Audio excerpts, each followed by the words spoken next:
expert panels and visionary keynotes. And finally, from 5:30 to 6, we celebrate excellence with the WikiFX award presentation ceremony, honoring individuals and corporations who have driven progress, integrity, and innovation in the global finance space. Once again, welcome to the Wiki Finance Expo Cyprus 2025. The conversations you begin today may define your trajectory for years to come. Well, let's dive in, be inspired and shape the future of finance together. I will leave you in the good hands of Andreas. Enjoy.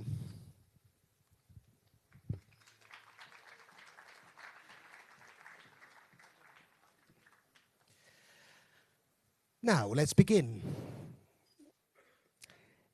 AI is rapidly reshaping the financial world, streamlining operations, managing risk, and unlocking smarter decision-making. And here in Cyprus, we have a growing opportunity to lead this transformation. Joining us now is one of the country's top minds in tech and innovation, Dimitris Skouridis, Chief Scientist, CTO, and Chief AI Officer. He'll share how we can innovate and elevate with AI right here in Cyprus and across the global financial landscape. Please welcome Dimitris to the stage.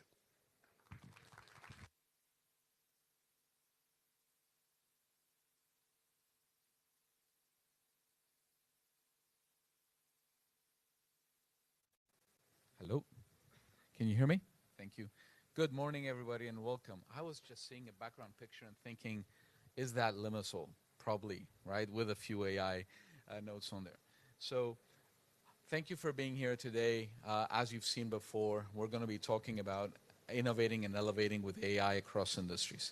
So let me first start saying that before I actually start, this keynote, some of the information that I'm going to share with you here today, don't use this as an influence decision. As you see here, there's a disclaimer. We are in the process of revising the National AI Strategy, and it is actually at the disposal and the merit of the Deputy Ministry of Digital Policy and Innovation, which may have a few changes. So take this as a generic direction and slide of travel. So when people saying, why Cyprus, where is Cyprus, how are we doing, right? So as we see, number 17th on European Innovation Scoreboard, number 2 in gaming, particularly in Europe. But what is very important is that in the last Global Innovation Index, we've actually risen to number 25. That's 3 spots within 2 years, and that's, I think, quite amazing. The following speaker, Mr. Tanousis, will actually be highlighting a few of the performance indices and how we are actually doing as a nation, so I won't be covering them. But I will actually tell you something. We do have a very vibrant ecosystem. As you see here, more than 500 startups, 140 techcos, many entrepreneurs, in fact, more than 4,060 VCs, accelerators, and incubators. But what makes us different is that a lot of companies are starting to invest here, mainly because of the trust that exists in the ecosystem. So at the national level, we have the organizations that are working very closely under the guidance of the Deputy Minister of Research, Innovation and Policy, the National Innovation Foundation, and we roll out programs that are spearheading the innovation of the island. You see behind me some of these logos, new companies, known companies that are diversifying in every area. And the most important one is that, as you see, you also see a vibrant ecosystem in, for example, the regulated space of fintechs, right, and finance, etc. You see mid-tiers, you see established ones, and you're seeing some very, very big names. But I won't bother you or delay more about with such information. I will talk more about how are we reimagining, right, the future? How are we really looking at changing the industry landscape? So it all boils down to 3 essential things, right? Data, infrastructure, and what I call research and innovation. So people ask me and they say, why do you need research and innovation in such an area? The answer is very simple. What we see today as AI is not what we're going to be seeing in 3 years' time, right? It's not what we're going to be seeing in 10 years' time. So we have a duty to actually really look and invest into how are we going to materialize, how are we going to invest and prepare or future-proof I think the industries, the communities, and last but not least, I would say all of you who are really making decisions today. Data.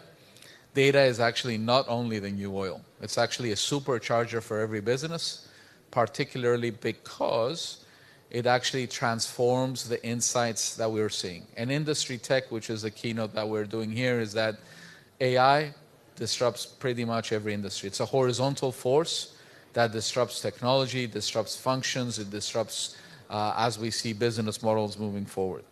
Now, how and what are we doing as a nation to get there? We're currently at a stage where we're having our cloud-first policy, which will come by the end of the year, beginning of 2026, to be followed with an intended goal of us by 2030 making decisions when employing solutions to have a mobile-first and an AI-first mindset. Now, let me stand here for a second because many people say AI first, right? AI first does not mean that we forget everything else. AI first just means that when we do want to use a solution or introduce a new solution, we will think about, is AI an NI-enabled solution the most appropriate solution for a specific function? Is it going to meet, for example, the ethical criteria, the human-centered values, etc.?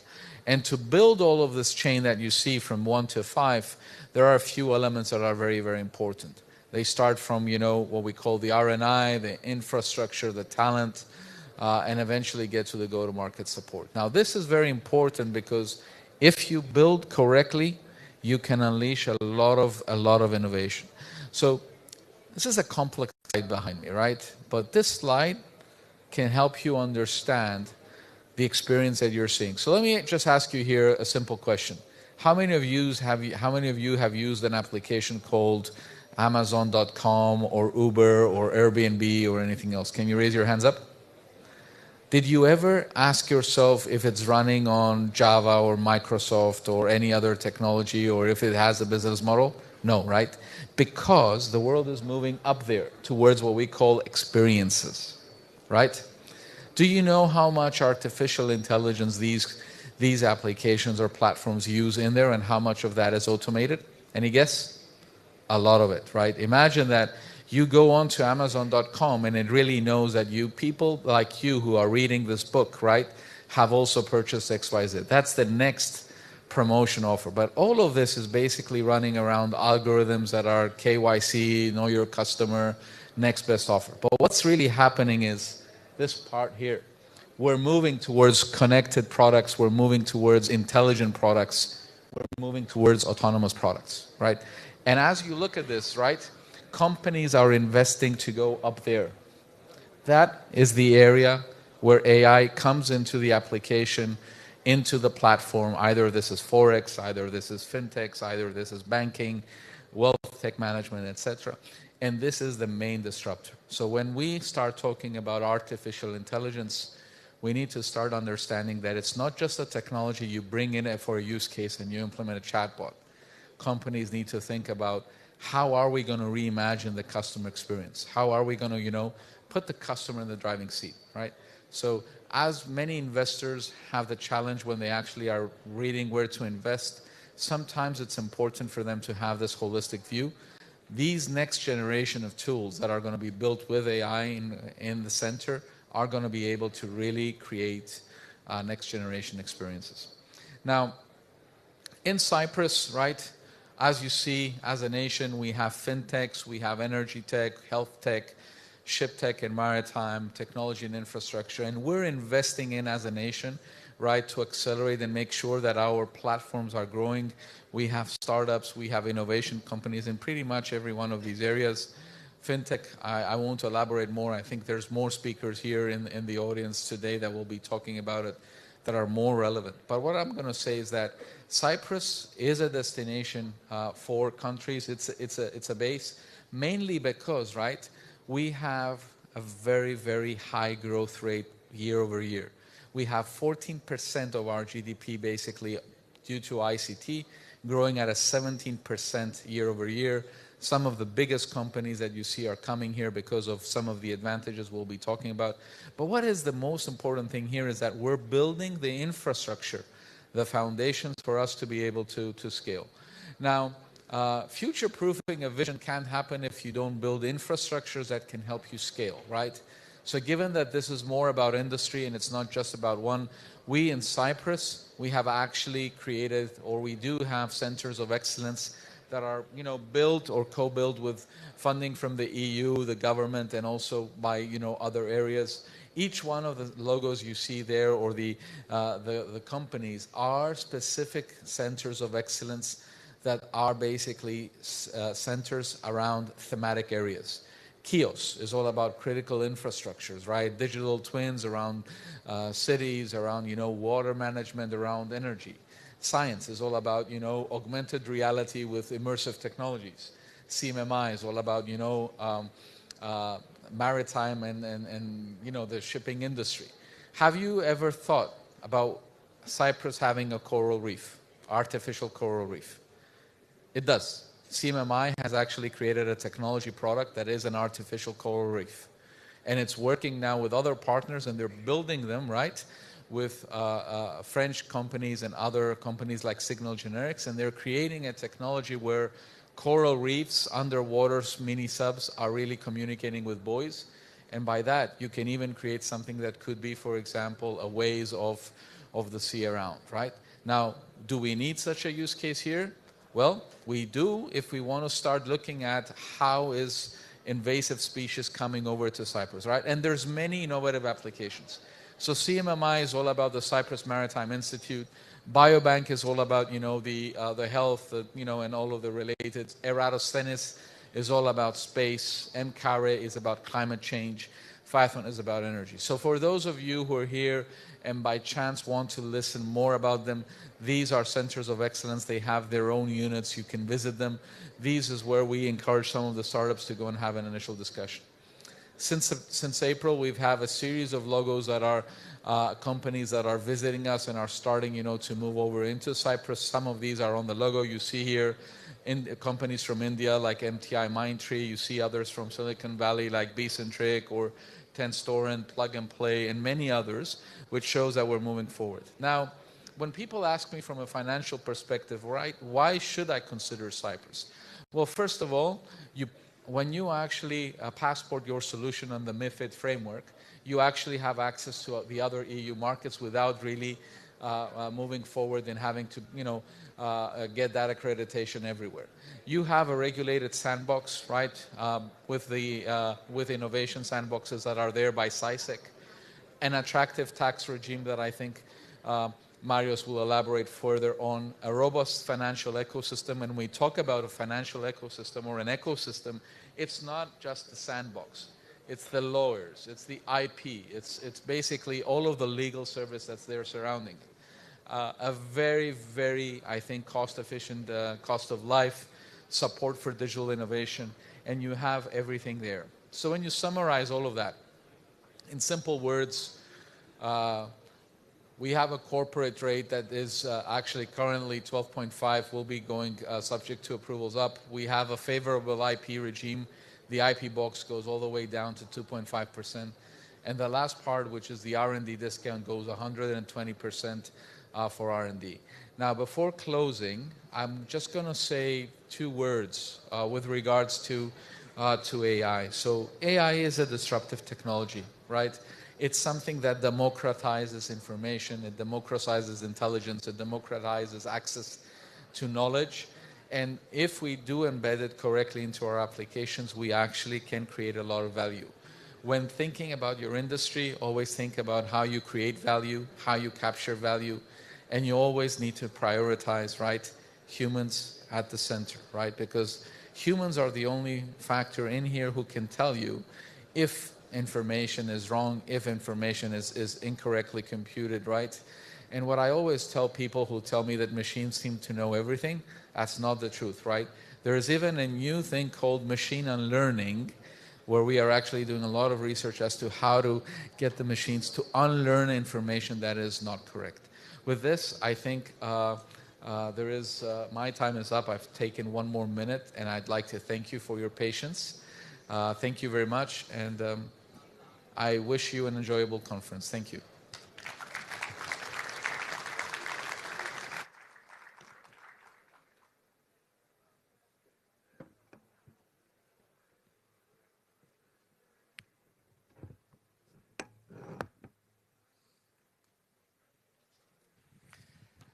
Thank you very much, Mr. Skouridis. Cyprus is emerging as a strategic gateway for investment, not just in the Euro-Mediterranean region, but on the global stage.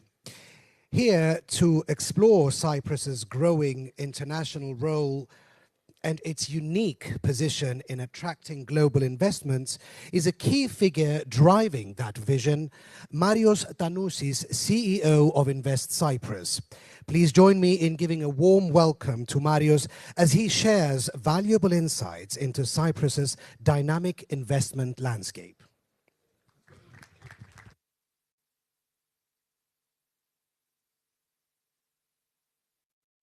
Good morning, everyone. Thank you very much for the invitation to be here today, and especially to Justin. Thank you for the kind words, but I'm not the leading figure. It's a whole team. It's a government, it's a private sector, it's the ministries all together that for the last 5 years, and especially the last 3, we've accelerated into Cyprus becoming one of the important tech hubs, but not only, an attractive jurisdiction for doing business and investments, working, living, and operating from Cyprus. I would like to give you highlights of what Invest Cyprus is doing and how we help companies and investors to set up in Cyprus from the moment they consider the country as a possible jurisdiction. So, moving to the slide.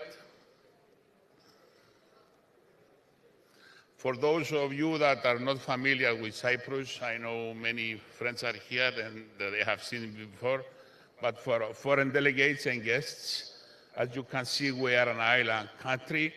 We have basically Nicosia, which is the capital city. We have Limassol, which is a major port city and a business center. The 2 largest cities are Nicosia and Limassol. Larnaca is also developing very fast. It's the city that hosts the international airport, and Paphos is also growing, hosting also another international airport, which is smaller than the one in Larnaca. The language of the country officially is Greek, and almost everybody speaks English because we used to be a British colony. Moving forward, Cyprus performance, as you can see on the slide, some indicators that show the progress done by Cyprus on the emerging European and Greenfield FDI index, foreign direct investment. We are ranked 11th globally. We have been ranked as 5th best country to start a business by William Russell, and we have an above the EU target for 20 to 30 visa by tertiary education and rapidly increasing. We have been ranked 40th best startup ecosystem worldwide by a Startup Link, best worldwide in the top 50. Now, these slides are extremely important because it shows the upgrades of Cyprus economy and the country by the main international agencies. As you can see here, Moody's, Fitch, S&P, Morningstar, and Scope have us all in the A category. And just a few days ago, there was another upgrade by Morningstar. Definitely, these upgrades mention the importance of foreign direct investment inbound into Cyprus, the resilience of the economy of the country, the lowering of the budget deficit, and the growth of the GDP. And the trend is still upwards and growing, and is expected to be for the years to come. These are some macroeconomic indicators showing the GDP.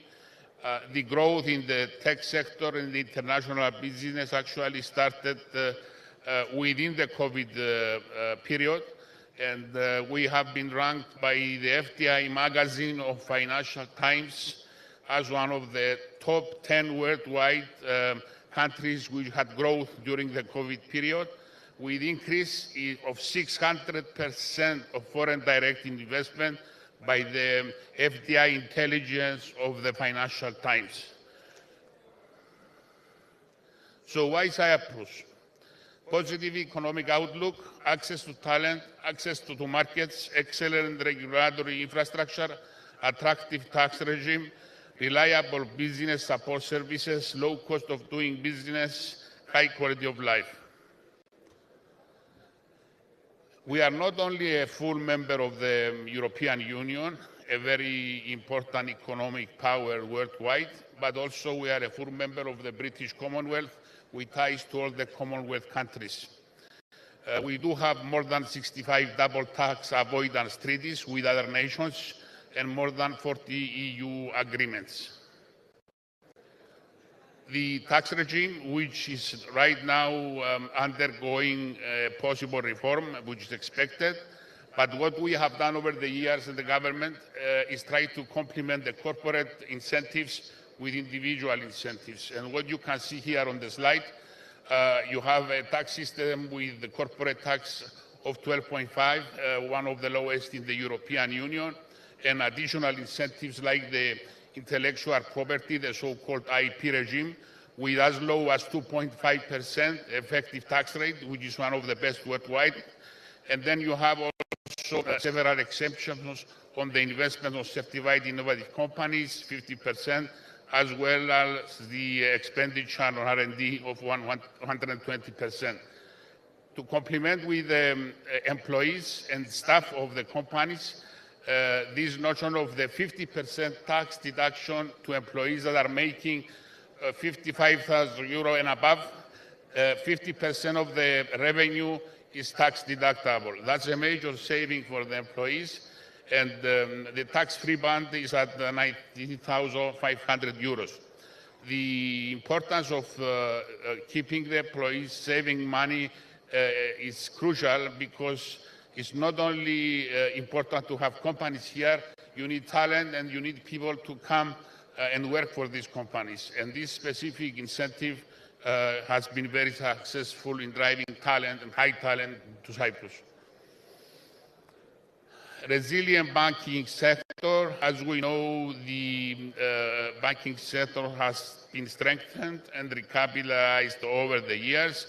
We had recently the acquisition of Hellenic Bank by Eurobank, one of the major FDI into Cyprus over the years with more than 1 billion euros. And you can see specifically some figures that show the strength of the banking sector, which is regulated through the Central Bank of Cyprus by the European Central Bank. The fintech ecosystem is flourishing. We have a significant number of EMIs and PIs, while we are seeing also companies dealing with new technologies, also in cryptos being licensed in Cyprus and being operating, and some of them we are proud to say that they are world leading names.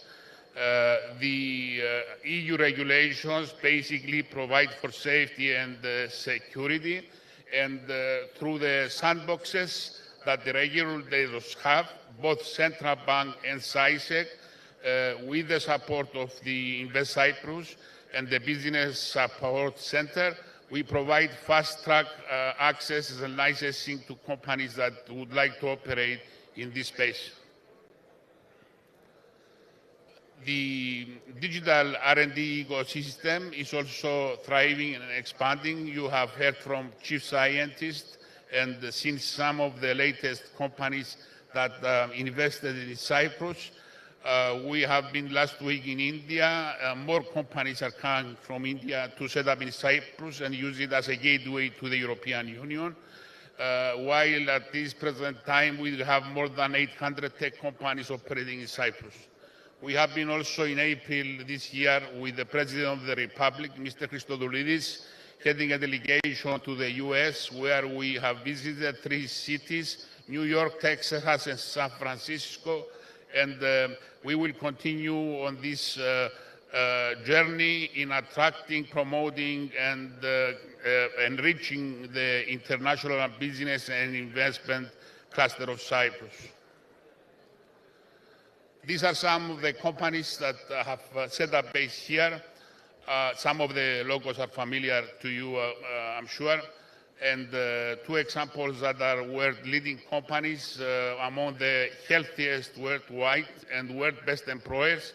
I will highlight two, MUFG and Murex. The one is a Japanese conglomerate, and I'm sure you know Mitsubishi, MUFG. And Murex is a French multinational with presence in more than 70 countries. Both these companies, they benchmark Cyprus before selecting where they will set up their operations. And in both cases, Cyprus scored #1 on the list on their benchmarking criteria. And immediately they have set up the decision to start operating from Cyprus. One of them is based in Limassol, MUFG, and Murex is based in Nicosia.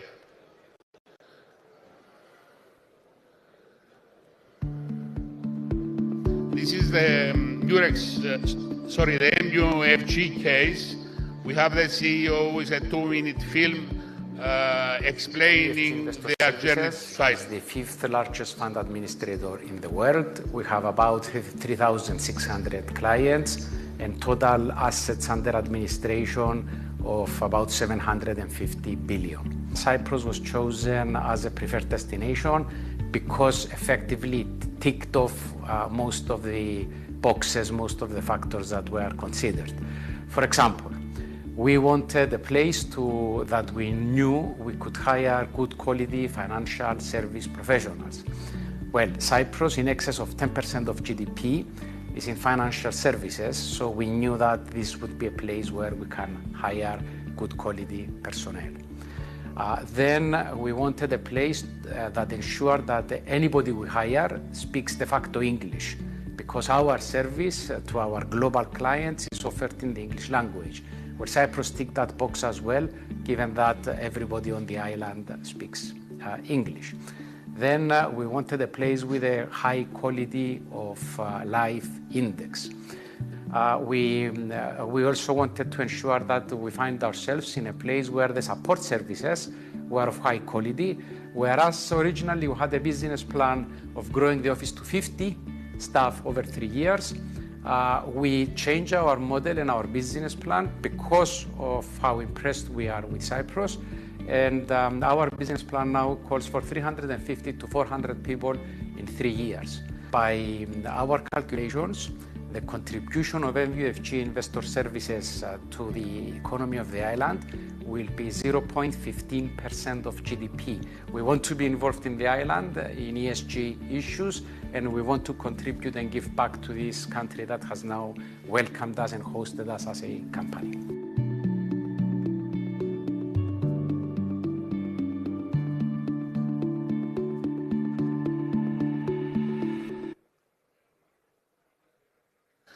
Thank you. Just to say that our strategy is aligned with Vision 2035 of the government of Cyprus, where we want to make Cyprus one of the best countries to live, work, and do business in.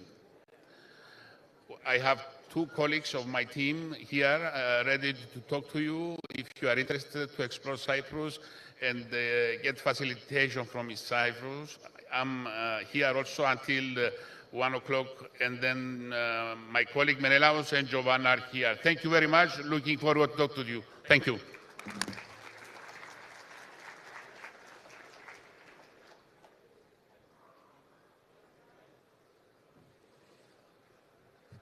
Thank you very much, Mr. Tannousis. Well, it's lovely to see the room being full, and I see that even extra chairs are being added. And we're going into our first roundtable of the morning session. Up next, we dive into a key question for Cyprus's economic future. Can crypto assets become the next economic pillar after foreign exchange? Leading the discussion is our moderator, Oren Abiri, CEO and founder of Sun UP, with deep expertise in global fintech and payment innovation. Joining him on stage are Nikolaos Akizidis, economist, author, and strategic advisor in finance and AI. Marina Daniliuk Kerem, Chief Legal Officer at Godzilla Games and co-founder of MIBIT Group, specializing in digital assets law. Dimitris Taxitaris, CEO of MAP S Platis, a key figure in financial services and compliance. Evdokia Pitsilidou, partner at Salvus Funds, with strong expertise in crypto regulation and risk management. Please welcome our moderator and panelists to the stage.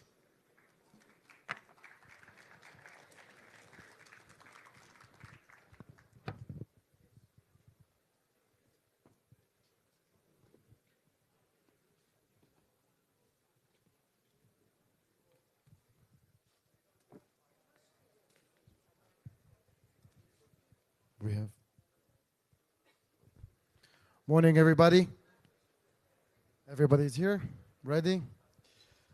All right, let's kick off. Since we are the first panel today, I hope we're going to be a bit exciting and energetic to kick off the day for everybody and to set the bar high. So good morning, everybody. Let's start with a quick introduction, one by one. Nicholas, you're the first one to go. No, who has the mic? Yes, Nicholas. Here you go. Quick introduction, who you are, where you're from, company, and something.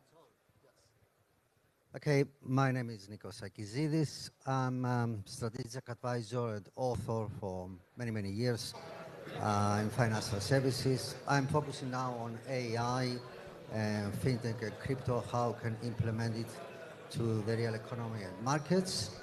And I think today we're going to discuss, in my view, the key question today is, will Cyprus extend its FX legacy into the digital age? So, good morning, everyone. Kalimera. I'm Marina Daniliuk Kerem, Chief Legal Officer at Godzilla Games and co-founder of MIBIT Consulting Group. I'm consulting crypto and blockchain companies since 2016. So I got the pleasure to see all up and downs from ICO boom to the crypto winter to the DeFi projects and NFTs. And we was having the difficulties in the beginning to explain to the regulators how does the technology work itself, which is normal with any new technology. I'm sure that my older colleagues who was in the beginning of the internet setting it up also had the similar difficulties. So we decided that the education will have to come first, and we started the International Blockchain Olympiad for the students with the support of the government to create the educational programs to explain what is the blockchain technology and how it can be used. These educational programs in the future was used as the base to set up the regulatory sandboxes in the different countries like Hong Kong and Singapore. At Godzilla Games, we're building AAA first-person shooter, which is has a native blockchain and Mika Kaplan token inside the game. We're trying to show that the regulation, on our own example, is not the enemy. It's the benefit for the company, because your user protection is also very important. It's giving the more credibility to your project. That's about me. Thank you. Thank you very much. Dimitris? Thank you. Thank you, Oren. So, hello, everyone. It's really exciting to be here today with so many friends. I'm Dimitris Taxidaris, the CEO of MAPS Platis, which you probably know.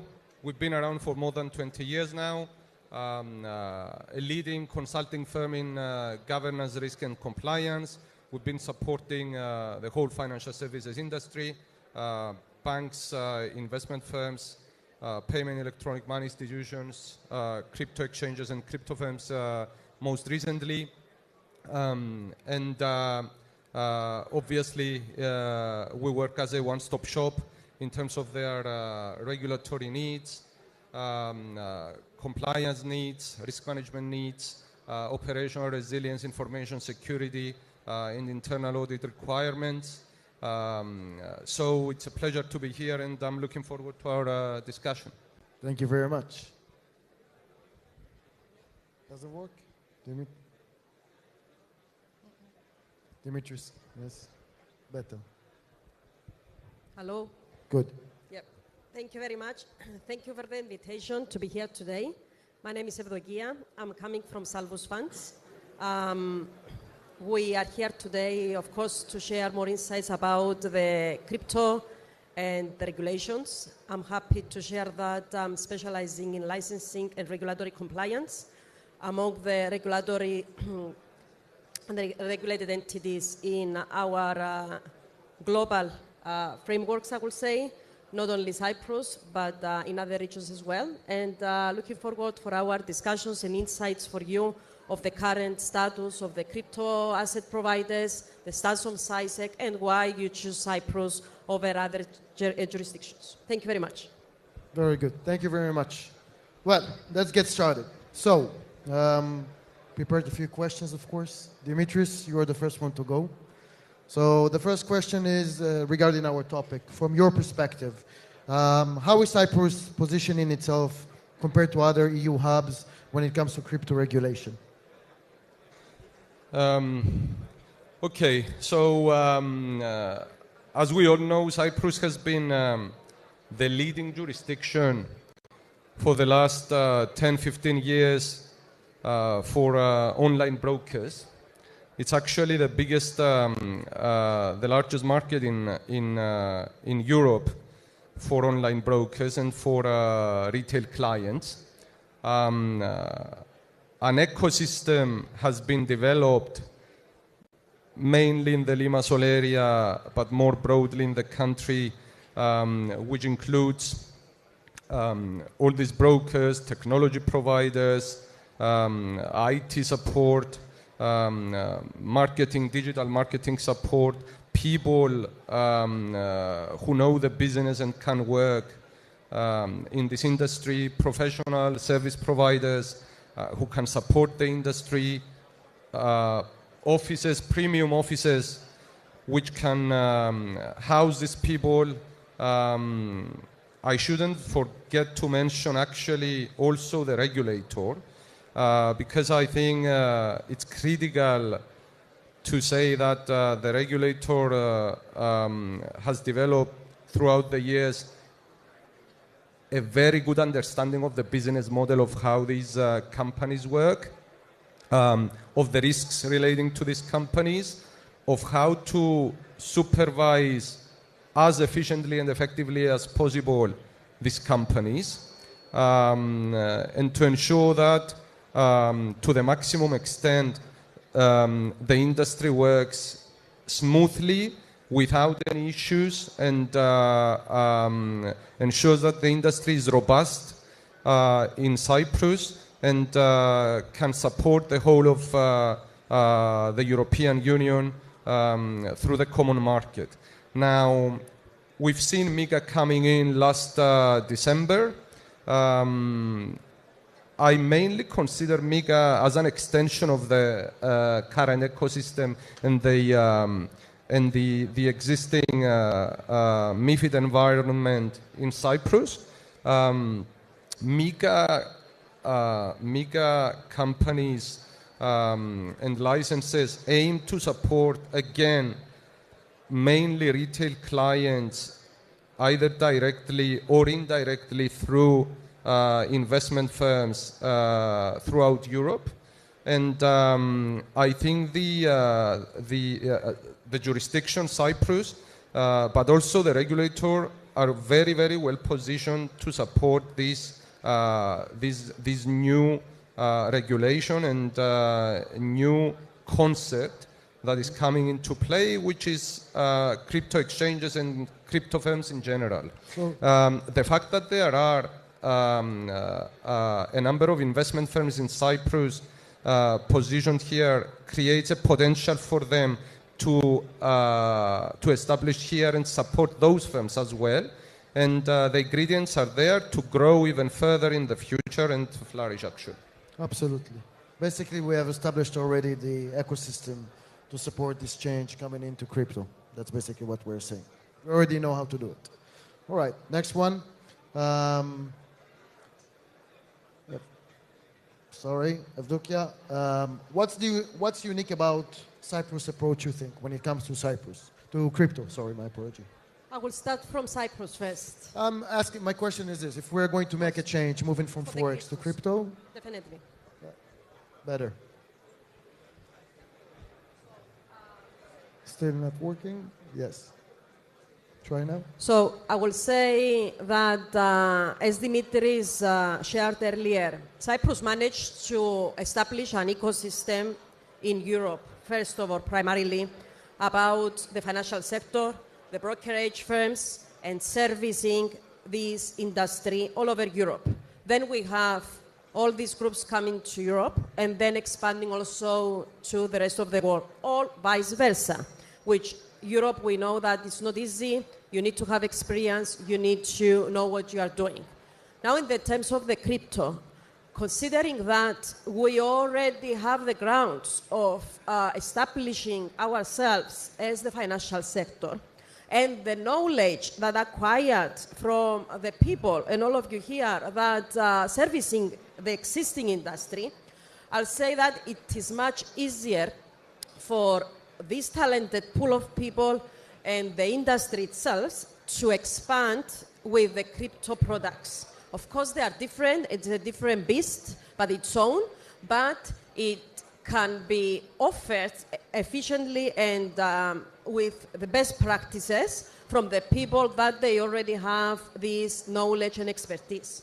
And continuing from that, we have seen also the Article 60 within the MiCA actually giving the availability to the existing investment firms to upgrade their licenses and offering the crypto services. This says a lot because it actually gives acknowledges the knowledge and expertise of the investment firms and the people, and maybe the trust of they know what they do, so they can give them also the availability to offer the crypto products. It is very dynamic, and it is very interesting to see how many people are interested to apply, either as extension of their license or new licenses. At the same time, doesn't mean that it will see the drop of the interest of the Forex brokerages and the investment firms. They are there to stay, because this is one of the questions that many people say. It's the fall of the Forex. It's going to leave from the industry and crypto will come. It will effectively live together, if I say that. Coexist. People like the new things, always. It was FX, then the commodities indices, CFDs, and then the stocks, and now we want the crypto. When all of these emerge, we will see that people choose what they want to trade and how they want to trade it, and it will be another product offering in the market. Cyprus is a sector where we can passport the license across Europe, which is very important. We can add to the existing investment firms, which is the only regulatory framework among the work at the moment where you can have both assets within one single entity. And of course, when people want to have other licenses, of course, they can choose Dubai with the VARA licenses and the other licenses, and of course the other offshore jurisdictions like Seychelles and Mauritius. We are not here to compete with these jurisdictions. Each jurisdiction stands by itself, but each jurisdiction has its own pros and cons. Thank you very much. Thank you. Very detailed. Marina, cheeky question.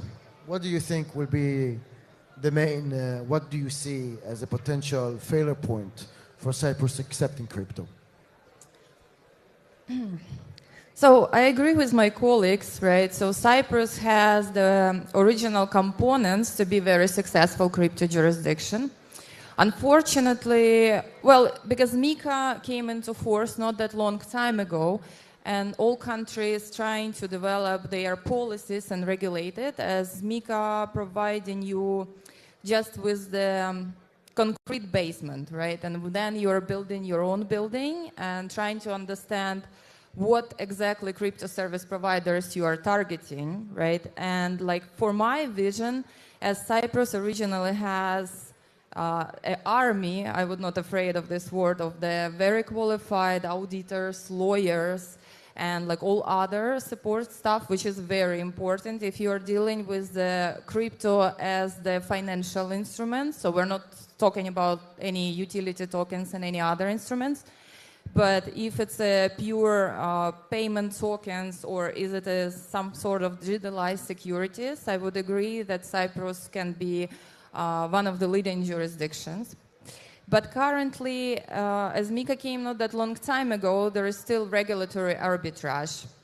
And I would say that during this like uncertain time with the regulatory arbitrage, it's very important to play the long game.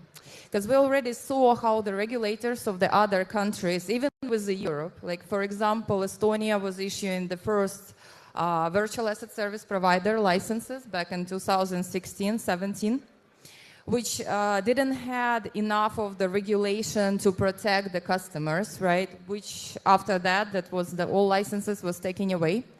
It's horrible event for the businesses, of course, as well, because you cannot rely on a jurisdiction.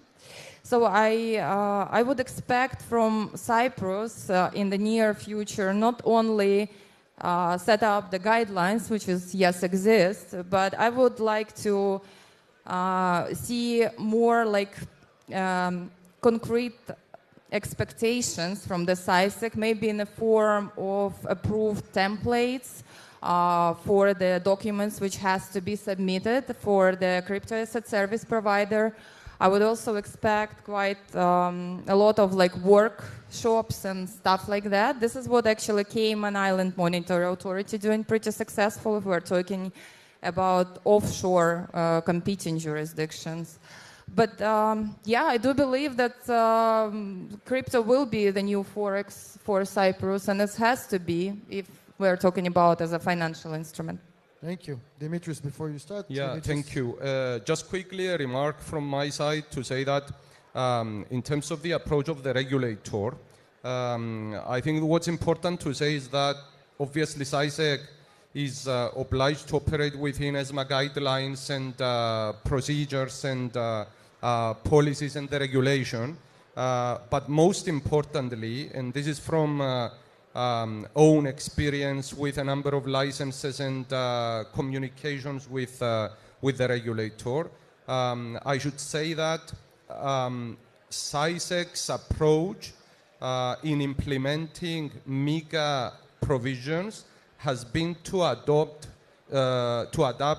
and to remain in line with the minimum requirements of the regulation and the guidelines of ESMA or EBA for that matter. So we have not seen, we have seen adjustments as time goes by in relation to their approach and as new concepts and issues are being discussed, because it's a new regulation and one would expect to have some fine-tunings as time goes by. But we have not seen either excessive limitations being imposed or additional ones over and above the minimum thresholds defined by the regulation. Thank you very much. So if I can summarize before we move to your question, of course. So you guys are happy with the existing ecosystem and the platform that we already have from 20 years plus of experience, plus make sure that it will be practical to implement. Very good ideas.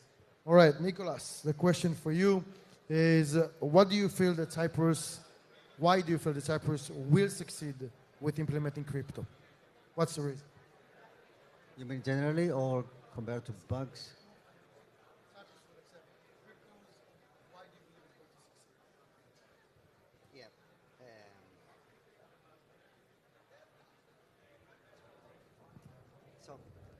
As, now I can hear. The key question, I believe, is that can Cyprus positioning itself as a trusted hub for crypto assets? The good news is that Cyprus already succeeded in the past 20, 25 years to be in a leading position in CFD FX markets. It's interesting to investigate why and how Cyprus succeeded. One key point is, one reason is that while it is a small economy, it is business friendly, and it's attractive with the taxation structure. Another reason is that it's an English-speaking area that attracts global professionals to live and work here. Another reason I can find is that, which is very important, I believe, that Cyprus is an EU member, which gives Cyprus credibility, and it's also passporting advantages. Another reason is the location of Cyprus, which is located between Middle Asia, Middle East, Africa, Europe, so that gives also a competitive advantage. And of course, and most important, is about the regulatory framework. If Cyprus follow EU rules to ensure investors' protection. Of course, crypto assets, it's another story. There are many other challenges. For example, what about volatility? Because crypto assets are still volatile, especially cryptocurrencies. Bitcoin, Ethereum, even those big cryptocurrencies are high volatile sometimes.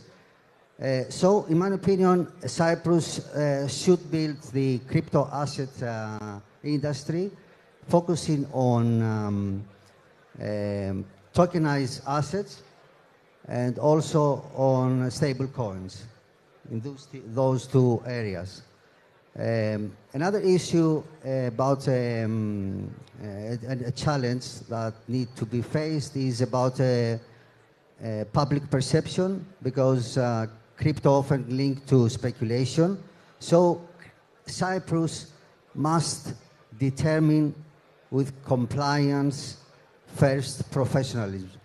That's the key issue for Cyprus. And regarding regulation, the point is that another challenge is that MiCA and EU frameworks are still evolving. So we need time.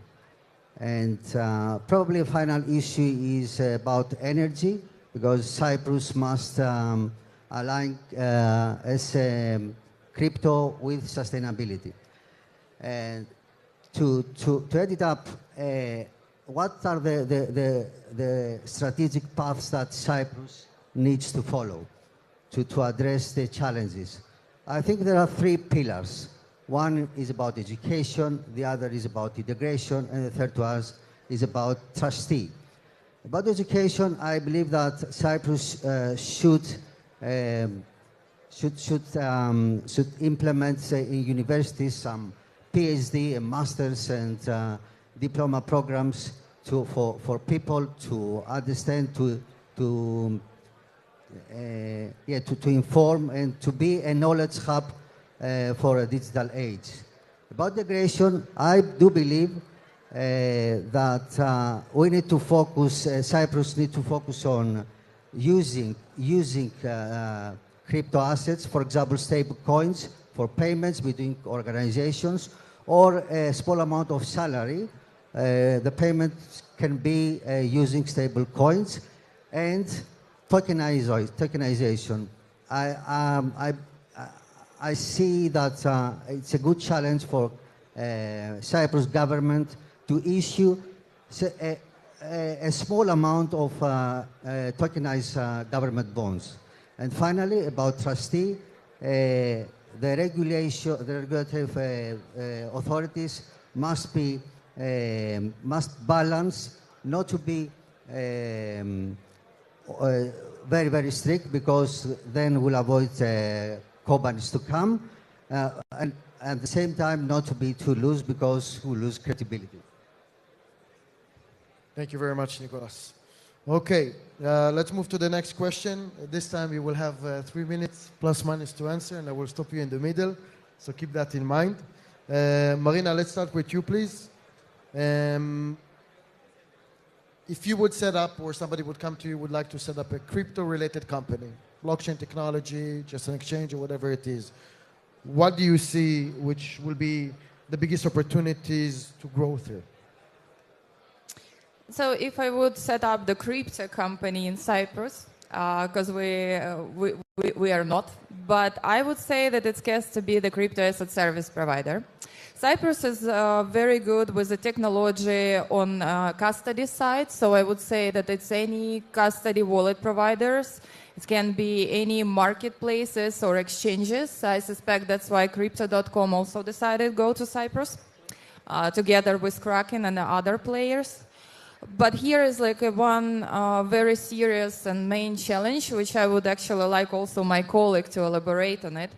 So the banks in Cyprus is like totally disconnected from the government and government policies, which is for the crypto startup, even with the license, is very difficult to open the bank account and be able to freely operate. So most of them is sticking to the neobanks, so not a Hellenic bank or the Bank of Cyprus. And I would say that it's one of the main obstacles, because as any business, you have to have, even the crypto business, how funny it is, but you have to have the access to fiat currency and to the regular banking. And this is very challenging. So that's my opinion on how Cyprus is going.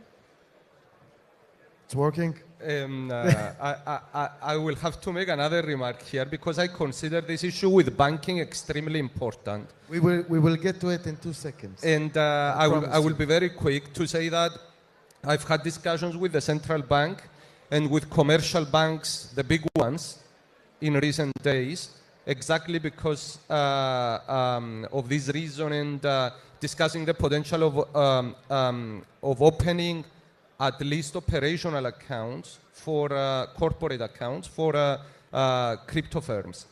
And I have to say that their policy seems to be changing, and we are, as we speak, in the process of opening such an account for a crypto firm at one of the big commercial banks, which is expected to happen in the coming days.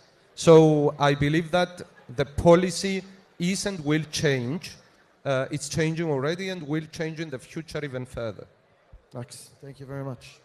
Vdokia, I have a question for you. If we're looking at the crypto, let's say migration, change, addition, whatever name we want to give it, what do you think from a compliance perspective will be the obstacles when it comes to, for a company to meet the market standards in regards to the user need and innovation?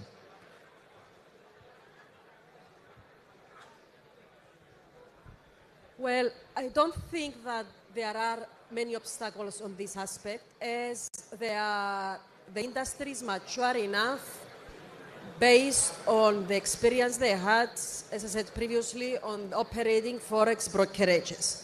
At the same time, we have many big crypto exchanges where they are in the market for many, many years, and before all these regulations are there. And they tested their systems and, of course, how they operate.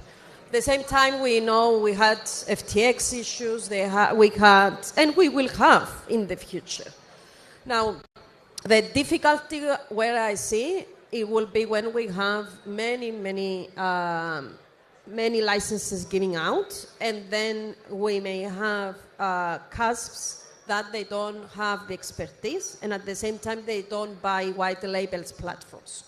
If they have the white labels, then these are tested, then these platforms are ICT secured, let's say.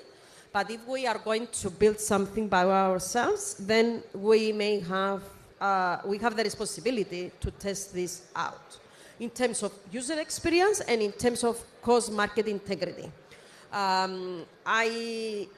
I believe that the market is mature enough, though, that they know how to do that, and we will see the future evolving. As my colleague said, I see the most important obstacle right now, the banking solutions, because we are giving license out, but we are not having enough resources of banking. And without banking, we cannot operate any industry anyway. Fiat controls the world still, basically. Exactly. So if the banks do not want to assume the risk of accepting the crypto providers or the crypto clients, then we have to come as, as a jurisdictions, as a EU, to say, okay, let's not allow them to assume the risk. So we give the risk to EMIs, to payment institutions, which I'm pretty sure that they want this risk. They will be happy to take They will be those happy, numbers. exactly. So maybe we have to see the segregation between Tier 1 banks. We are here to serve the ecosystem of payments and EMIs, and then these guys are serving the rest of the institutions, which is very good. Anyway, everything ends up to the banks. Banks, that's the main obstacle. Yes, that's how I see it at least. I hope that the leaders there, they see it as well. I think you have a point there. We all know it's a known fact. EMIs are making good living out of it because they can handle it. Okay, Dimitris, let's lay out the future when it comes to regulation. What do you think a crypto-related company, a company which is, again, either a technology or a cusp future to be, from a regulation perspective, what is going to be the next move? What they are not aware of that's going to happen in the future, what they should be? This is a really interesting question. First of all, let me say that I expect the next milestone to be SciSec approving the first licenses under MiCA, excluding the one they gave under Article 60 a few months ago, of course. We haven't had any other approvals. And there are a few big ones in the pipeline, as we know, due for approval. We're all looking forward to that. You want to see stamps, basically. We want to see stamps on the paper. One other important aspect here is that, which touches upon the issue of banking, is the recent EBA paper that came out last June, which obviously clarified that electronic money tokens are forms of payment, and specifies that any EMTs, including stable coins, any services in EMTs, including stable coins, should be provided by payment service providers, i.e.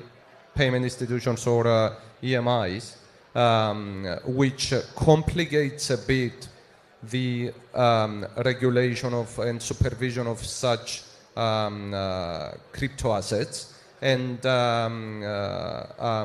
creates a potentially dual supervision amongst SciSec and the central bank. The EBA itself, though, has recognized the existence of such instruments, and this comes back to the fact that banks cannot be ignoring the industry for long.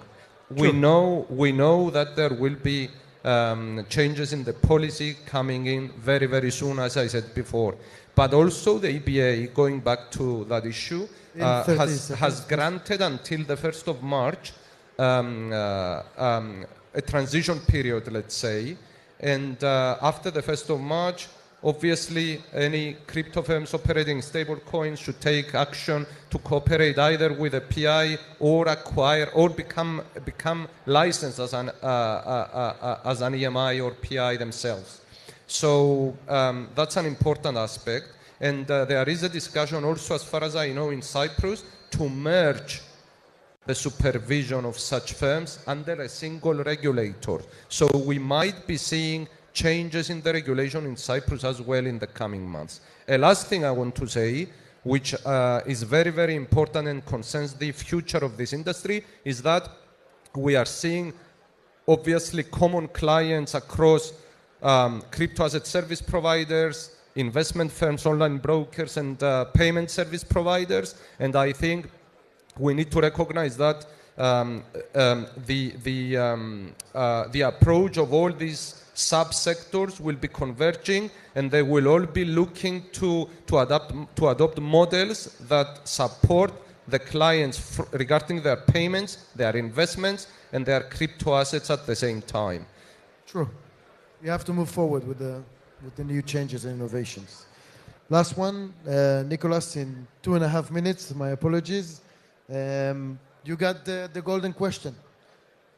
Banking. So everybody spoke about it. I would like to have your opinion about the difference between, Marina, if you can give him the microphone, please. Here you go, microphone, Nicholas. If you can tell us, please, what do you think about the future clashes between banking, traditional banking, and virtual currencies here in Cyprus, besides what everybody else said? So, yeah, the real question is what crypto assets can provide to investors, to professionals, and to regulators, also to traders. I think crypto assets, in terms of traders, cryptocurrencies, especially cryptocurrencies, act or crypto assets act as a decentralized store of value. So these in this area need to be concentrated. For investors, stable coins are no longer just theory. They are used in daily transactions. So because it's a hedge against volatility. In terms of professionals and banking, I think the DeFi protocols, or now they can issue loans, they can pay yields, they can move in capital outside the banking system, but banks can implement this in, should consider about this. And finally, about regulators, crypto assets provide what legacy finance often lack, and that is open verification and programmable flexibility. Thank you very much. Well, before my last question, I would say one thing. It's very hard to change, to move tectonic plates. Taking a big portion from the traditional banking and telling them, no, there's somebody else who can do your job right now. It's a very, hitting reality hits you in the face. So totally agree with you. Last thing before we finish in our last minute, in one sentence, each and every one of you, if you can give one advice for a new company which is about to set any crypto-related activity here in Cyprus, if it's a platform for technology solution, if it's a crypto exchange or any service provider related to crypto payments or whatever it will be, trading company, blockchain technology, token solutions, who wants to start? Nicholas, go for it. In one sentence, what will be your advice? In my opinion, we need to be open with crypto assets. And as I mentioned before, the key point is integration, education, and regulation. Perfect. Marina? To startups, don't go for regulatory arbitrage, go for the regulatory excellency. And to SciSec, please listen. Thank you very much. Dimitris? So in relation to also what I said before, I think we are moving to a kind of Revolut-like model.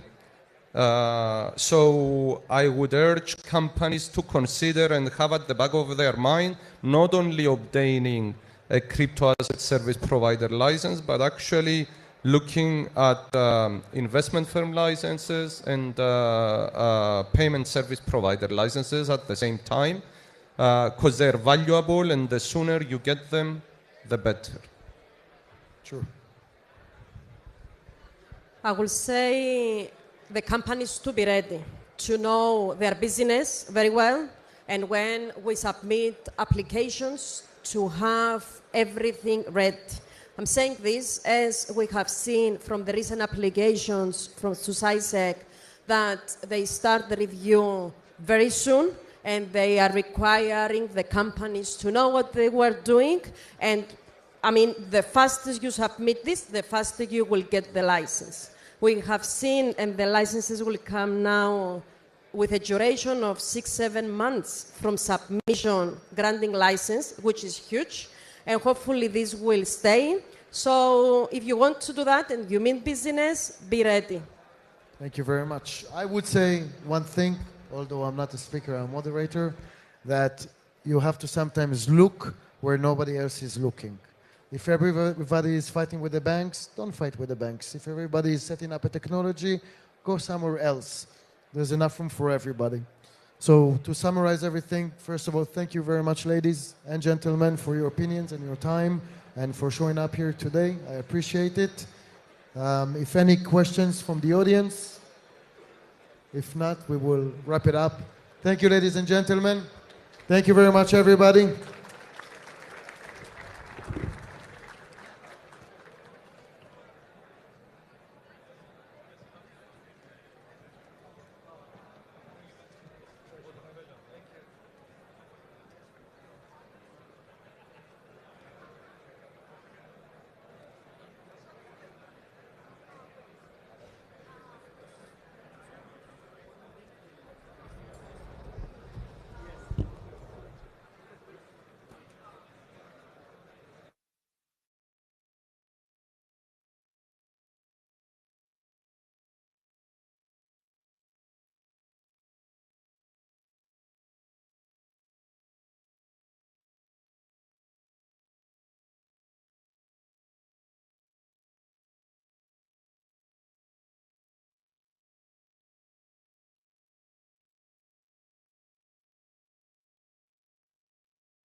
Well, ladies and gentlemen, we are well into our morning session and the room is packed. And that's fantastic. Moving on, our next session explores a critical global challenge. From fragmentation to harmonization, building a globally aligned framework for digital asset regulation. Leading this session is Loretta Joseph, Chair of IDAXA and consultant to the Financial Services Commission of Jamaica, a globally recognized expert in digital asset policy and regulatory frameworks. Please join me in welcoming Loretta Joseph to the stage.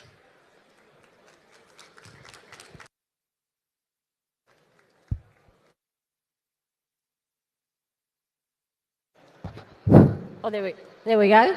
Good morning, everyone. How are you all doing?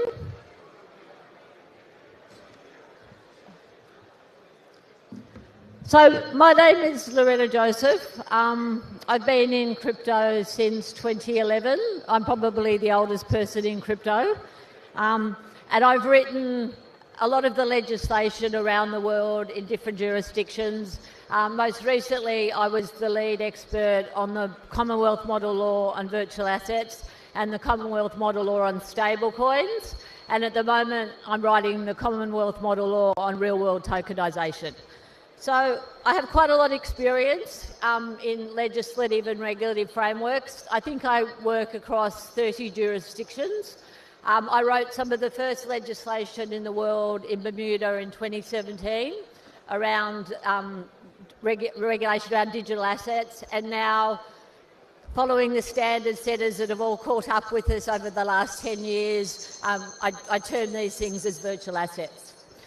But the problem is, I think, what we're seeing is there's too many fragmented laws and regulatory frameworks globally.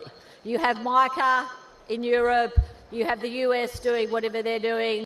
Australia, we have no regulation. The Pacific's a very bespoke difference of fragmented regulatory and legal policies and regulations. So it's been very difficult for crypto companies to understand what the rules are and what their legal requirements are. So at present, I think I've counted last night, there's 300 different regulatory approaches around the world. Some jurisdictions classify tokens as securities, others as commodities, and then others leave them out altogether. They're just unregulated. So this uncertainty not only stifles innovation, but it also creates opportunities for regulatory arbitrage and illicit finance.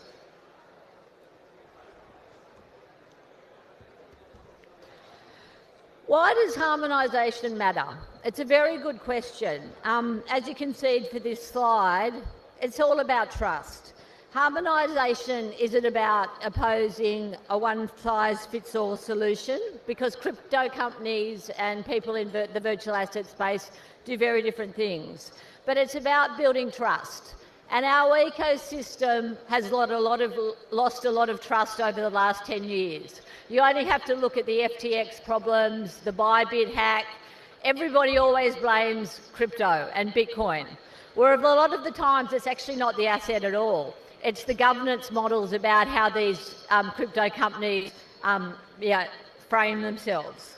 So I think giving clarity to innovators with proper regulation and law, protecting consumers, and ensuring that all regulators globally, no matter what region you sit in, across borders, speak the same language.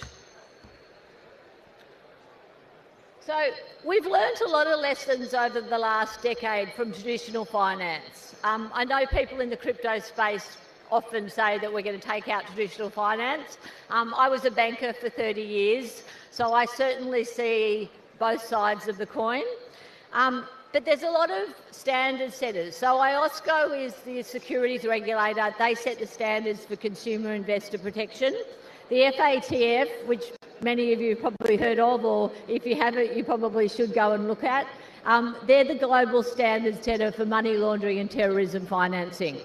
The Basel Accords give us very good prudential requirements around banking and payment systems, and we need precedent for cross-border alignment, because the problem is we don't need to reinvent the wheel, but all these different standard setters talk about different things. Some of them talk about digital assets, some of them talk about virtual assets, some of them talk about crypto assets.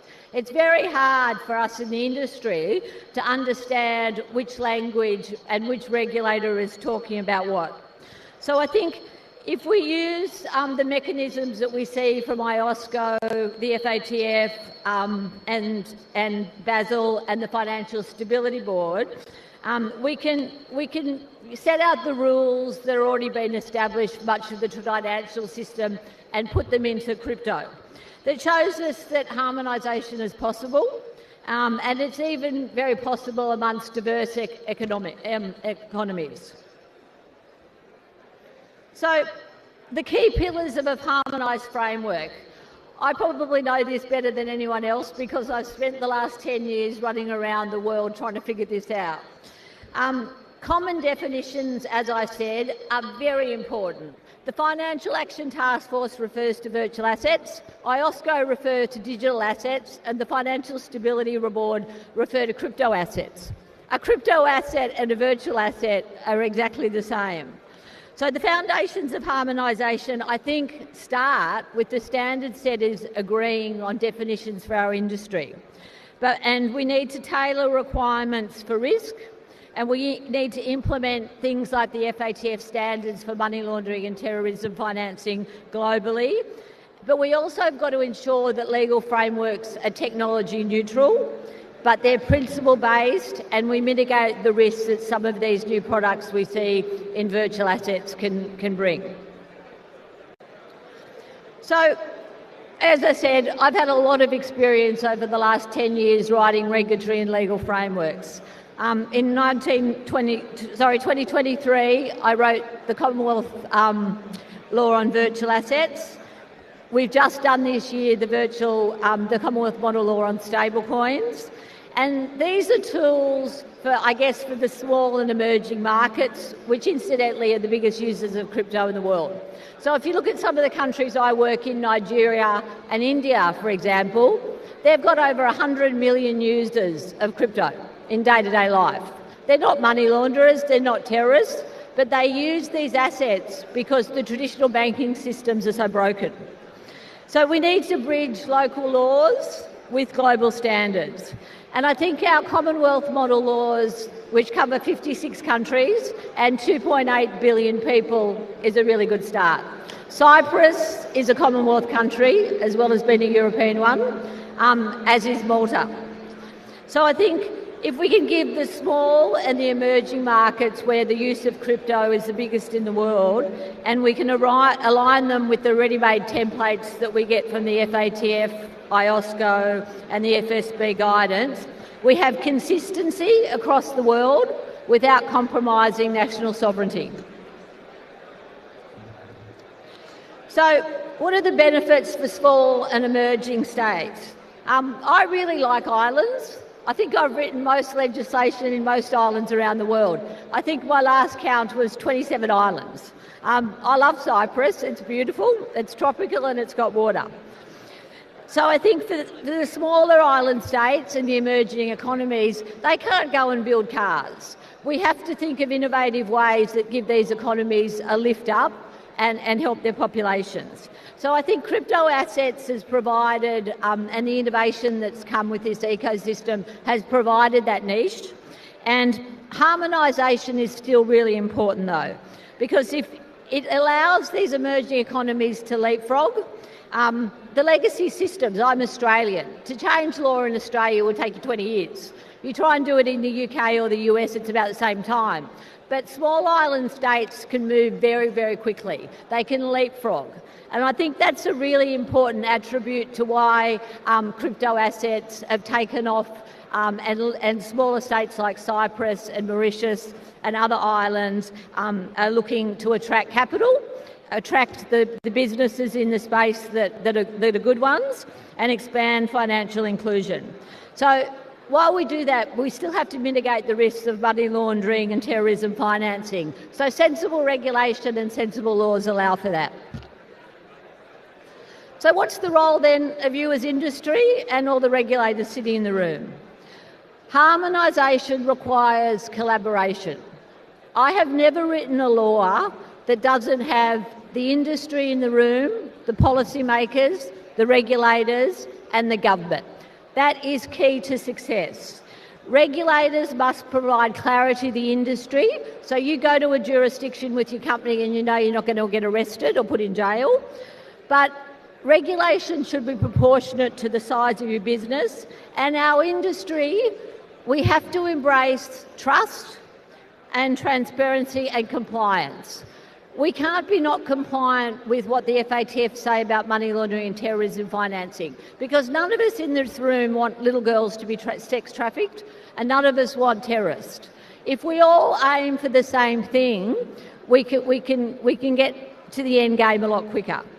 Sandboxes and pilot projects with regulators I embrace globally, because I think they're a very good test bed for both regulators and industry to learn from each other and to adapt as our industry gets bigger and bigger. So the path forward, I think it's clear. International bodies must lead, nations must adopt model laws and frameworks, and we must have continuous dialogue that bridges the industry with the governments and the regulators and emerging economies. Regulation needs to evolve as fast as our technology evolves. When I first started writing law in 2017, I had two things to worry about: Bitcoin and Ethereum. In 2025, I've got DAOs, stable coins, non-fungible tokens, you name it. I can't keep up with the technology, so I do have sympathy for regulators that are not used to regulating our space. So I'm running out of time, so I just want to leave you with a closing message. Globally aligned frameworks for digital assets or virtual assets, depending on what you want to call them or which standard setter you want to listen to, it's not about bureaucracy, it's about trust. I think it's about enabling growth in a sensible manner. And it's about making sure that our new digital economy, with all of the products and the payment systems and the new assets like crypto that are coming out, is inclusive and resilient. And I think together we can build the foundations for a much safer and more innovative financial future. I think in 2030, and I'm on a panel about it later, digital finance won't be digital finance. It'll just be finance. The way you use stable coins will disintermediate the way that you use fiat currencies with banks, but we're not yet there. So that was my brief speech on that, and I hope you took something away from that that's useful. Thank you.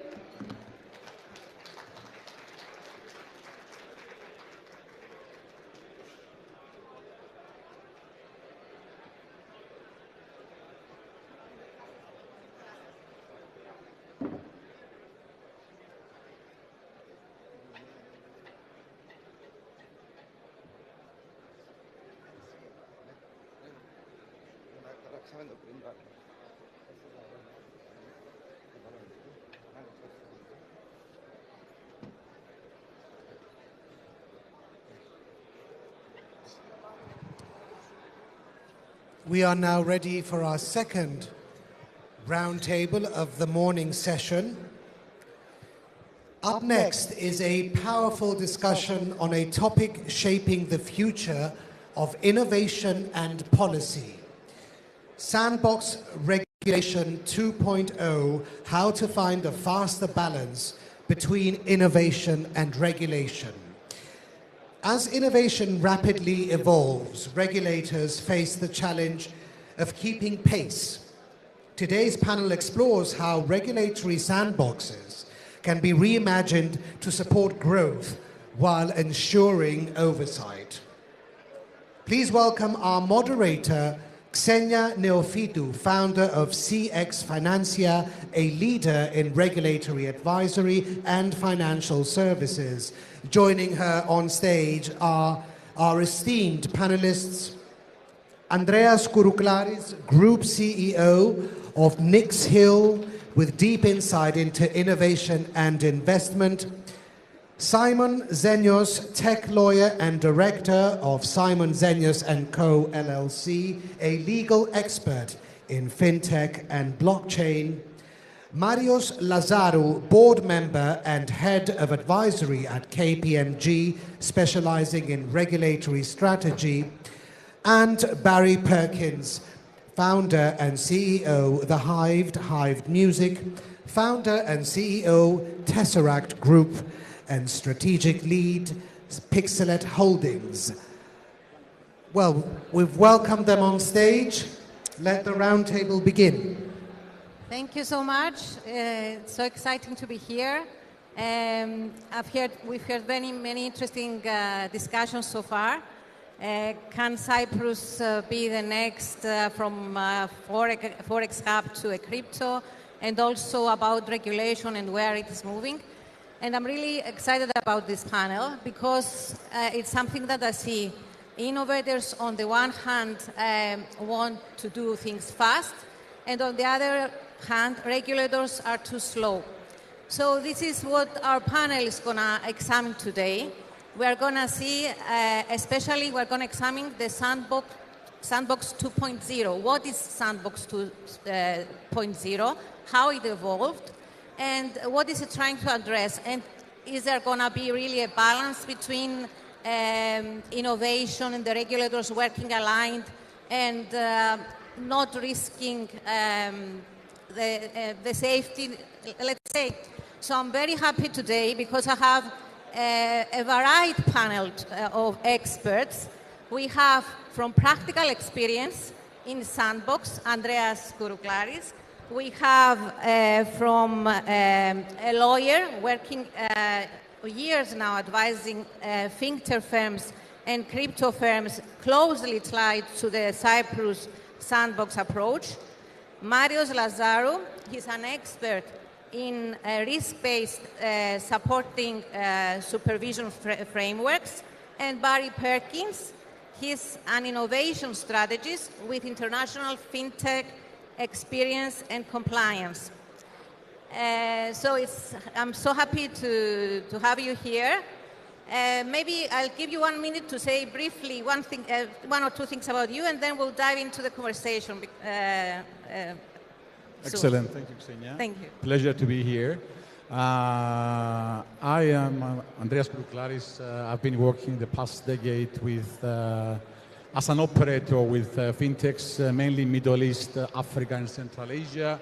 And now for the past 3 years almost, I jumped into consulting, mainly strategizing on market expansion in these markets for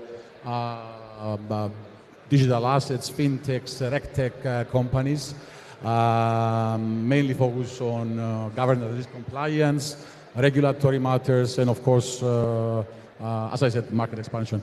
I'm very happy to be here. I believe the topic is very interesting. I'm excited to jump into it.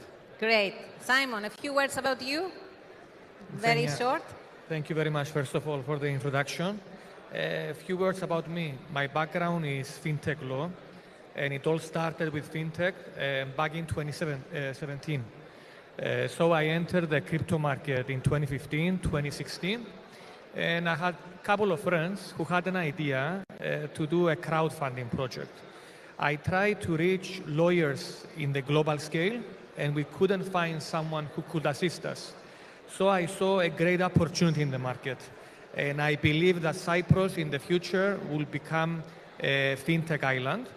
So I invested heavily in the fintech industry. And as the director of the firm, I took the approach to lead the firm in the financial technology industry. We also helped the government. I was working also with the ex-president of parliament, also with the Ministry of Finance, in order to make Cyprus a crypto-friendly jurisdiction. We were trying to introduce a legal framework in Cyprus. And also, in collaboration, this legislation with CySEC. And my background involves also anything that is part of technology, including electronic money institution. And we are proud as a firm that recently, 13th of August, one of our clients got a license as an EMI in Cyprus. That's great, and looking forward to the conversation about the Sandbox 2.2 and the stance of CySEC to jump in from the innovation hub straight into the full comprehensive sandbox. And this is something that we're going to discuss, and I think you're very optimistic about the CySEC approach. And I think the rest, I'm looking forward to the comments of the rest. And Marios, I think, has some news about the progress about the CySEC innovation hub. About the sandbox. Maria, introduce briefly yourself, and then you'll give us your insights about the risk perspective, I understand. And then Barry will talk about the innovation. So a few words, and then I'll jump into the questions. Good morning to all, and welcome to the event. My name is Marios Lazaru. I am the head of advisory at KPMG in Cyprus. The last 25 years, I'm working mainly in the FS sector. Many of them are claiming that are technology companies rather than FS, I have to say. And also with our supervisory authorities, I led the development of 3 frameworks for the supervision of financial services, 2 in Cyprus and 1 in Bahamas. And also I'm working with clients on regulation. On the risk base, I will just say one example. Exactly 20 years ago, I was working with a bank for the implementation of Basel II, CRR1. And one of our recommendations 20 years ago was to set up a risk management function. The CFO at the time told me, persuade me, so we discussed it, and he told me, you didn't persuade me. Now that bank has more than 300 people in their risk management function. And this shows how the era is evolving in this space. Thank you. Thank you, Marius. And Barry, you are coming from your innovation strategies. So tell us very quickly, a few things about you, and then we'll jump into the conversation, which is very interesting and looking forward for your insights. Just a few words about you, and then we'll jump into the questions. Okay, thank you. Hopefully you can hear me okay. It's a little hard to hear each other. Thank you for having me here. My background, I've been in technology for over 40 years, and I have worked all over the world and had teams all over the world. In the technologies that I have worked with, it's always been a balance of what can we do with innovation, because I've always been on the very front end, the unknown, building something that doesn't exist, and how do you balance that with regulatory structures?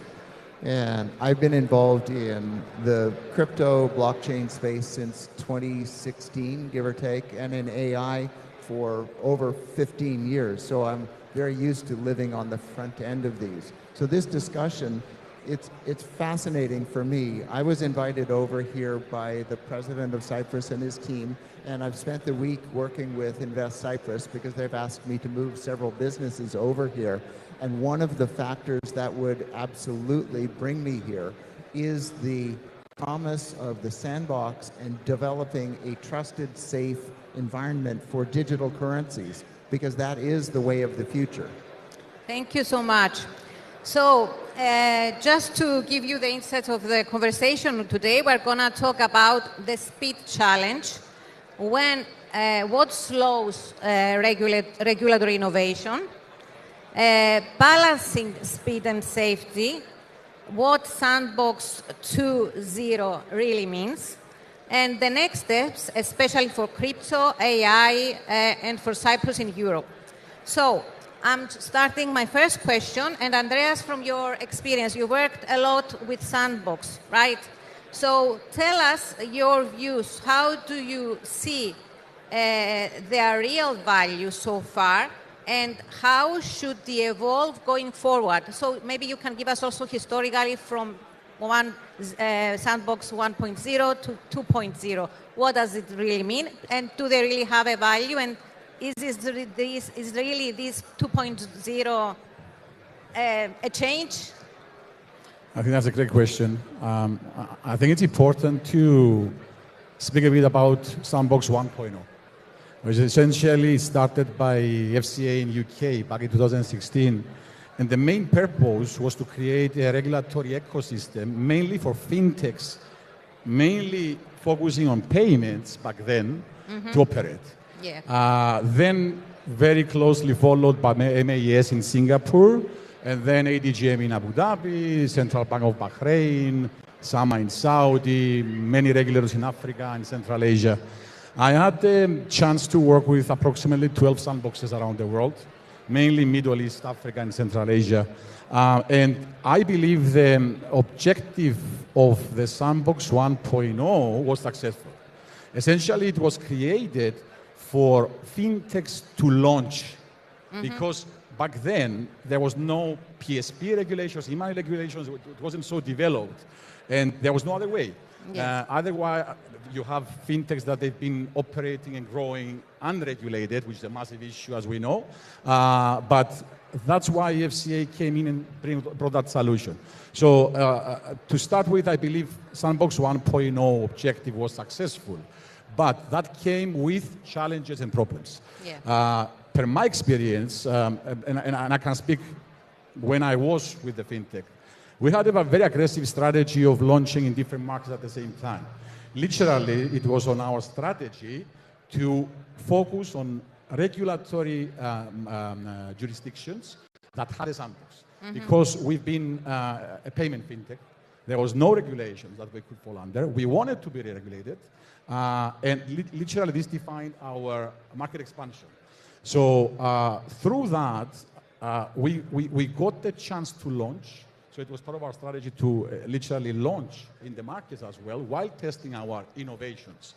But very soon, after launching and growing within a sandbox, we found the problems. I will share a few experiences. One of them was product related in Sime in Kenya. So we launched there what I believe still a very innovative product. It was micro debentures with the Capital Markets Authority of Kenya, targeting union members in Kenya, millions of people. It was a fantastic solution, built on blockchain, smart contracts, and so on. We've tested it. We've launched it. They gave us quite a significant limit on users. So we had actual traction with the consumers. But then when the time came to graduate, we graduated successfully, but there was literally no regulation to fall under. So we didn't have enough resources back then to help the regulator draft the regulation. The regulator didn't have enough resources to actually draft it on their own, and essentially we had to shut down. So that's one example. Another example is with my dear friends, Central Bank of Bahrain, where we've been one of the first fintechs entering the sandbox there. We've done a fantastic job there. We've been competing with the big guys, massive market fit for our payment solution. But graduating successfully from the sandbox, it was 2020, I believe, we had to apply for a PSP license, which took us 3 years to obtain. So you can imagine, we invested for 2 years, getting people on the ground, getting the business up and running, adjust the product to fit the market. Even when you were in the sandbox, you passed through the passport, yes, and then you had to go. Graduated successfully. Yeah. And then they say, okay, guys, you have to stop now. Apply for a license, which took 3 years because So that's why we see the evolution of 2.0. Exactly. And I'm going to go quickly to the evolution of 2.0. Exactly. Okay? A fantastic example is also with my dear friends in AIFC in Kazakhstan, Astana International Financial Center. The first version of the sandbox was the same like the rest, right? You had to enter, graduate, then you had to find the right license to apply. The regulator there was, I would say, very innovative and very proactive. I've had several sessions with them as a fintech to sort out this problem because we had the experience from other sandboxes. And they now adjusted their sandbox from a graduation phase to a migration phase. So it's way more difficult now to enter the reg lab, it's called the reg lab there, of AIFC. But once you enter the sandbox, you don't graduate. I think there are a lot of criteria also in Dubai, you're talking, right? Exactly. And there are also fees. It's like a big full-fledged fees as license. well. You have to apply. And also SciSec has very strict. We'll also. But just Simon to will close tell it, the regulator is on top of the fintechs, they are regtechs or whatever, digital assets and so on companies. They allow them to test and innovate, and at the same time, they adjust the limits. Transaction limits, user limits, and add further requirements and migrate from a sandbox license to a full license without having to graduate and reapply. And also which is fantastic. I want to comment here, seeing also what SciSec announced is when you're in sandbox 2.0, it's like you're under the regulation, let's say, and the regulators learn from you, but also the fintechs, they're allowed to trade real time. The regulators can test real time, so it's a learning curve for both of them. Exactly. And that's why the graduation is towards the license. Graduation right? is 1.0. Yes. We need migrations now, correct? Yeah. So you need the regulator to be innovative enough and allocate resources to help. No, I'm talking about the graduation from the sandbox. Once they are in the sandbox. Graduation is an old terminology for me. It should be migration from a sandbox to a license. Yes. And that's where the regulators should focus to support literally the consumers. Because what's the objective of a regulator is to protect the consumer rights and create a healthy competition, correct? So they have to allow the companies to do that. Correct. And I think it was necessary, the 2.0, and also it comes necessary with the AI Act as well, which is a bit more mandatory to work in this regime. And now I'm moving to Simon from your experience, and also since Cyprus made a really bold move, going straight from the Innovation Hub to a full sandbox, the Sandbox 2.0. And my question is, was that decision to avoid delays and showing and be more speedful, let's say it was, more advanced SciSec in this going directly to the 2.0 sandbox? If you asked me these questions, Xenia, a couple of years ago, and it may sound a bold statement, but I will say that regulation and technology, they don't go together. And this is what I will say back then. And why I will say that is because technology is always in front. Regulation is trying to keep up with technology. Exactly. There's always this frustration, and the one is at the front, the other one is much behind. Exactly. Yes. 2017, we had nothing to support us. 2018, we introduced Innovation Hub. But Innovation Hub back then, it was mainly its role advisory. Exactly. They are going, saying their ideas, and that's all. It was, it didn't actually go anywhere. Nothing else, Exactly. No regulation, no framework. We've been asking questions. The questions will come back a couple of days later, then ask another questions, come back. We've been having meetings, telephone calls, but never an ending case. So, and also what Andreas said, that if you were it was like 1.0 that you were talking, but then if you had to get a license, you had to wait another 3 years because it was actually talking nowhere in a regulated environment or testing or leading the regulators, guiding them towards regulation. The funny part, kinda ironic, is that the law was in favor of those people who went and launched a project without obtaining any license, without asking anyone, because there was no framework. So the people who've been ethically trying to be regulated or supervised by any authority, in the end, they lost the opportunity to have a company that it was successful in the business because they've been waiting for some kind of approval. Now, this is not the case anymore. With Sandbox 2.0, innovation no longer exists. Now we have a real case scenario whereas we can have the company being tested. And regardless if we have a framework or not, if the project is straightforward and it's understandable from the point of view of the regulator, then in a couple of weeks they can go live. And I have a follow-up question for you about Cyprus. From your, how does it compare with other EU jurisdictions? And if you could also standardize one regulatory interpretation globally to reduce approval delays, what that would be? So first of all, compare about the other EU jurisdictions and Cyprus. And if we were to make one, let's say, before we heard about fragmentation, I don't know if it's possible to have one sandbox globally, but I want to hear your views. They tried that.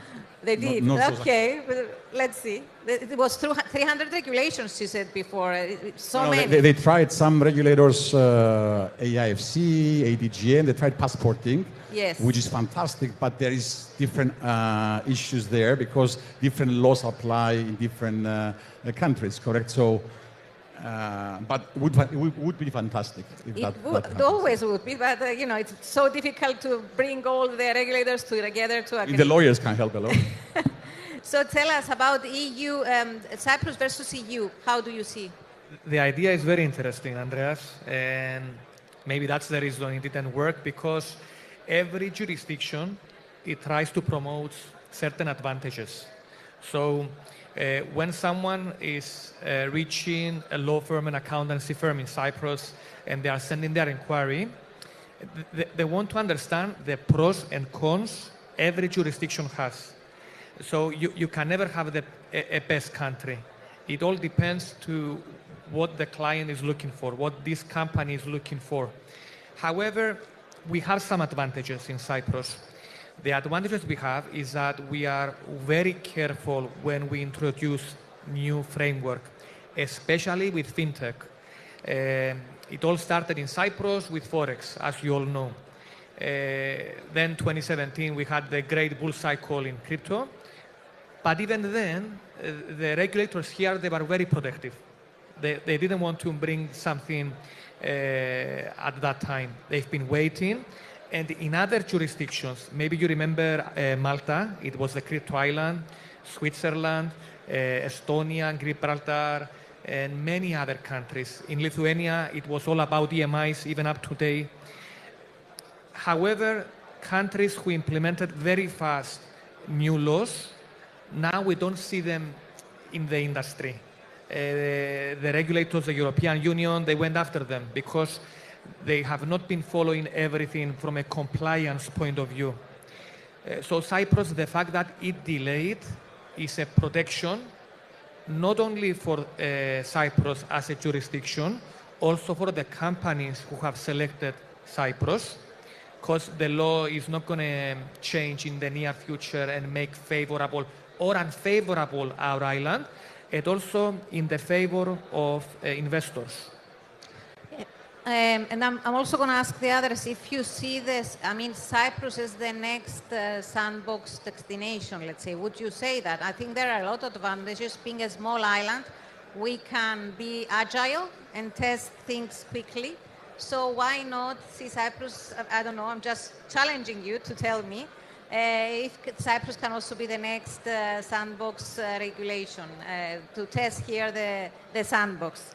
Yeah, tell me your comment and then we can also... It could be. I never say no, never. However, we also have some other advantages that someone is going to think before making a decision. When they are thinking to open a company for sandbox or anything else, other incentives are the corporate taxation. Other incentives is the benefits the UBO will have if they change the domicile in Cyprus and they become Cyprus non-dom. So, in my opinion, from my expertise, they never see only one thing, only the sandbox. They are going to see the whole picture. What are the whole advantages they are going to get by coming to Cyprus? Of course, it can be a very long conversation.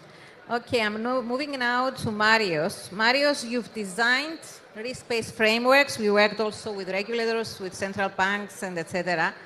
Tell us, how do we rethink the risk assessments so regulators can make faster decisions without raising risks? Because this is all about. The challenge is, what we are talking about is the challenge faster but safer. And your role here, since you are, I mean, usually the risk guys, I want them first in the room to assess the risks. Tell us your views, Maria. Okay. In 20 years from now, you'll ask me the same question. Okay, I think this is a very big challenge, as we see, because what is happening and what is done. One, risks are evolving. An example is the environmental risk. 5 years ago, no financial institution was assessing environmental risk. The last 5 years, we are working, for example, in the banking sector to set up and implement frameworks for that. When they estimate their expected loss, they have to incorporate scenario for an environmental event. 5 years ago, it was not even written anything about it. You assess a borrower, a corporate for a loan, environment was never an issue. Now they have to get their emissions and they have to assess how environmental friendly they are. And this also is a factor for the pricing. So new risks are evolving, which we see that is evolving. Second, as we see it, there is a lack of data available very fast, okay? And even though I can say that, look, for a technology company, this might be easier. Everything is there compared to traditional, let's say, financial services sectors. Not to say outside the financial services sector, which the situation is even much worse. But nevertheless, I would say that even now, the problems with data is very big. One, availability. Second, quality. Quality is not there. This is what we experience everywhere. And quality is not there because either the data is wrong or because the same data are in different databases and there is not a structured process to report them. So, and third, because there are definition issues. You know, many times the big organizations have many definitions similar, which have small differences, but when they report, they don't choose the correct data field. So it is always a problem. So from the regulator's perspective, but also from the supervisee, they need to have a structured process on the data because this gives the information to understand. And third, there's a need of education. The regulator understands more the risks, but they don't understand the business. The supervisee understands very well the business, and they don't understand the regulation many times, or they don't understand it at the level they should. And we have a delta on these two things. But Mario, and Sandbox, for example, as a tool, can help educate both. Exactly. Educate the regulator to understand the business, because with the transformations, with the evolution of the technology, business models are evolving very fast, and it is not easy for someone to understand and digest. And on the other side, these developers, these entrepreneurs, these innovators have to understand the restrictions they have in the regulation. So working together is something that will help. Risk will be always there. The issue with the pace of innovation and the regulation will always be there. And what I can say surely is that as we move along, what we see is that more and more regulation, I don't think this will stop, and always it will be an obstacle, but not only an obstacle, also a controlling factor, not to get excess risks. So Marius very well told us that there is lack of data. There is also lack of, there is a gap between the regulators and the innovators, and that the sandbox, it could be a good chance because it's a good chance to gather data in real time for the regulators, and both of them to learn together, right? So it's a very good opportunity for the industry, for the innovators and the regulators to learn, yes. Right? If I may add there, that's where RegTech should come in, regulatory technology. And there's a lot of companies working around solutions for regulators, and I think on SciSec side, they should look into that. Yes. The only issue that I see is that we have a sandbox guideline, let's say, which only covers a small part of the innovation. We have energy. There is not a sandbox there, and there are many, I would say, innovators, entrepreneurs on that field. On payments, which again, it is an era, and we don't have a sandbox. So next year, all member states should have a framework for a sandbox on AI. We still don't have, but AI on what? It's on many areas, on healthcare, okay? And we see us at KPMG, we have the Startup Innovation Lab, where we invite entrepreneurs and we choose them to train them and then try to find investors for them. We see that there are entrepreneurs, there are weaknesses on that, but there are on so many areas, and Sandbox can be a very useful tool to help them, because we know that if you pass a Sandbox, then it is tested from the regulator. It ticks a big box, I would say, and it can help also on the financing for these entrepreneurs. Exactly, yeah. And also, you also mentioned that you want to see more dedicated sandbox as well, right? On specific cases, from what I understand, Of your course. views. Okay, so now moving to Barry, you have a lot of innovation background, and I would like your views about and your thoughts about what kind of regulatory environment allows the crypto to thrive, because also it's a very innovative technology, and what kind of regulation would work without being splitted, without stopping them? And is it really possible to regulate without undermining decentralization? Okay, thank you. I think for this topic, the idea of balancing innovation with regulation, I think I would like to set the stage with an example of where there were no regulations and where that puts you. I've been in the front edge of innovating my whole life, and nothing is more of a risk for a business than stepping into a situation that is unregulated. Because now your risks are you cannot evaluate your risks. Everything you do is a possible risk. I was working on a project in the early 2000s with Pacific Gas and Electric, different industry. This is a utility for Northern California. We installed smart meters for gas and electric through the entire northern part of California. So 13 million meters of each style. When we started looking at the data, I was doing the first evaluation because I and my team were actually involved on the project.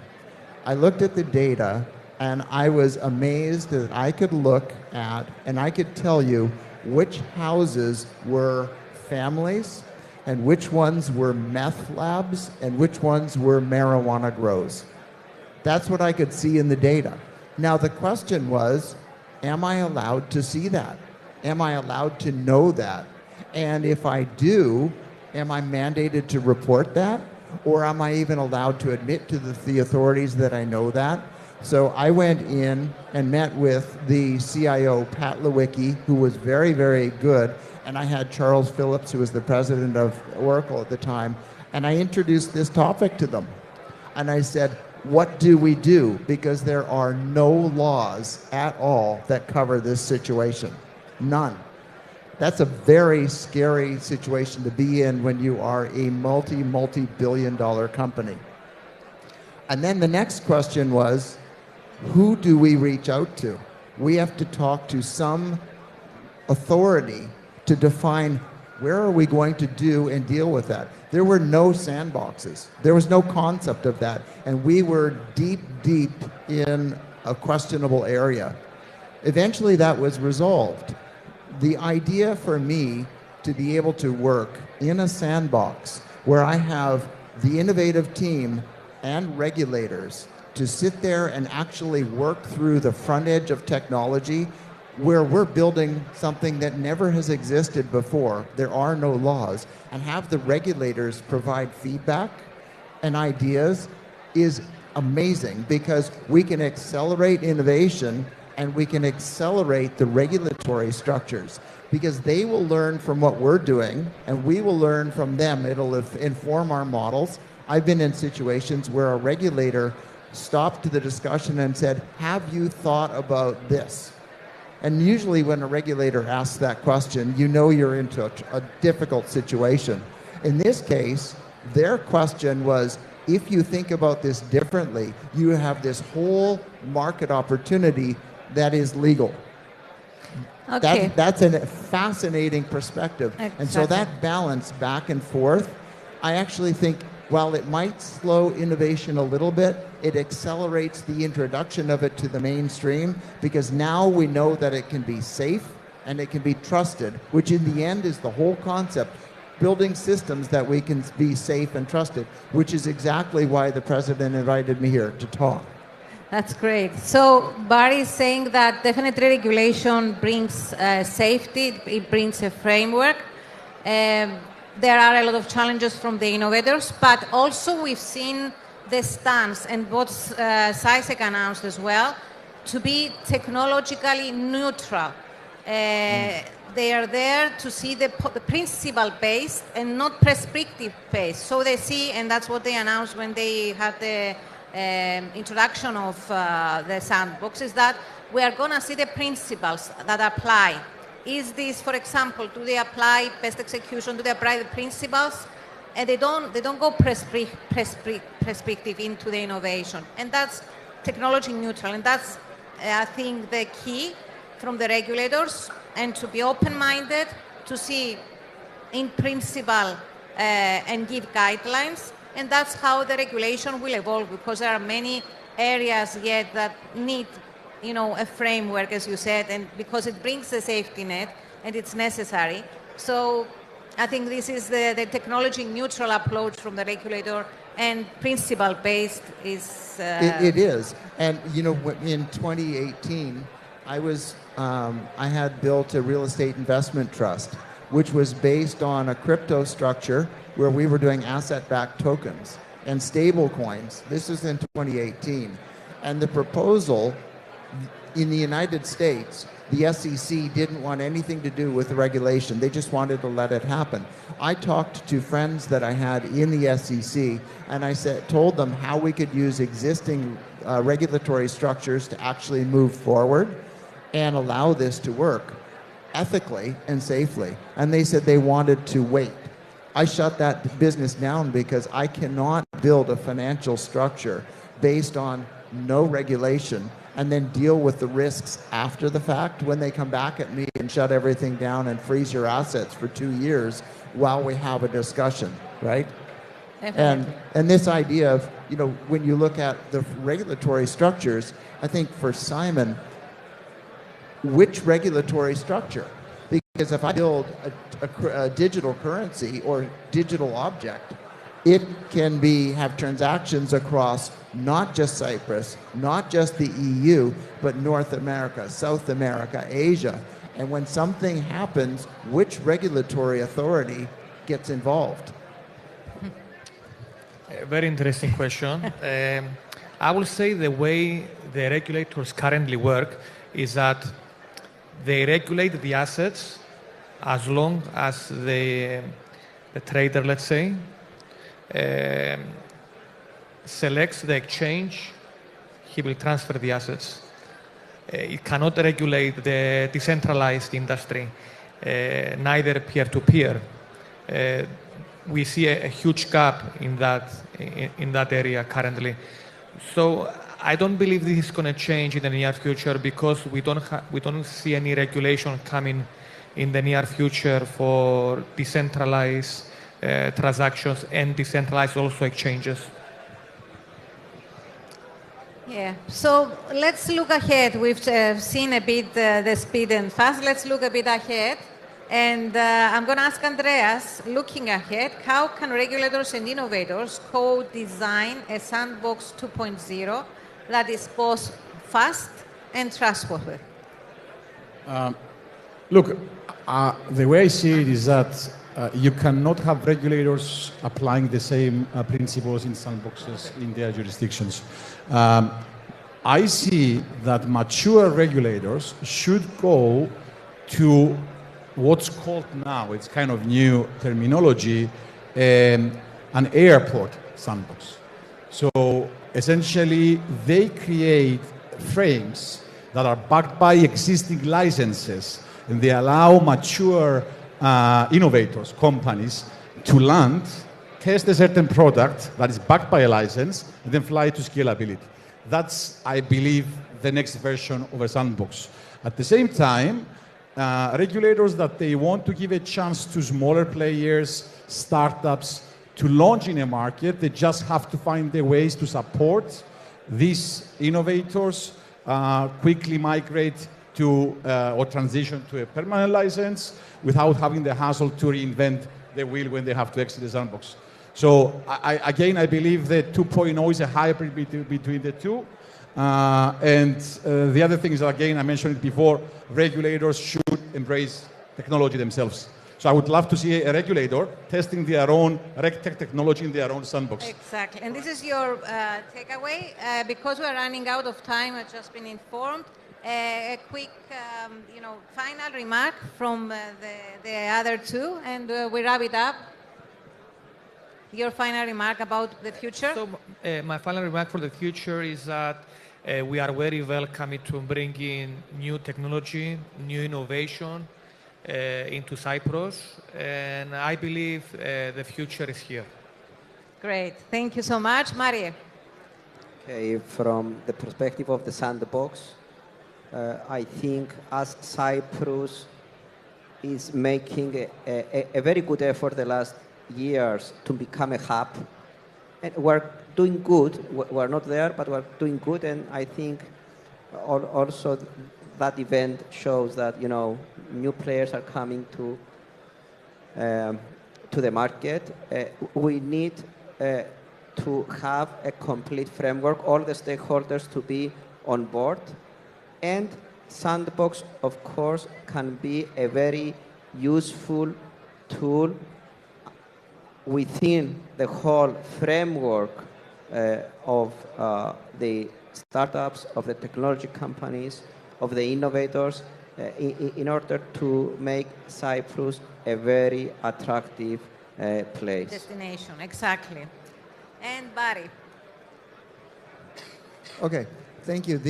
I think if I look at it with the future here and why, from what I have read and learned in discussion with the president of Cyprus and his deputy ministers, the conversations I've had with the many organizations sent here, is if I look at it from the attitude, this is an attitude of finding a path forward to establish Cyprus as a beacon for the region and around the world to create a future where there's a balance of innovation and a balance of informed regulation that can come out of a sandbox where they learn from what we are doing and provide an economic diversification and growth structure for the future of Cyprus. I think Cyprus is on the very edge of an amazing trajectory for growth.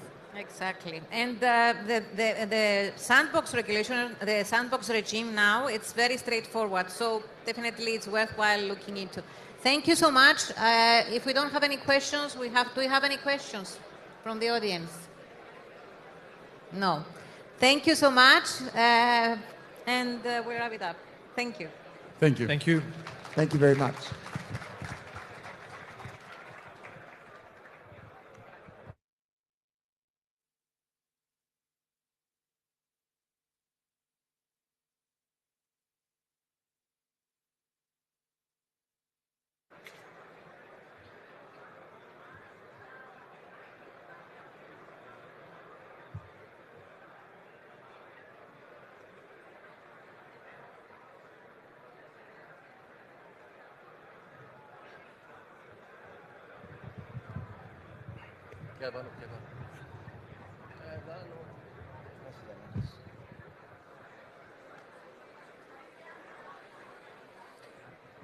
Thank you.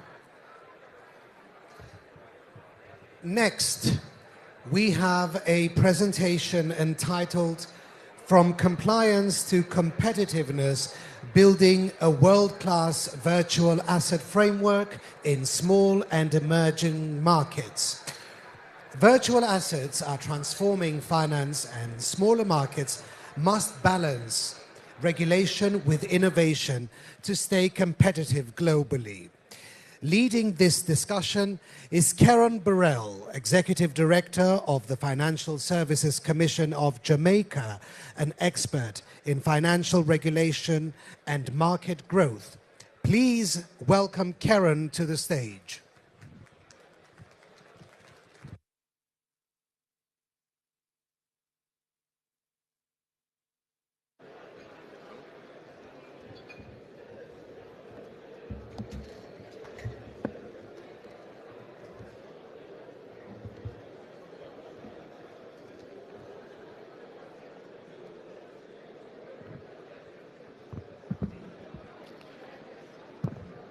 Good morning. Hope we're all well.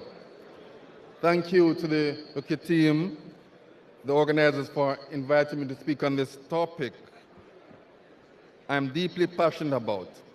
It's an honor to be back here at Wikifinance for the second time.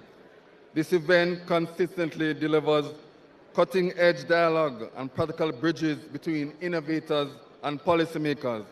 Gatherings like these are vital. They link regulators like myself to these areas to form synergistic alliances and foster a financial ecosystem that is safe, resilient, and innovative on a global scale. As an avid football fan and a proud supporter of Liverpool, I often find regulatory lessons in this beautiful game. The English Premier League is arguably the most watched and financed in the world.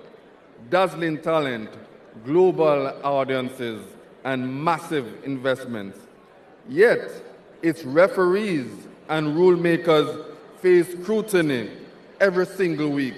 Decisions are dissected, standards debated, controversies flare up, and the spectacle thrives. But the regulations are consistently under the microscope. Will recurring regulatory questions ultimately undermine the Premier League's dominance? We'll wait and see. But a regulator, it must be thinking about the space, and I am the referee, make rules for you. Can a robust, proportionate compliance regime not only preserve trust and enable innovation to flourish, but be a mechanism that attracts sustainable investment? More pointedly, can a robust and proportionate compliance regime implemented by a small emerging economy for a nascent sector like VAS be a pull factor for industry players, large and small, enabling small and emerging economies to compete with the more developed and mature financial markets? That is a thought I wish to provoke over the next 10 minutes. Let me see.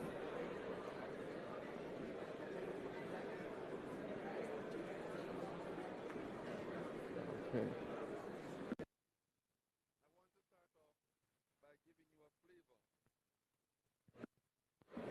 Okay. I want to start off by giving you a flavor of today's topic. I will begin with a concise overview. Next, we'll have a discussion about whether strong compliance can actually increase competitiveness. Then, I'll examine a practical approach to building a fit-for-purpose framework. The specific elements should consider a balance between safety and innovation. Finally, I will close with brief concluding remarks.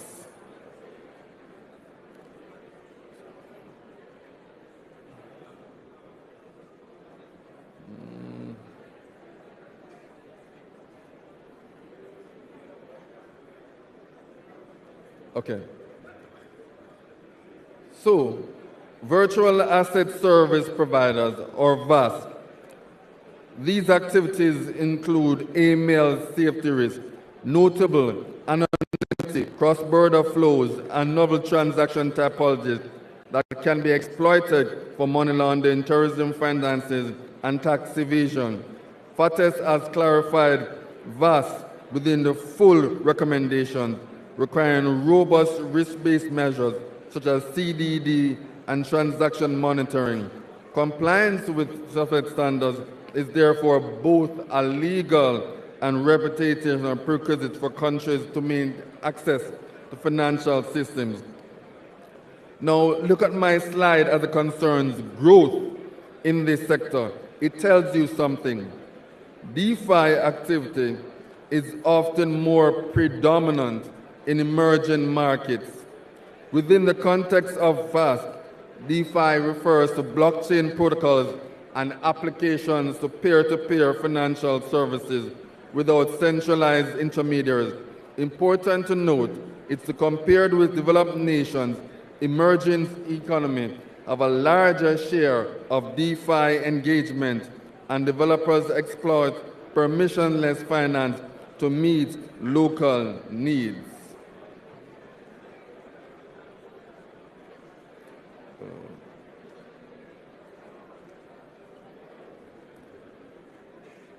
But what I'm referring to when I speak of compliance framework, the compliance framework in financial regulation refers to an organized set of laws, operational programs, KYC, CDD.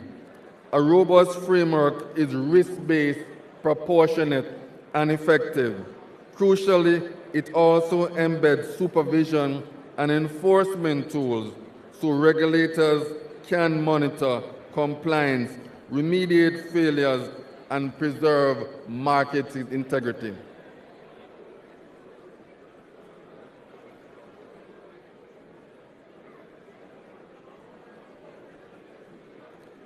The clicker.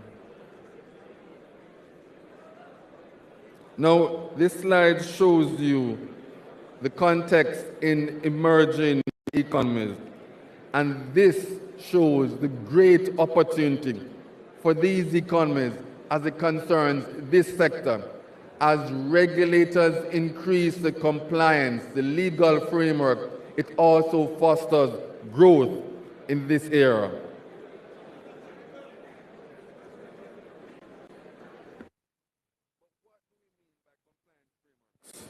But what do we mean by compliance frameworks? Well, these are the programs that put in place the underpinnings for a proportionate, effective, and dissuasive framework, ensuring that you can be licensed and operate within the context that we have created. The purpose of compliance framework is to ensure that existence continues into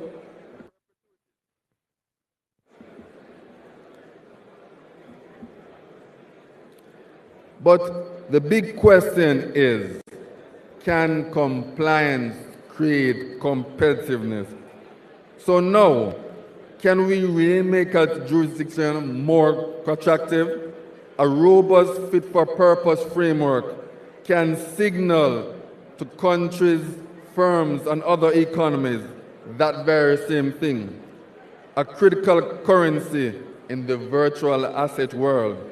Clear licensing criteria, proportionate capital and custody requirements, mandatory controls, and transparent enforcement pathways reduce information asymmetry and demonstrate that firms locally will be held to predictable standards. Compliance with international standards amplifies the benefits by opening doors to cross-border correspondent relationships, banking access, and investments. So how can small emerging jurisdictions create an attractive environment? Know what does a fit-for-purpose regime does? I believe it rests on three pillars: a robust but accommodative law, a licensing model that facilitates virtual assets activities, sandboxes options, a proportional supervisory regime that encourages vast businesses and models.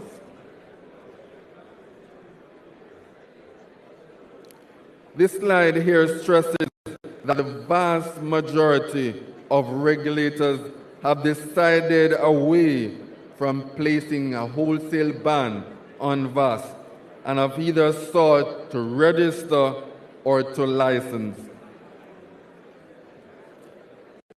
The final pillar, a proportional licensing regime, tailors oversight intensity to the size, complexity, and risk profile of each VAS, ensuring smaller firms can grow without undue burden, while systemically important institutions face stricter scrutiny. It combines licensing, risk-based reporting thresholds, and targeted on-site deep tech reviews. In Jamaica, we conducted research. A summary of our findings can be seen in the table.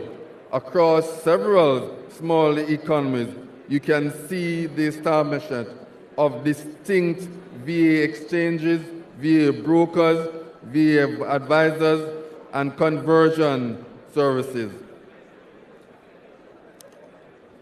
VASP at a glance, Jamaica would be emerging as it concerns the VASP framework. It's creating a clear, proportionate, and market-enabling law and framework. A multi-class regime calibrated to specific activities, incoming conduct of business rules to protect consumers and ensure market integrity, whilst ensuring that prudential requirements and training are put in place. In concluding, a fit-for-purpose regulatory regime can attract investments and VASP by providing legal clarity, predictable licensing pathways, and proportional safeguards that reduce operational and reputational risk. Small countries should prioritize enacting robust, clear laws to provide legal certainty and attract credible participants.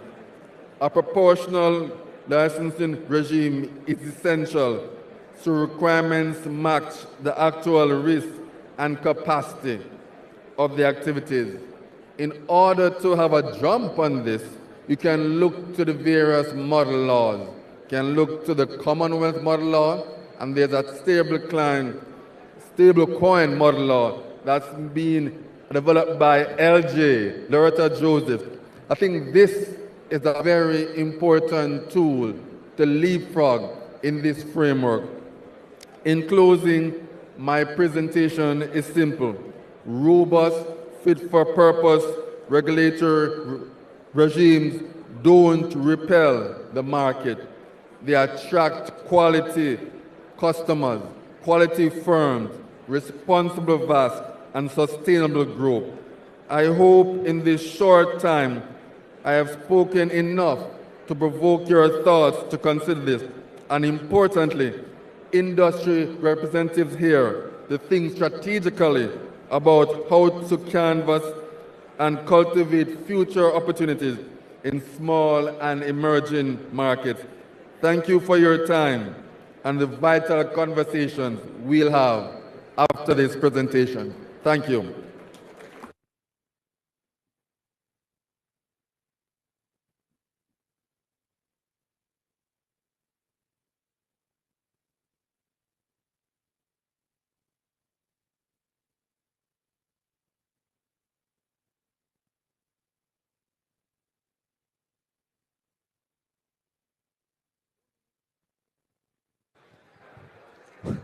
Moving to our third roundtable of the morning sessions. Our next session dives into a critical topic for investors worldwide: investment opportunities and risks in emerging markets, global layout of private equity, venture capital, and ETFs. Emerging markets offer exciting potential but come with unique challenges. This panel will explore how investors can navigate risks and unlock growth through diverse vehicles like private equity, venture capital, and ETFs on a global scale. To steer this insightful conversation, please welcome our moderator, Menelaos Xenofontos, Head of Strategy and Intelligence at Invest Cyprus, who brings a wealth of experience in market strategy and investment intelligence. Joining him are four distinguished panelists.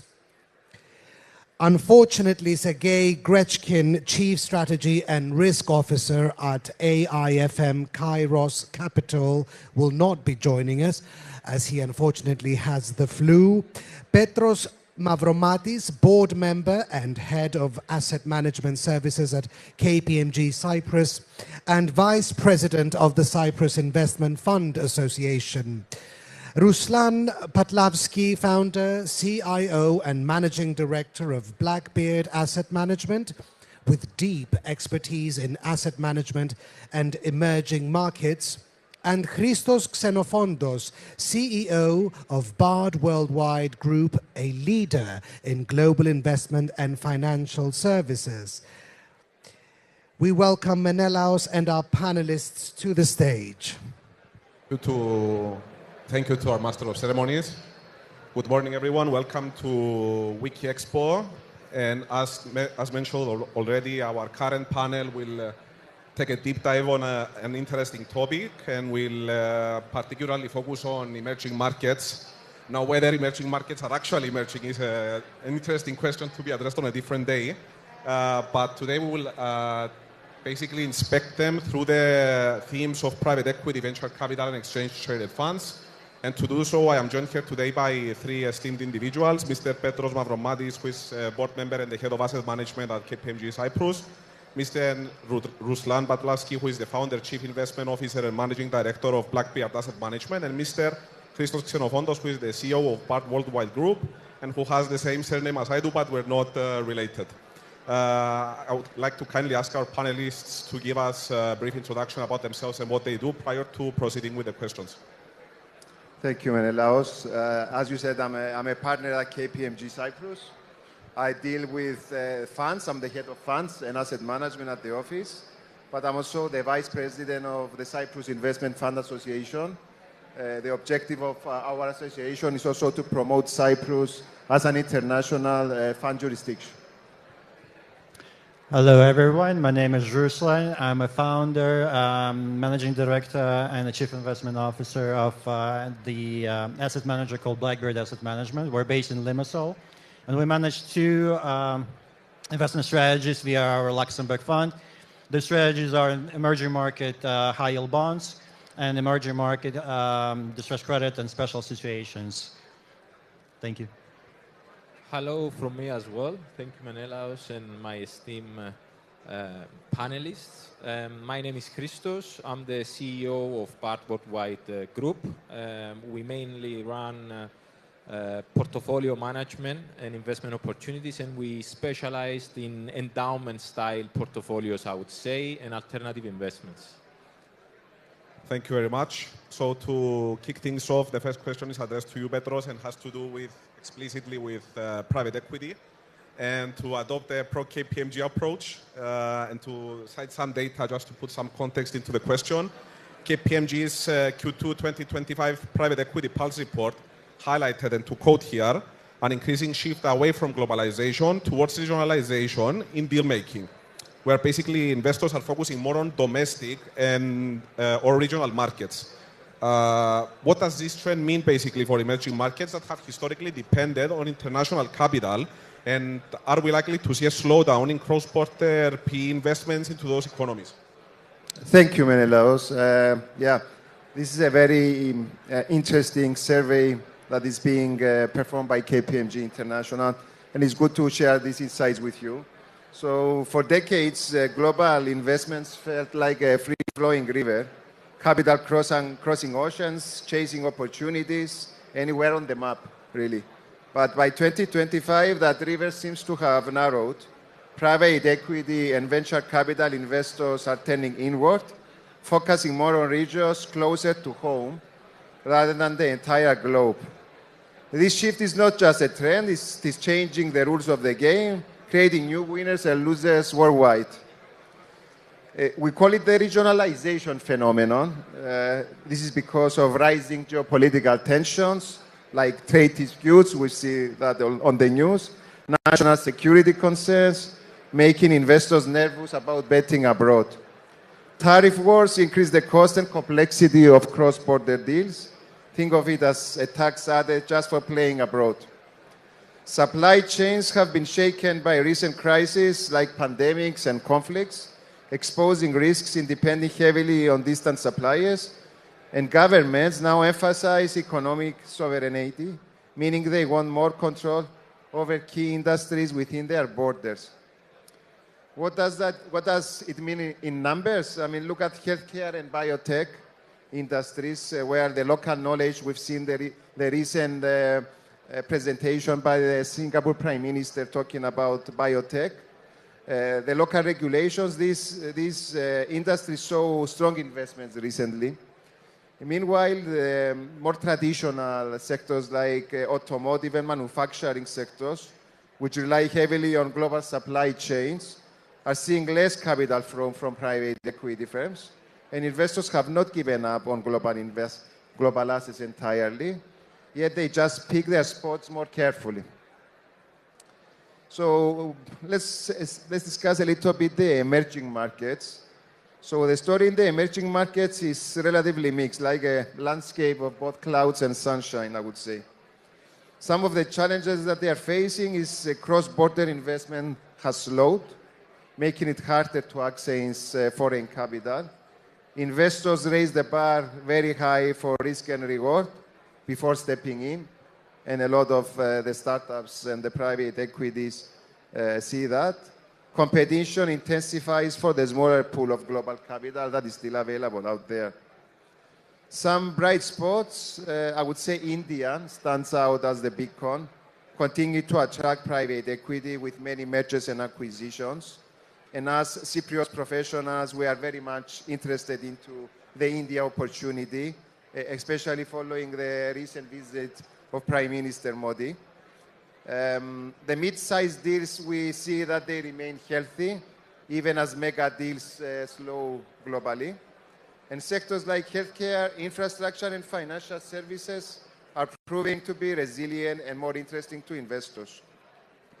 Emerging markets, now they must prove that they offer a compelling risk-adjusted returns, not just growth potential, to justify the international investment and raising of capital.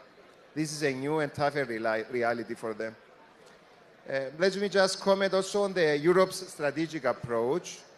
Europe is not standing still. Instead, it's turning regionalization into an opportunity. Countries like UK, Germany, and France are launching large domestic funding programs aiming to boost local innovation and reduce reliance on external capital. Europe focuses on technology sovereignty, trying to become self-reliant in key industries such as digital tech and biotech, but is competing the US and Asia that are well ahead in that game. European asset prices are currently lower, making regional investments a bit more attractive. And this, we have seen huge financial pledges. For example, Apollo Global Management, a huge giant in the industry, plans to invest as much as 100 billion in Germany over the next 10 years. And Blackstone, another giant coming from the US, is aiming to put 500 billion across projects in the EU. So these massive commitments show a significant change in how Europe is attracting and distributing investment money, focusing more on regional opportunities than before. Thank you, Petros. A lot of valuable points raised there. I think the most important one to highlight is that governments are choosing to have control over certain industries. India is emerging as a superstar, and that there are many initiatives being undertaken at the EU level as well. Perhaps my personal worry about the EU is the red tape and the fact that the EU's way basically to resolve the regulatory problem is to introduce superimposing regulations, creating a very gray area. I would also like to ask you, perhaps wearing the hat of the CIFA president, how might this shift impact a financial hub like Cyprus, which often serves as a bridge for regional investment activity? This is a very good question. Being here, Cyprus is our country, and we're doing the best to promote it, especially as CIFA. So we all know that Cyprus is uniquely positioned, is a crucial bridge in this evolving landscape, and we've seen all the headquartering companies coming and having the setup here. Even WikiFX coming here with this huge event shows that Cyprus has a role to play. Cyprus, you all know that it offers a well-developed financial system with expert fund services ready to support the regional investors. We have been doing this business for decades, from the 90s, so there is a lot of expertise and talent on the island. Geographically, Cyprus is very meaningful, obviously, being in the crossroads of Europe, Middle East, and Africa, a perfect spot for regional investments. And recent updates in the regulatory framework, especially in the fund space, including the adoption of all changes of Alternative Investment Fund Management Directive 2, gives the opportunity to Cyprus to continue offering a robust EU-aligned investor protection. And we also have the new legislation on fund administration that has been enacted a few months back, which provides institutional-grade fund administration to the investors of our Cypriot-based fund managers. In my mind, for Cyprus to succeed, it must prove, though, that beyond of just being a place that facilitates general international investments, it has to become an expert in specific industries that are leading regional investments, I would say, like healthcare, biotechnology, which I believe a lot into biotechnology, and infrastructure. So by making the most of our infrastructure, our financial system, our regulatory framework, which is coming from the EU, as you said, is a bit tough, but it's providing protection for the investors. And the prime geographical location, I think Cyprus can grow even bigger and benefit from the large investments flowing into Europe. Take advantage of the regionalization as well, take advantage of its neighbors and the opportunities that arise. That's a very interesting multidimensional response. Thank you. Now, Ruslan, my next question is to you, and it has to do with emerging market debt. We're seeing EM debt delivering very strong returns in 2025. Just to cite some figures, local currency bonds are now up by more than 11%, and hard currency sovereign bonds by roughly 8%. But nonetheless, we're seeing investor flows remaining hesitant, as we've seen an inflow of circa 275 billion being poured into emerging market debt in 2024. But in 2025, we're seeing significant swings.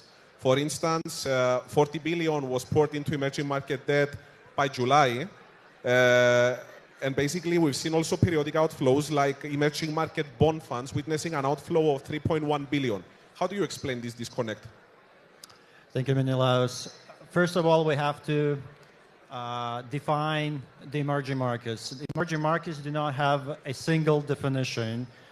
We're talking about 180 countries, and each fund, each researcher, each strategy, every person may define the emerging market slightly different. For example, is China an emerging market or a developed market? It's a big question because of the size of the country, the size of its economy, and the impact on the overall picture once we talk about the emerging markets. So there is no single definition, and that's why the data might not be representative for exactly what's happening in the region, although it's very indicative because it shows the trends. The inflows and outflows in general are fine, and that happens all the time. Sometimes investors turn around and prefer other regions or other asset classes, and there is nothing wrong with it. You cannot have extended inflows for a long time. To add to that, this year is a very different year to what we had historically. First of all, because of the very strong change in the geopolitical position of the US. And that fundamentally changes a lot of things within the whole investment universe, such things as perception of risk-free assets or safe havens, whether people like or not dollar-denominated assets, whether investors prefer to keep the money inside of the US or outside of the US. And on the global scale, that all creates a picture where other geographies, other asset classes are affected. So it's not always the emerging market in itself which creates inflows or outflows. It's also the other parts of the geography which may affect the inflows or outflows to the specific asset class, which we try to look in a separated manner. So if we look at what happened this year, because of the geopolitical events, we've seen rotation of investors out of US denominated dollar debt.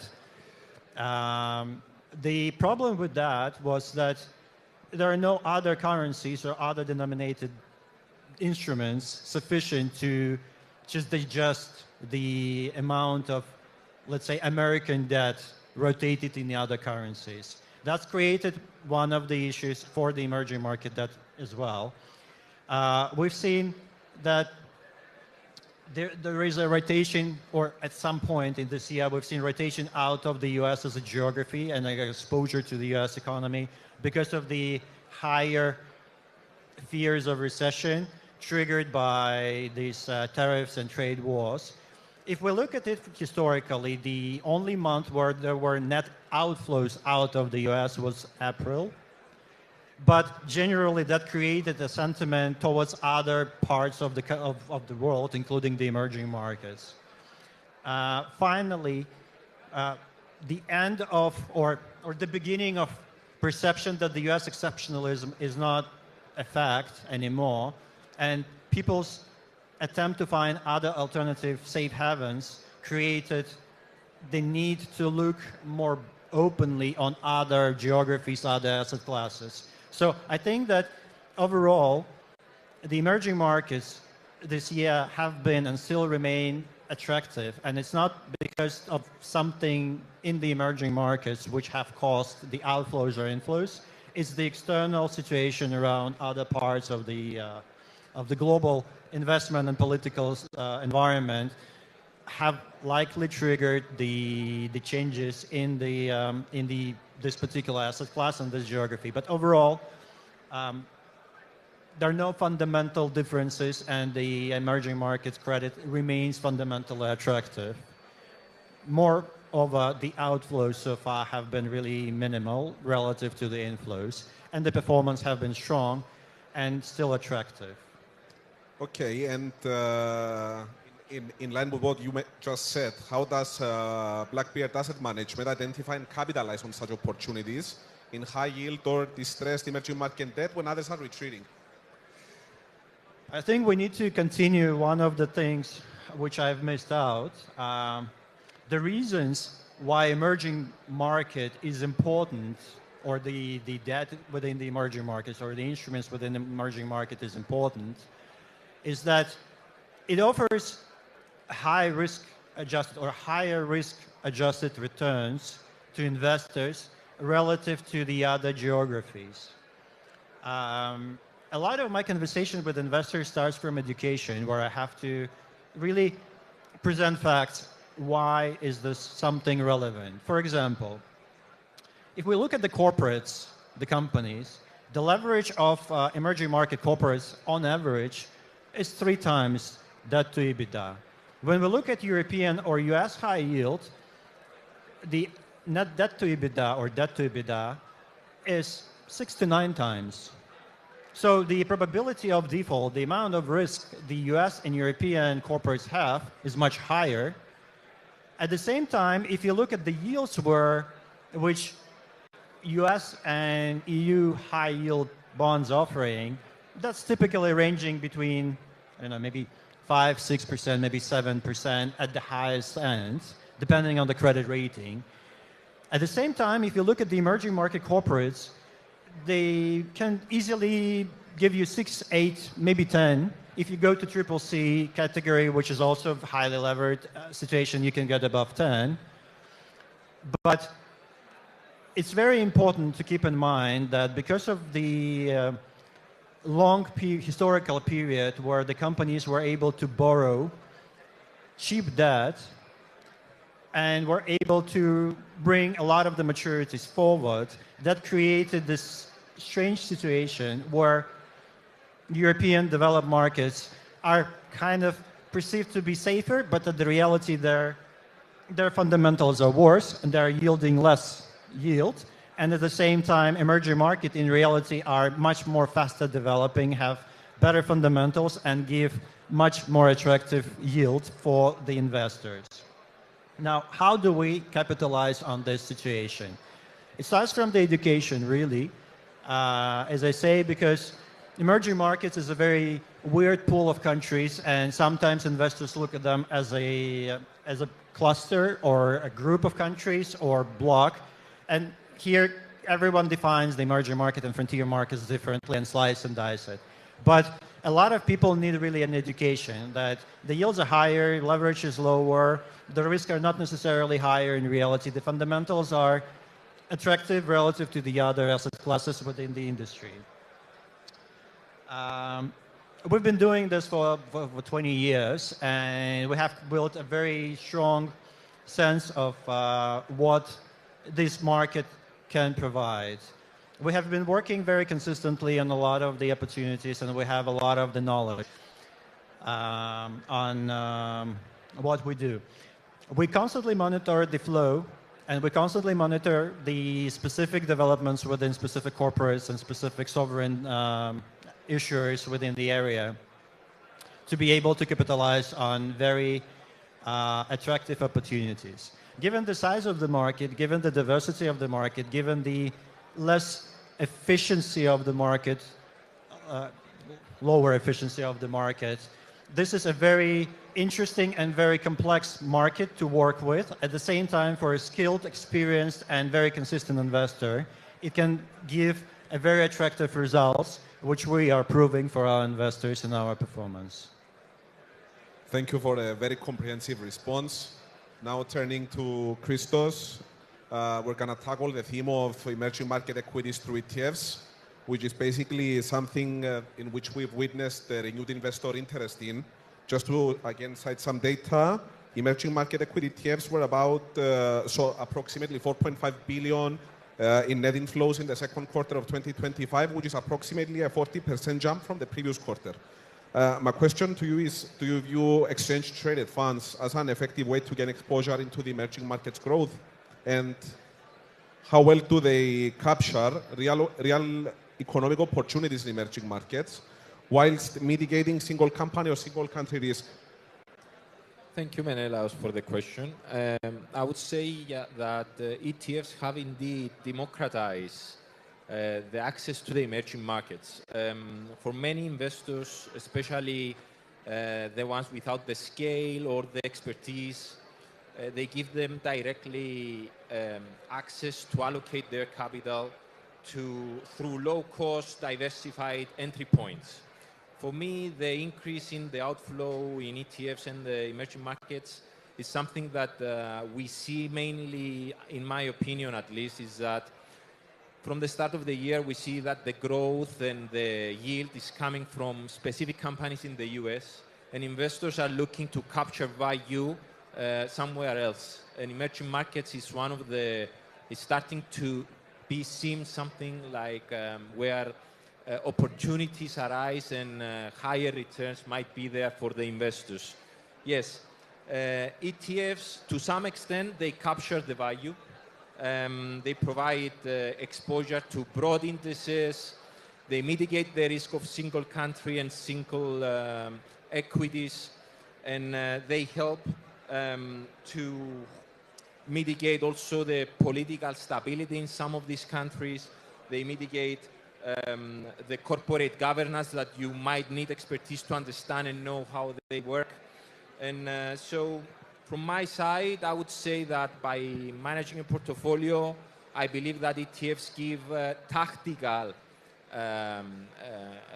power to access specific emerging markets and markets that you cannot access easily from the bottom up, and by doing your own research and finding the equities you need to have for the exposure you need.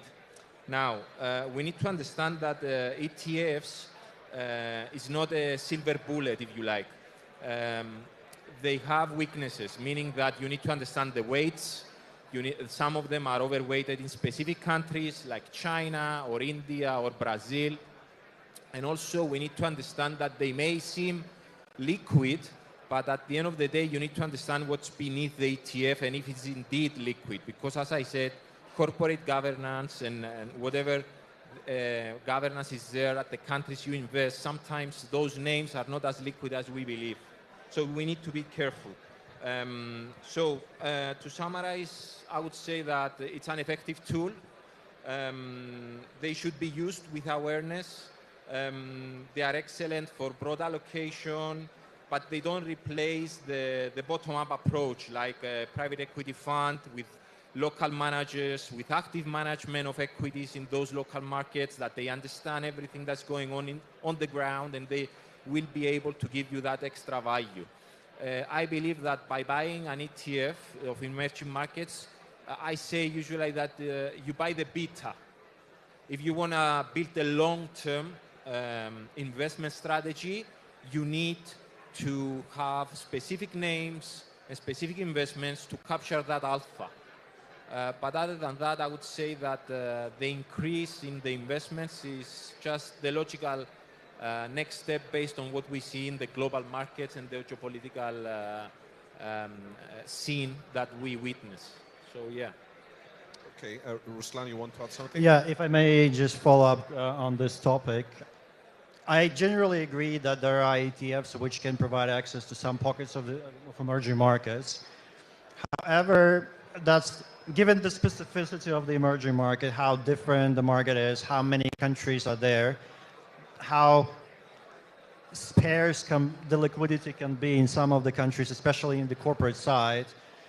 The vast majority of emerging market ETFs provide very high level access, and about 70% of the composition of each and every emerging market ETF is based on the sovereign, and maybe up to 30% of that, in the best case scenario, will be corporates.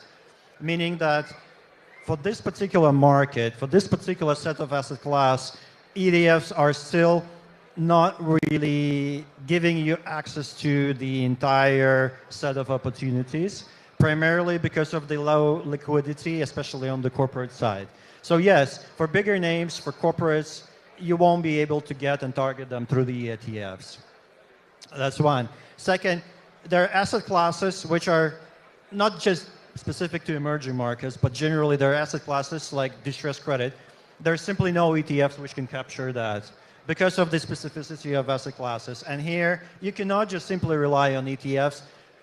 There are benefits of having ETFs for cheap because it's cheaper, it's passive, so you just invest and hold, it's easier to rotate. But at the end of the day, ETFs are not a solution for every situation the investor might need.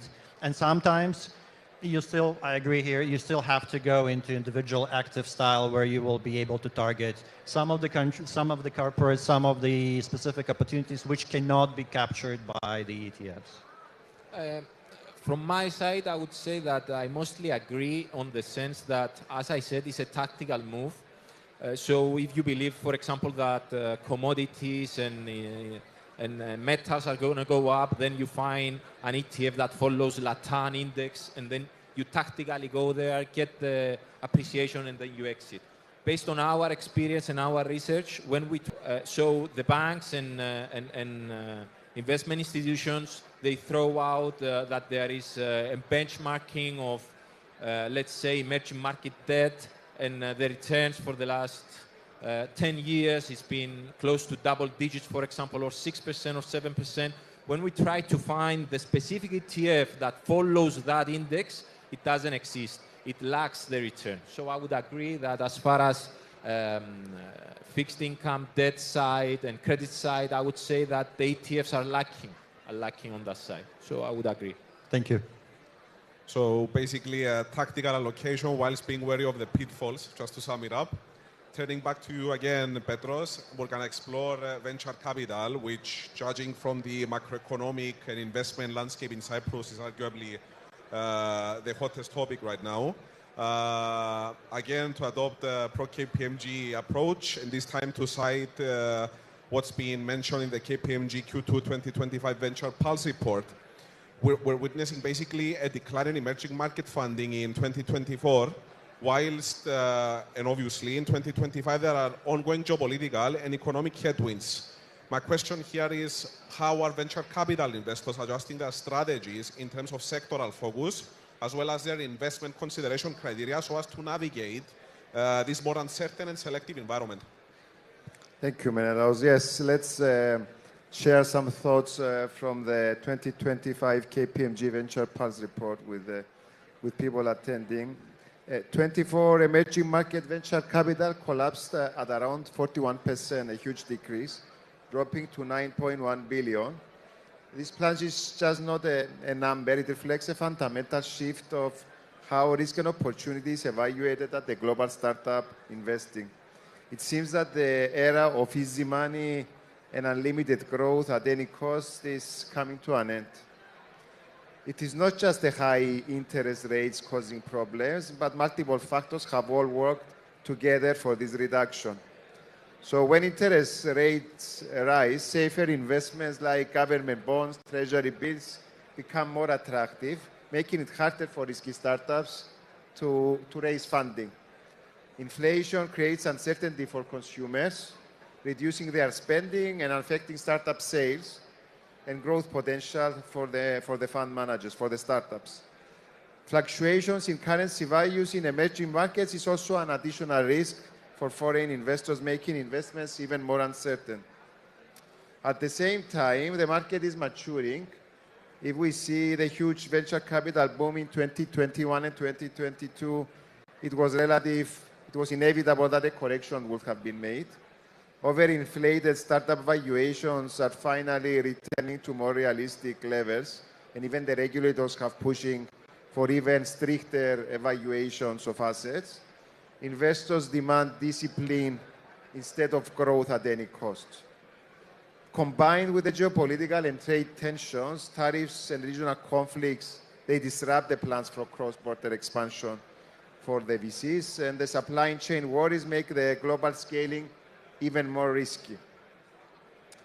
Most importantly, the exit window for investors is becoming a problem. So when they're selling shares for profit through IPOs and acquisitions, this window seems to have relatively closed because we've seen a huge reduction in IPOs in recent years globally. Investor psychology seems to have shifted. Investors have moved from the fear of missing out in very good opportunities into extreme selectivity in what they are choosing. The KPMG report, the data show that VCs still invest, but only in proven businesses worldwide, not early stage ideas. Hot sectors like AI and defense tech continue to attract capital because they are addressing urgent real-world problems. LPs, the real backers of the VCs, hesitate to commit new money, according to our report, worried about liquidity and how long returns will take to come back to them. There are some sectors that are weathering the storm. Of course, AI keeps the strong interest because it shows clear value and scalability.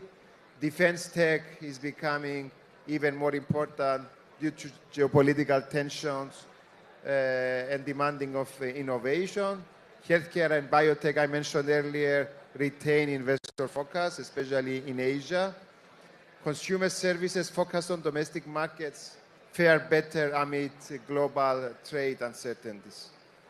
As we said earlier, conversely, sectors like automotive and manufacturing struggle under tariff impacts and currency risks.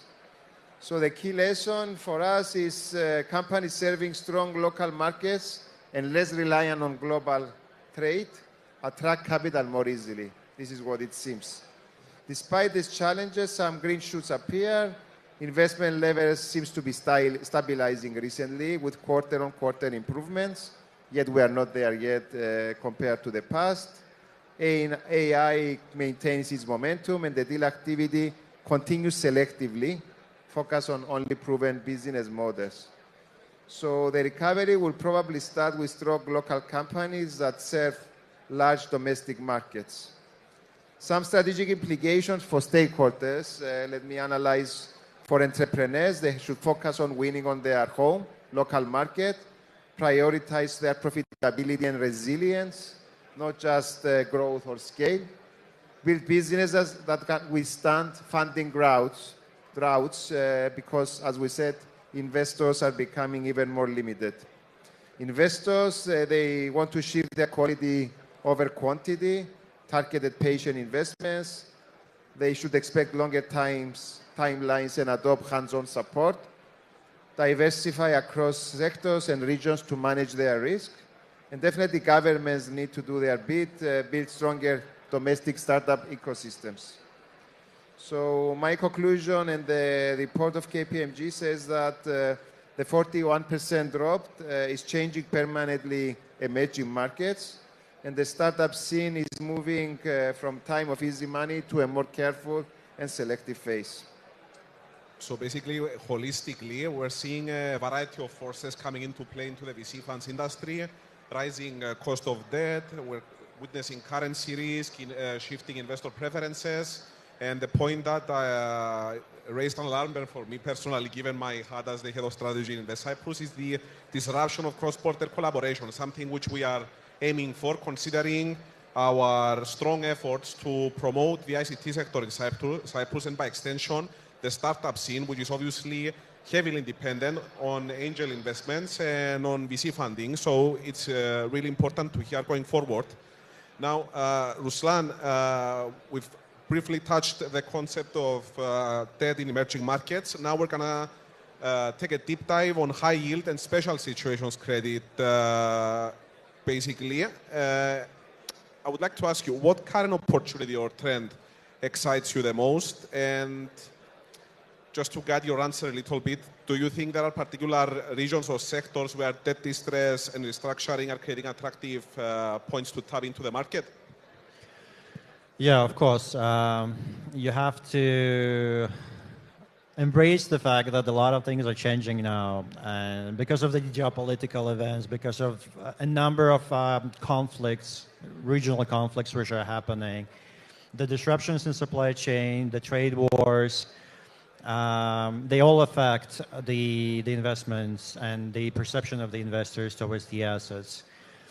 The trends which we are exciting most at the moment, there are a lot of them. They are both positive and negative. But if I would single out a few just for the sake of the answer, for high yield, for example, I would say that the reduction of the interest rates in the US, which affects globally the risk-free rate, and that basically pushes the yields down and makes the bond prices high, is an important factor. We've seen the cut by 25 basis points, and there is a perception that there will be another 2 cuts by 25 basis points each by the year end. This is something which hasn't been clear, and although this is happening in the US, again, consistent with what I was starting to talk about, the other parts of the global economy or investment universe affects the other parts of the market. So for high yield, regardless of whether this is EM or EU or US, the reduction in the interest rate will have a positive effect overall on the credit. And overall, as we discussed, the interest to emerging markets, the rotation out of the US, is a big thing which hasn't been yet happening before 2025. So this is another positive thing where investors look for new sectors, new geographies, new opportunities beyond something very traditional. Whether this will stay or this will kind of reverse to the usual preference, because frankly speaking, the flows to the US equities and in the US generally have been back now. But still, a lot of investors start to look elsewhere and still prefer emerging markets among all the others. For the distressed credit specifically, the very important thing is that although the global recession fears seem to kind of calm down, and it seems that we're weathering through. At the same time, there are pockets of economies or specific countries where the default rates are quite high historically, and there are industries, specific industries, which are very disrupted by the supply chain, trade wars, licensing, geopolitical things, conflicts. All these things create, as Pedro said, automotive. Within the manufacturing, I would single out very specific industries like chemicals. Oil and gas is not doing great because of the prices for oil is great, and at that price, that doesn't really stimulate new capex for new drilling and new supply coming to the market. So there are very specific things which create a lot of opportunities for the distressed investor, for patient, knowledgeable, skillful investor who knows how to distinguish between like permanently distressed credit, which has been going to insolvency, and the opportunities where you can get a nice recovery. So the current environment, the more turmoil, the more volatility generally is more favorable for the distressed side of the investors because it creates an opportunity of flows. It's unfortunate that we're going through a lot of the volatility right now, but on the other side, that presents a flow of constant actionable opportunities from this particular side. Interesting, and I mean, obviously what you mentioned requires an extensive amount of intelligence. As such, how important do you believe is local insight or partnerships in order to navigate such situations? It depends on your investment strategy, it depends on the level of depth, it depends on your investment angle. For example, ideally you would want to know the local insight, not insight is the wrong word, the local perception, the local knowledge, the details, and that would make your investment more comfortable, more informed. So the local knowledge is always important. At the same time, when we look at the emerging markets, it's 180 plus countries. You cannot have insights or presence in each of these countries, and you don't really need. So you have to bring a common denominator or make some sort of a clusters within the geography to be able to bring a lot of parallels. Regardless of that, what we do in distressed credit, we try to look at another common denominator, and that is the legal bankruptcy regimes and the governing law of the instruments which we buy in order to restructure. And most of these securities, regardless of the country, they are issued either under the law of New York. That's about 70% of all emerging market bonds, and about 30% comes from the English law. So there are pros and cons. Obviously, to sum up, local presence, local knowledge, understanding, deep expertise in local details are always helpful, but not always achievable. And you have to try to get local insight, but it's just very difficult to get in every situation. So you have to be informed, you have to know what you do, and you have to find sometimes common denominators which will help you to move you further and be ahead of the market. Thank you so much, Ruslan. Despite being 1 month down, I've been informed by the event coordinators that we need to put a stop. So unfortunately, I had one more questions to ask you, Christos, and it was a very interesting one. It was mentioned by your fellow co-panelists regarding the diversification amongst the emerging markets. Obviously, there's no one-size-fits-all, and not all countries under the emerging market umbrella are the same, so there was a lot of ground to cover. Nonetheless, I want to thank all three of you for your time and your valuable answers. I hope the audience was illuminated by our response, and we are happy to take any questions offline. Thank you very much. Thank you.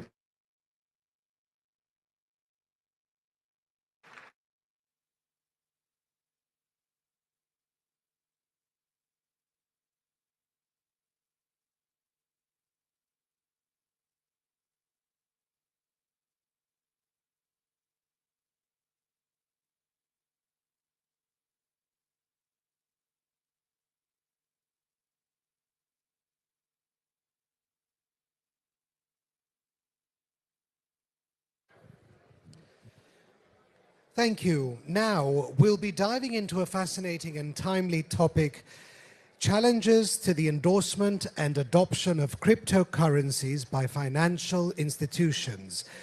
As the world of digital currencies continues to evolve, financial institutions face unique hurdles in adopting these new technologies while maintaining regulatory standards and managing risk.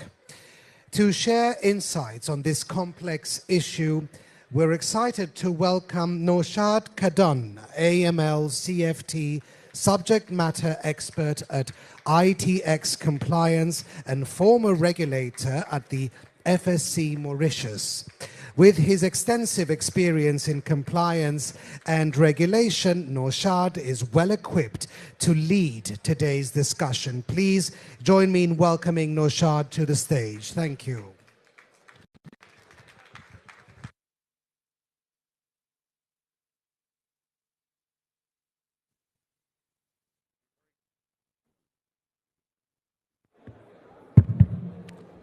So a very good morning, good afternoon, everyone. Pleasure being with you here today, and thank you very much to the event organizers as well for the invitation and to be part of this great and successful event. So my keynote speech today really covers the challenges that are, I would say, faced by virtual asset service providers pretty much all across the world. Many jurisdictions have moved to provide for legal and regulatory frameworks when it comes to really hosting and giving the ability to organizations, since really means lawmakers are there to really watch out that investors are protected. That's one. Excuse me. And secondly, there's also the entire process of jurisdictions, secondly, competing with each other, and thirdly, trying to make sure that they don't bring some level of, I would say, unfortunate disrepute that might result in any virtual asset service provider engaging in the kind of activities that are not really warranted. So having some thought about that, we've had in Mauritius a legal and regulatory framework. And once again, I would follow my friend, Lieutenant Colonel Carrel, to really mention Miss Loretta Joseph, who was part of the development of the legal and regulatory framework in Mauritius.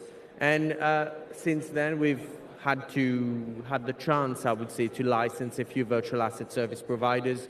But the difference is once they were licensed, they came across the very same old problems, I would say, or challenges, which is really getting a banking partner. Now, when it comes to really getting a banking partner, we've seen some of the local banks move on to open bank accounts for virtual asset service providers, but a few months later you would come across situations where the banks would feel the pressure to go on and terminate those business relationships. So one of the main causes while liaising with the Association of Bankers locally, and I think the very same challenge has been echoed by fellow associations, is the pressure that is exerted through counterparty due diligence. So what do we mean is you've got your correspondent banking relationships, and your correspondent banks, when they risk assess you, they ask you the question, do you have virtual asset service providers as clients? Now, my keynote speech today is really to address one misconception, because I want to use this opportunity to get the message out. The message that I want to get out is it's important, one, for central banks to have some great level of clarity and guidance towards the banks when it comes to really serving and accepting virtual asset service providers. Secondly, I feel that the banks also have to be adequately informed when it comes to understanding the parameters of their obligations. Everyone goes on and asks the banks, why are you not opening accounts for virtual asset service providers? Fundamentally, we want to see it happen so that we can provide for a conducive and healthy environment for virtual asset transactions.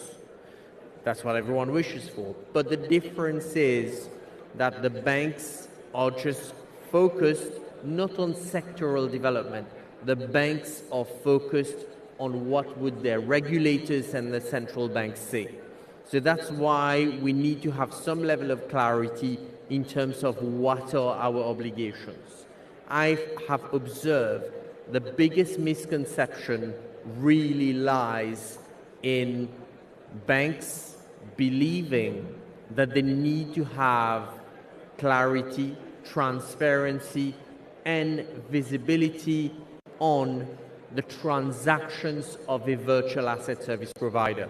But when you look at the FATF recommendations, what are pretty much the international standards that we live up to, they require the virtual asset service provider to be monitoring their own transactions. The banks should be monitoring the bank accounts of the VESPs that they have as clients. This is really one important critical message that I believe we need to get out. And I truly feel that the bank is considered by the FATF as an FI, a financial institution. As a financial institution, you ought to monitor the transactions of your clients, but not that of your clients' clients. Now, this clarity needs to get out, and this is really the underlying message that I wish to really convey today as part of my keynote speech. So anything to do with KYC requirements, yes, you would be capturing it the moment you do your source of fund check in terms of who is transmitting funds via fiat currencies to the accounts of the virtual asset service providers. But the moment the virtual asset service provider is accepting, till and unless there are any fiat transactions that are being paid to any particular person or received from any particular person. Only then there will be really valid grounds for the banking partner to go and have that level of due diligence on that particular person or client. So I've been asked to keep my message a bit short because I think we've run over quite a lot of the time for today's session. But I really wanted to make use of this platform and opportunity to get this message out to hope that the central banks, the policymakers really work together to get clear parameters out and the message out to their, I would say, licensees, which are regulated financial institutions, and for the dialogue to be maintained. And only when we manage to give that level of clarity and comfort to the banks that these are the parameters of what you should really be monitoring, only then that the banks will feel secure enough when it comes to onboarding. But then again, there remains the pressure from correspondent banking relationships. Why? Because the parameters of our policies remain within our jurisdiction out of sovereignty, and hopefully we can find some level of consensus when the message is out and there's some level of clarity. I wish to thank you very much, and if you have any questions, I'll be very happy to respond, but certainly we're a bit short of time. So thank you, and see you in the hall during the afternoon. Thank you.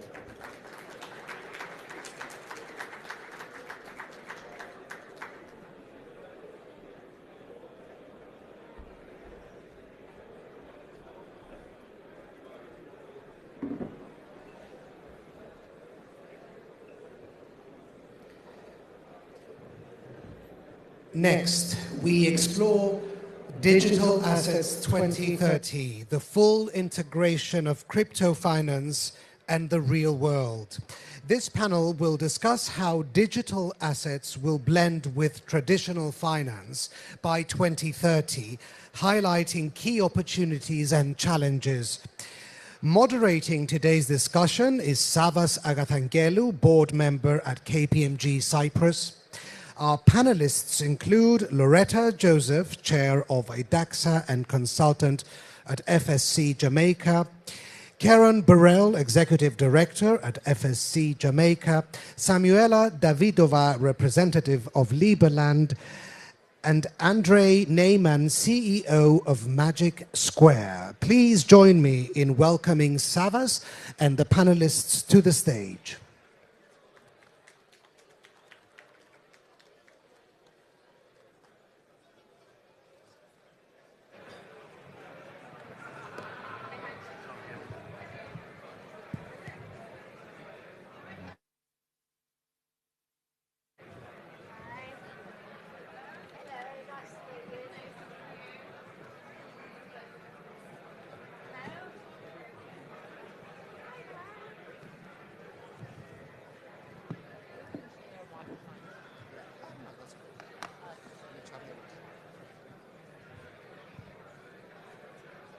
Is this on? Great. So, hi guys, and welcome to the final panel before the lunch break. We'll try to keep this conversation interesting and practical to make sure that you get the most out of it before you head for lunch break. I'd like at this stage to let you know that the panel you're about to experience is going to be spontaneous and unfiltered, as we just met with the guys last night for drinks and we didn't discuss questions whatsoever. So we give you the opportunity to hear unfiltered perspectives. I'd like to invite the fellow guys here on the panel to introduce themselves, and let's kick off to a great discussion. Maybe we start from the very end and we pass away here. Thank you. Thank you a lot. My name is Andre Naiman. I'm a founder and the CEO of Magic Square, a crypto native marketing platform, one of the biggest marketplaces in the crypto space. Exists for 4 years. We see crypto becoming mainstream, and every year we see more and more native adoption. So we are here to discuss how the process is rolling out. Perfect. Thank you very much. Please. Hello, everyone. My name is Samuela Davidova. I represent Liberland. This is my passport. We're building the freest country in the world. Of course, we are very crypto-friendly, but we do not control or limit which kind of currency you use as a Liberlander, so you're free to use your preferable fiat or cryptocurrency. We have our own governmental token and also a token for exchange or with the other Liberlanders. And you can find it on the exchanges. The first one is Liberland Merit and the other is Liberland Dollar. We have our reserve in Bitcoin, 100% off. I think we're the first and only country in the world who has it. So yeah, I guess that's quite a great context to begin the discussion, and I'm happy to chat with you. I know likely you're interested into learning more about Liberland. Please wait for the keynote of our president, Vít Jedlička, at 2:40. Thank you. Thank you very much. Please. Good afternoon again, everyone. I'm Karen Burl, Executive Director of the FSC. I'm a regulator, former central banker. The sectors I regulate currently include insurance, pension, securities. I'm also in charge of the implementation of the virtual asset framework in Jamaica. Thank you. Thank you very much. Hi everyone, I'm Loretta Joseph. I spoke before. I have many roles. One of them is that I advise multiple governments on legislative and regulative frameworks around virtual assets. In my other life, I work for the ex-head of the Financial Action Task Force in money laundering, anti-terrorism financing and the proliferation of nuclear weapons, and how cryptocurrencies are used for illicit financing. Thanks a lot. So guys, as you can see, we've been joined from the very experts to answer a few questions in regards to how do we actually integrate crypto finance in the real world. I'd like to mention at this stage that predictions say that we're going to have about 4 billion people transacting on Bitcoin and other fiat-related crypto, like, you know, the tethers and stuff. So we'd like to hear more from the guys here. What is the actual problem that we solve with these different coins and different transactions? It's not going to be, you know, the speculation aspect that I'm interested in, but what the everyday person can win when transacting using crypto. So this is going to all of you guys. Feel free to jump in. Maybe we start I don't know, with the very one that showed us a passport of Liberland. That you guys seem to be very attached to the idea. Samuela can give us a bit more insights on it. Yeah, it's actually a really great question. What problem does crypto really solve? And does it solve any problem, or is it just another asset? Or speculation. So if you zoom out on the word, maybe it's not particularly your problem, but the thing with crypto is that in the first place, it's borderless.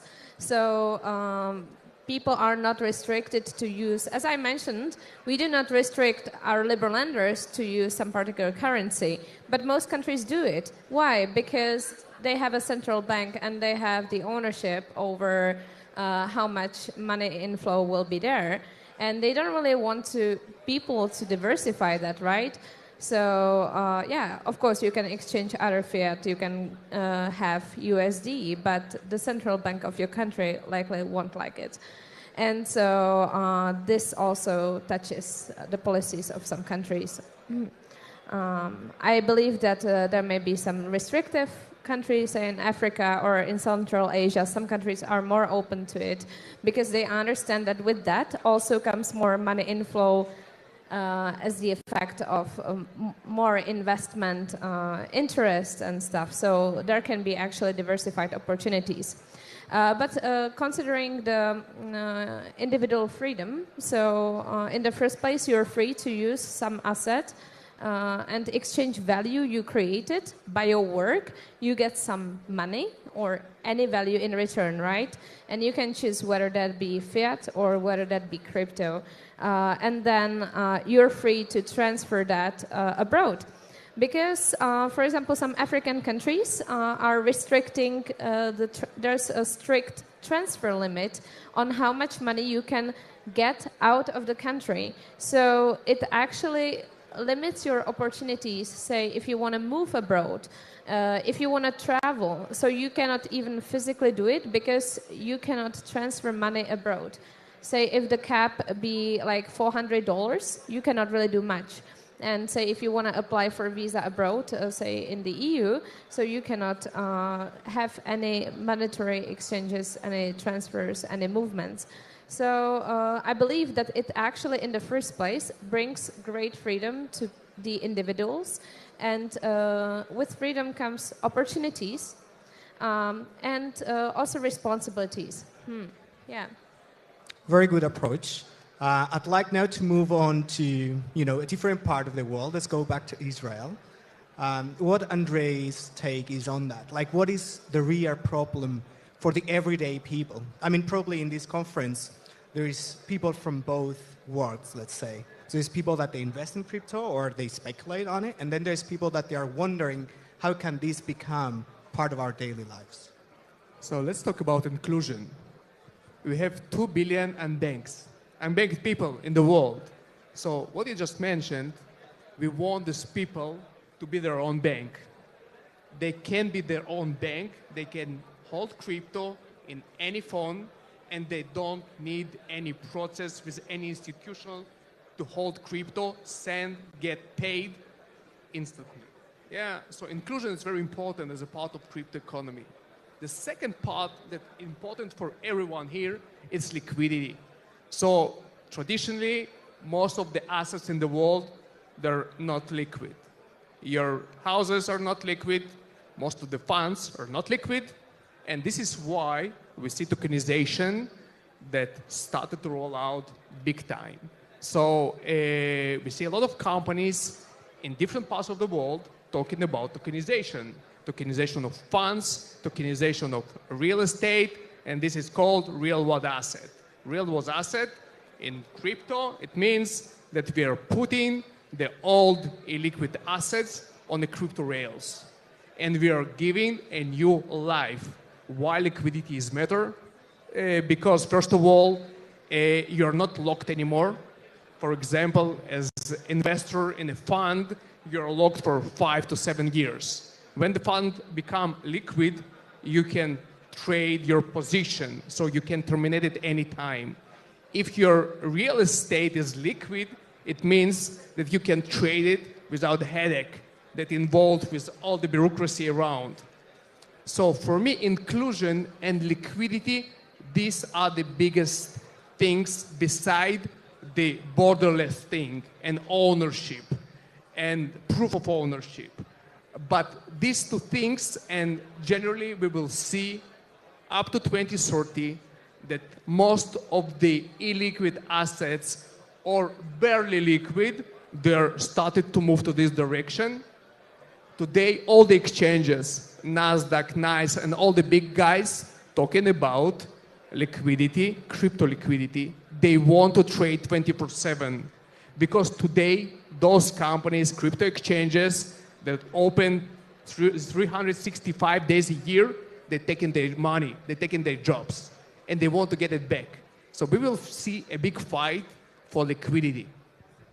Very interesting approach. Thanks a lot. I mean, we tend to see these, especially on real estate now. There's also many, utility tools that allow you to tokenize your real estate or liquefy it, in an instant, which is very interesting also for the audience here. I see many, regulating bodies and stuff. We're gonna soon come to a regulating expert also on our panels, both of them, to tell us their opinion. But here, this is your goal, regulation. It's supposed to be simple. We'll get to that. So let's address first, the elephant in the room, and then we go to the more practical questions. I'd like to move on to Karen. Like, what do you see? You travel all the way to come here for this panel. I mean, just so you know, guys, some of the people in this panel, they traveled 2 days to arrive here to share their knowledge with us. So I'd like to listen to, what you have to say. Like, what is the actual problem we're solving? Okay, thank you very much. You can hear me. So I'd like to start by looking at the end. What do I see as some of the challenges? I would say I will list two: technology and policy, right? So when we think of scaling infrastructure for these assets, it's virtual assets, it's useful to look at it in that way. On the technical side, we're dealing with interoperability, for example. Blockchains and payment systems don't naturally speak the same language. Creating standards across platforms are essential, therefore. And we need to look at the questions that include scalability and efficiency. Current networks can't yet process all the transactions at the speeds of traditional systems. Finally, we have to strengthen the mechanisms as it concerns digital finance, traditional banking, and these tend to be expensive at the current time. But there's also a big issue with cybersecurity, because as we move to digital and virtual assets, the cyber threat becomes even greater and that risk increases. But I believe technology will in time solve these problems. I think the big problems are policy, and therefore the issues concerning policy, political will, and social consensus are the big problems in the future. So that's the two contexts I'm really looking at. So in order for us to integrate really crypto in our life, we need the infrastructure while being, addressing many different issues, mainly cyber threats. I mean, I'm sure also in our audiences, many people, while transacting, probably been scammed or lost their assets or something. So going back to what the fellow panelists were saying, like, with great freedom, we have great responsibility. So that's another one. And moving on to the Australian side of the world. She's Jamaican now. You're taking her, right? Perfect. So Loretta, in your view, I mean, you've been, like licensing and doing the efficacy of all sorts of different type of regulations and consulting. Like, what do you see as us being able to get crypto into our lives? So crypto, I think, is probably the most important technology movement we've seen since the inception of the internet. And it's because crypto it's borderless. It moves 24/7, 7 days a week. It disintermediates the traditional finance players, and they make money out of it. I think when you're looking at regulation and laws, we can't regulate technology. You just can't. Laws need to be technology agnostic for a start, but we can regulate the players that use this technology. And so I think by 2030, I don't think we'll be talking about digital finance or finance. They'll just be blended into one. But we have to focus on the outcomes, and that's ensuring that whether players in the market, they're transparent, they don't scam people, we have market integrity. All these new asset classes that we're seeing that have been born out of blockchain technology still come with risks. But I think the biggest thing that we see with crypto is the democratization of money. And we're seeing the movement of generational wealth across the emerging world, where kids that are 16 have a mobile device and they can send a digital asset to anybody in the world almost instantaneously, has changed the way finance will look. But we also have to do it mindfully and also understand that when we regulate these industries, we don't regulate the technology, but we regulate the players that use the technology, and the principles around, consumer investor protection, making sure that cybersecurity requirements don't have exchanges hacked, are really, really important. Thank you very much.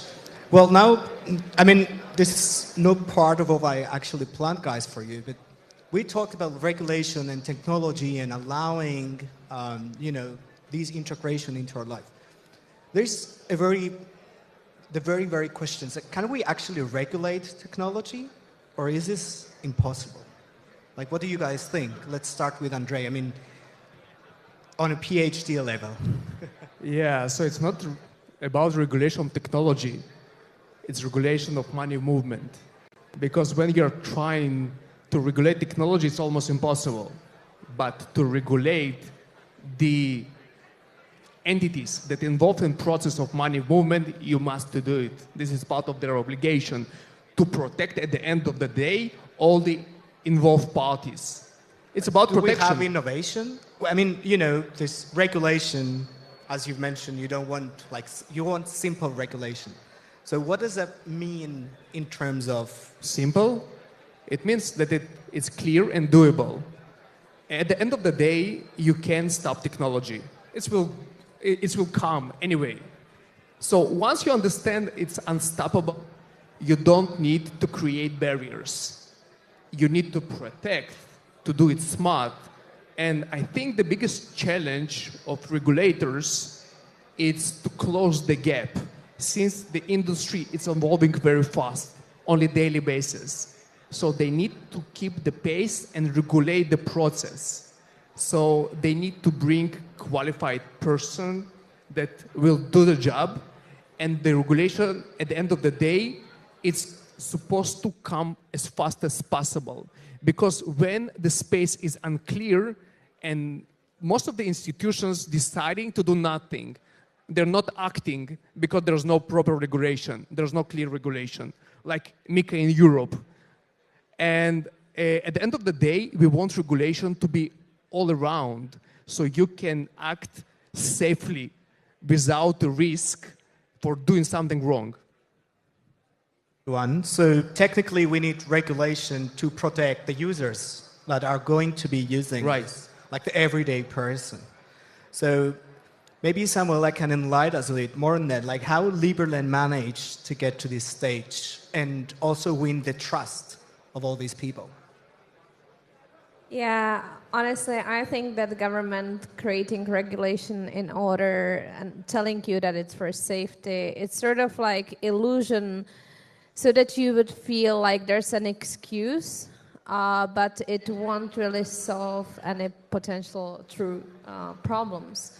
So that's why I mentioned that with freedom related to, say, diversification of assets, also comes responsibility.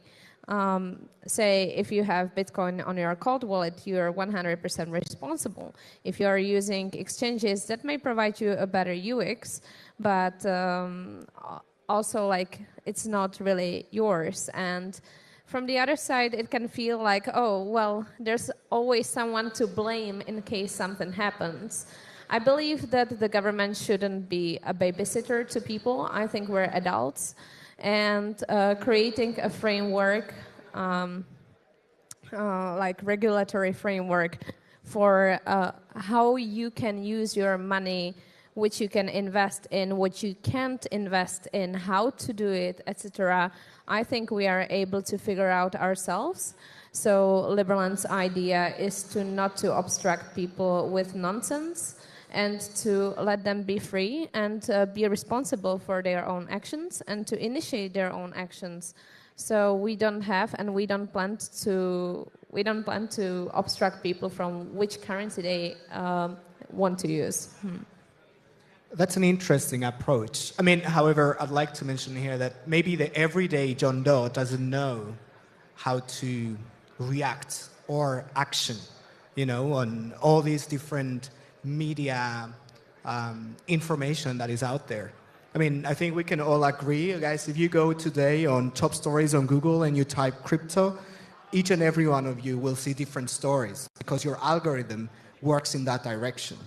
So I do personally believe that we probably need some sort of guidance for the citizens of each government that will also align with the infrastructure problems they need to solve. Liberland sounds like a great place. Maybe we chat a bit more on that later. Like to get a passport there, but I tend to see that the everyday people struggle and they need some sort of direction with all this, information that is out there. Yeah, I get it. But then it's a question of education. And again, like if you really want to learn something, if you want to be aware, right? I mean, the problem with when there's someone to blame, so we tend to bring less attention to it. So if you know that you're responsible for how you gain your money, how you spend your money, which currency you want to use, and it's only up to you, so you will likely get more attention to it, you will educate yourself, you will put the effort in. But if there's someone to blame, so you won't, but then it won't, in reality, it doesn't provide you safety. If you lose your assets, you lose your assets, and then you will get a nice PR of, oh, we're so sorry, but it won't really solve a problem. So I love and promote self-responsibility in the first place. And I believe that this also increases your own freedom to actually, with higher education, you see more opportunities and you will likely have a better life. Interesting. I'd like to get the opportunity to ask Loretta about it. I mean, I know all the work you're doing with the regulation and directions, the different governments and stuff. Like, what do you think on these statements? Like, do we really need to protect and overregulate, or can we be a little bit more flexible? So laws need to be technology agnostic. I don't think a law can back a technology. We've learnt that over many decades. And the man that built the internet is a guy called Robert Kahn. He's my mentor in open systems. And he told me a great story once. He said when he built the internet, so he wrote the transmission control protocol and the internet protocol. He sent a message across an open system to a man called Vint Cerf, and that said hello. And in the first 10 years that the internet was created, it didn't have that much uptake. And the government tried to close him down. He was like, no, you can't really close down, it's an open system. And then he said, the following 10 years, everybody wanted to buy him. And he's like, no, I can't, the internet's an open system, I can't sell it. But I think it's very important when we look at not regulating the technology, because we can't regulate code, but we can regulate the players that use the technology. And the average day man that uses digital assets, they still need some level of protection, whether that's their consumer protection. We need people not to use crypto for illicit purposes, and we also need crooks not to run businesses that use cryptocurrency or blockchain. The best example I'll give you is FTX. FTX collapse had nothing to do with Bitcoin. It had nothing to do with the asset. It had everything to do with the fact that the guy that ran FTX was a crook and he had no governance models in place. So that's what we can protect people from, the likes of the Sam Bankman-Frieds of the world, but the technology itself does not need to be regulated. Thank you very much. And since we kind of talk exhausted about regulation, I'd like to move on to infrastructure again. So are we ready to onboard all the users we want to in terms of infrastructure and seamless integrations? What do you think, Karen? My view is that we can hear. Mike, okay. I'm pretty much optimistic though. I think there can be coexistence. I think that we need to build laws and regulations that are technology neutral. I don't think it's my competence, neither do I want it to be, to regulate technology. That's somebody else's regime, right? Mine is to look at What do central banks do? What do regulators do? What do commercial banks do? What do financial institutions do? And my view is that we have certain skill sets on each side. Central banks will continue to be regulators of banks. They'll continue to deal with financial stability. They'll continue to ensure that they do monetary policy, right? Commercial banks or financial intermediaries, I think, can do 3 C's, right? They will continue their customer relationships, right? They will continue their compliance, and they will continue to ensure that the system is strong. That is what I think the commercial banks need to do. They have their strength in that regard. They have their strength with their customers, right? They have their strength in custodial affairs. So custodial affairs, customers, relationships, and compliance. Now, as it concerns technology, as it concerns digital finance, virtual assets, they have many roles to include financial inclusion, to include ensuring that transactions are cheaper, faster, and reach the common man. I think if we look at those as, say, 3 pillars, the central banks doing what they're supposed to do, central banks / the regulators, right? If you look at the commercial banks doing what they're best at, and digital finance providing these opportunities, I think we can coexist, and that will result in a more efficient system. Great. So we need the players around the technology and possibly on a correct speed, as Andre very rightly mentioned, to integrate with all these systems and onboard the users. We're about 3 minutes to the end of this panel, so I'd like to address the real elephant in the room. How do we get people to trust these technology and currencies to be integrated into their lives? I'd like a short, approach from each and every one of you, because we talked about regulation and speed and infrastructure, but I think at the end, what is, the backbone of this widespread adoption is trusting this, movement. So I'd like to start as, the beginning from Andre, and then we go all the way back to the room. I'd like to hear your approach on that. Yeah,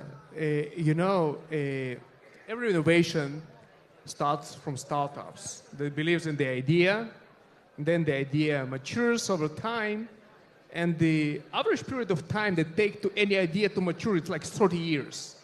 So we started with startups, then we see different neobanks like Revolut in your pocket integrating crypto, and then crypto coming to your bank. When you see in your account fiat and crypto in your traditional bank, it means it's already there.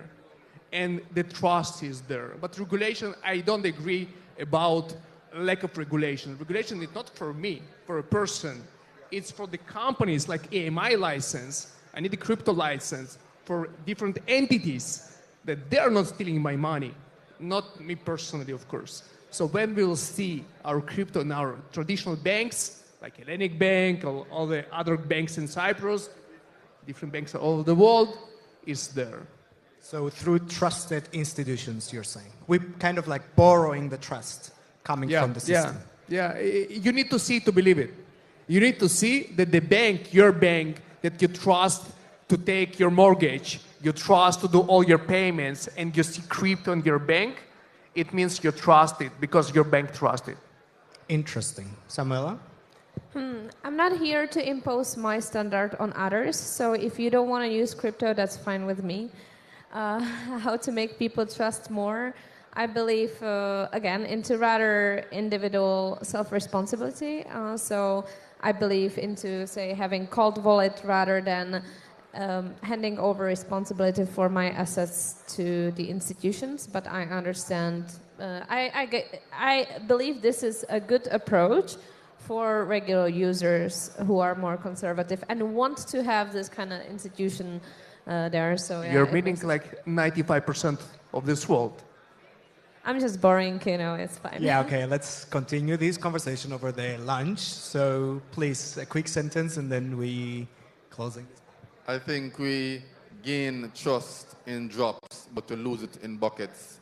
Same thing with reputation. I think that the central banks, regulators, and commercial banks have built this up over years.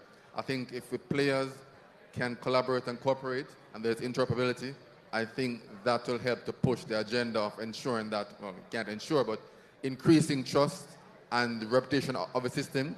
And I also think that if you have a platform and a framework that includes a well-regulated, not onerous, right? Not onerous, but a well-regulated system, I think that will go a far way. Thanks. Thank you very much. A quick sentence and we're closing. So the irony is that we talk about blockchain and crypto and they're built on trustless systems. They're built on maths. I trust that 1 + 1 = 2. I don't need to trust an intermediary. But the problem with our industry, and we've seen it over the last decade or more that I've been in it, that we can't trust the players that use this technology. There's still a big trust issue. People don't trust crypto. They don't trust the speculation of it. They don't trust the projects that they've lost faith in. So there's an ironic difference between the trustless systems and the trust that the people that code these systems we have to put in. I think we've got a long way to go to make people really start to have trustless systems that work. I think things like Liberland are a utopia and we're still a very long way away from that. But in the interim, we can only trust the people that build these systems, and they have to have regulations in place to make sure that they're transparent, they protect people that use them, and that we're all in a very safe environment. Thank you very much. So at this stage, I'd like to thank you all guys for being here with us, and I wish you a great lunch, and we'll see you in the afternoon.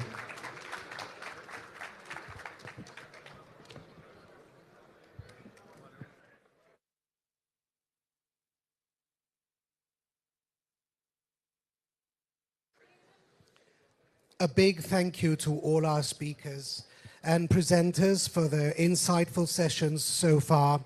Now, it's time for our lunch break. It will be just a little bit shorter until 1:30, please, so please be sure to return on time for the afternoon sessions. For our guests who have received lunch vouchers, please proceed to the Lanes restaurant. It is located at floor -1 below this hall, and present your voucher to redeem your meal. For those without vouchers, please bear in mind that lunch is exclusively for ticket holders. Enjoy your break, and we look forward to seeing you back soon at 1:30. Thank you.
the message.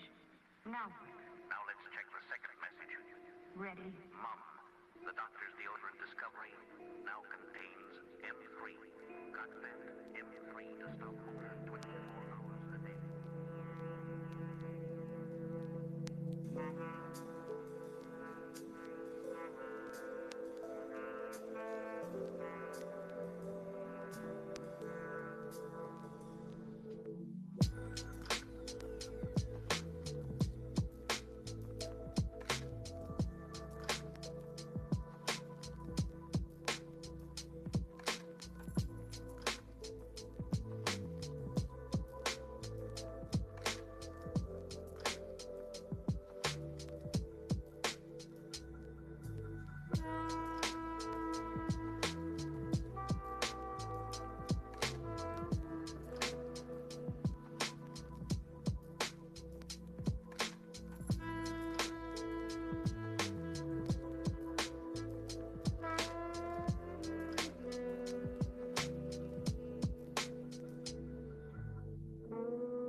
I feel like smoke, a string vibrating in the mist, a joke violating when a punchline hits, a song right when you start singing along, like ripples in the pond, like pickles in a jar, like fog. You couldn't see me with your lights on, navigating on a path unknown, gravity gone, rather it's strong, grabbing me onward, long and beyond, an ominous calm. My cognizance blurred like lines of a poem, drawn with a mind of its own. I feel like that. I feel like I ain't ever coming back. I feel like tar, dinosaur bones inside my heart, trumpets and trombones and orchestras in the dark. I feel like rain. Everything is separate and the same. Cracks in sidewalks, silence between names like ash. Long after the fire flames pass, when the fighter planes crash and the souls that remain dash.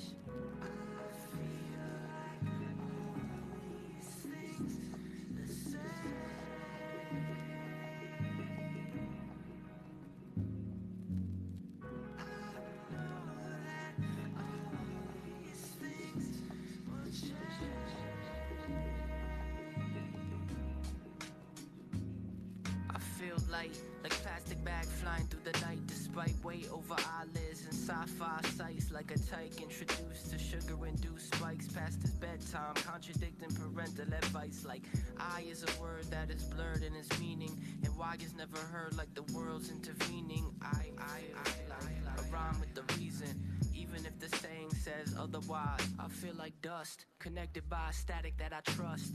Lust, hungry for an existential touch. Must anything at all. The biggest thing in life on the scale is very small. I feel like knowledge itself, intangible and eerie, like I'm screaming at the people, but no one can even hear me. I feel like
Ladies and gentlemen, please make your way to the hall as we're going to start with the afternoon session in about 1 minute.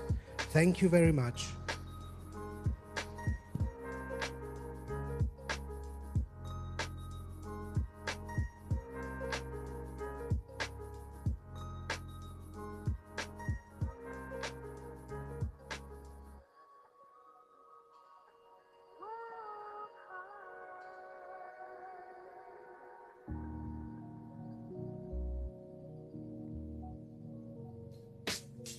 practical obstacle hopping like hopscotch in the back of a parking lot. All the particles in the pot create a masterpiece of evolutionary scary science, where every single spirit is created in alignment. I steady ponder if I wander any farther, if I fall into the squander of the prophets and the bomb blitz. The bell rings, the bong rips. The time tells you to be on your shit. Force quit the program and forfeit the war, man. I don't wanna have any part of it, but it's not up to me, so uncomfortably I'm just sitting as a stationary target. And close both eyes, but my ears stay open. And I know those cries, but my fears stay frozen. But I don't know why when I hear it in my mind, every single thing we're doing here is hopeless.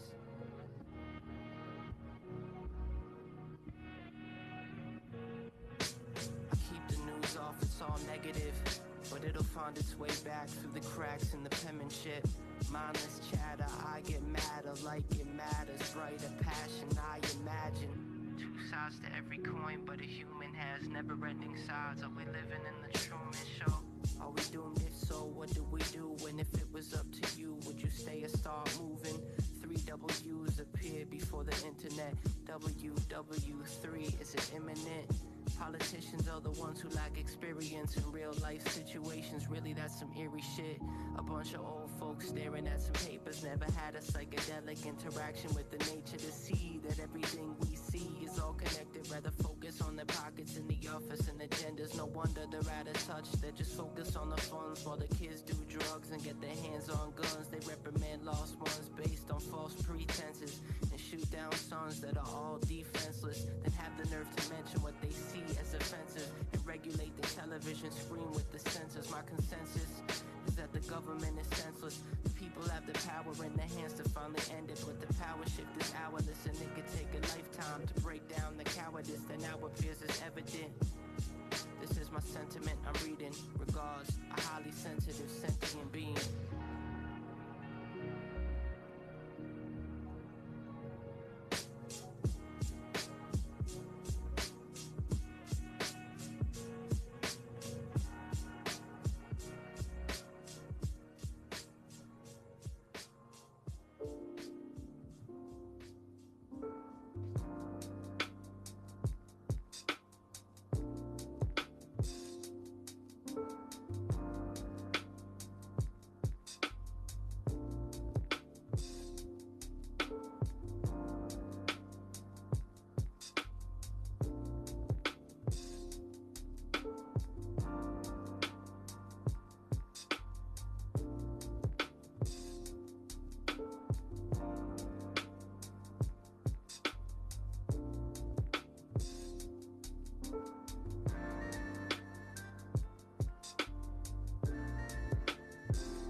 And we are now entering our afternoon session.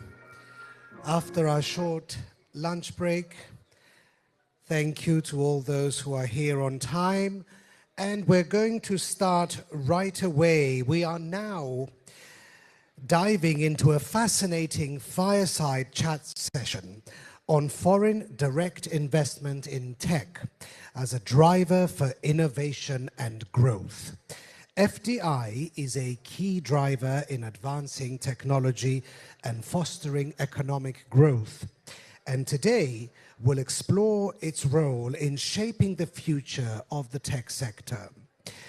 I am pleased to introduce our speakers. Pankratios Vanezis, board member at KPMG Cyprus, who will moderate the discussion, and Marios Thanousis, CEO of Invest Cyprus, who will share his expertise on FDI and its impact on the tech industry. Let's welcome them both on stage. and let's enjoy the fireside chat session.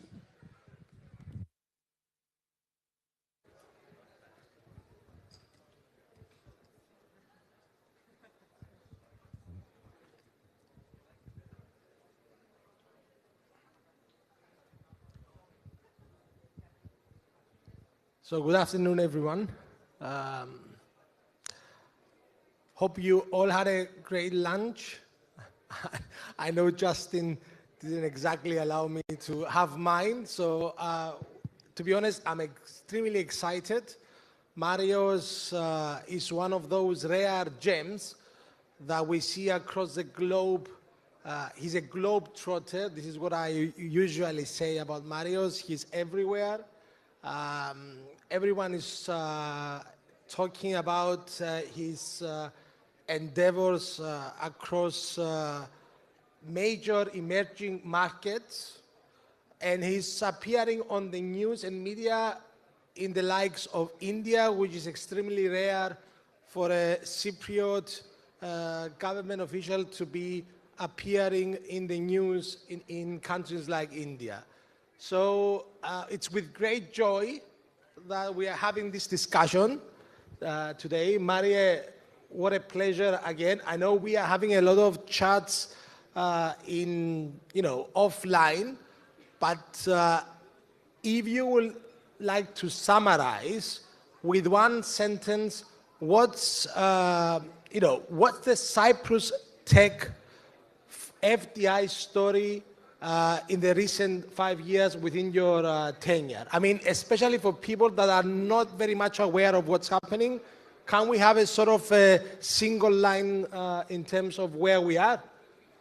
Thank you, Bangradios. Thank you for your kind words.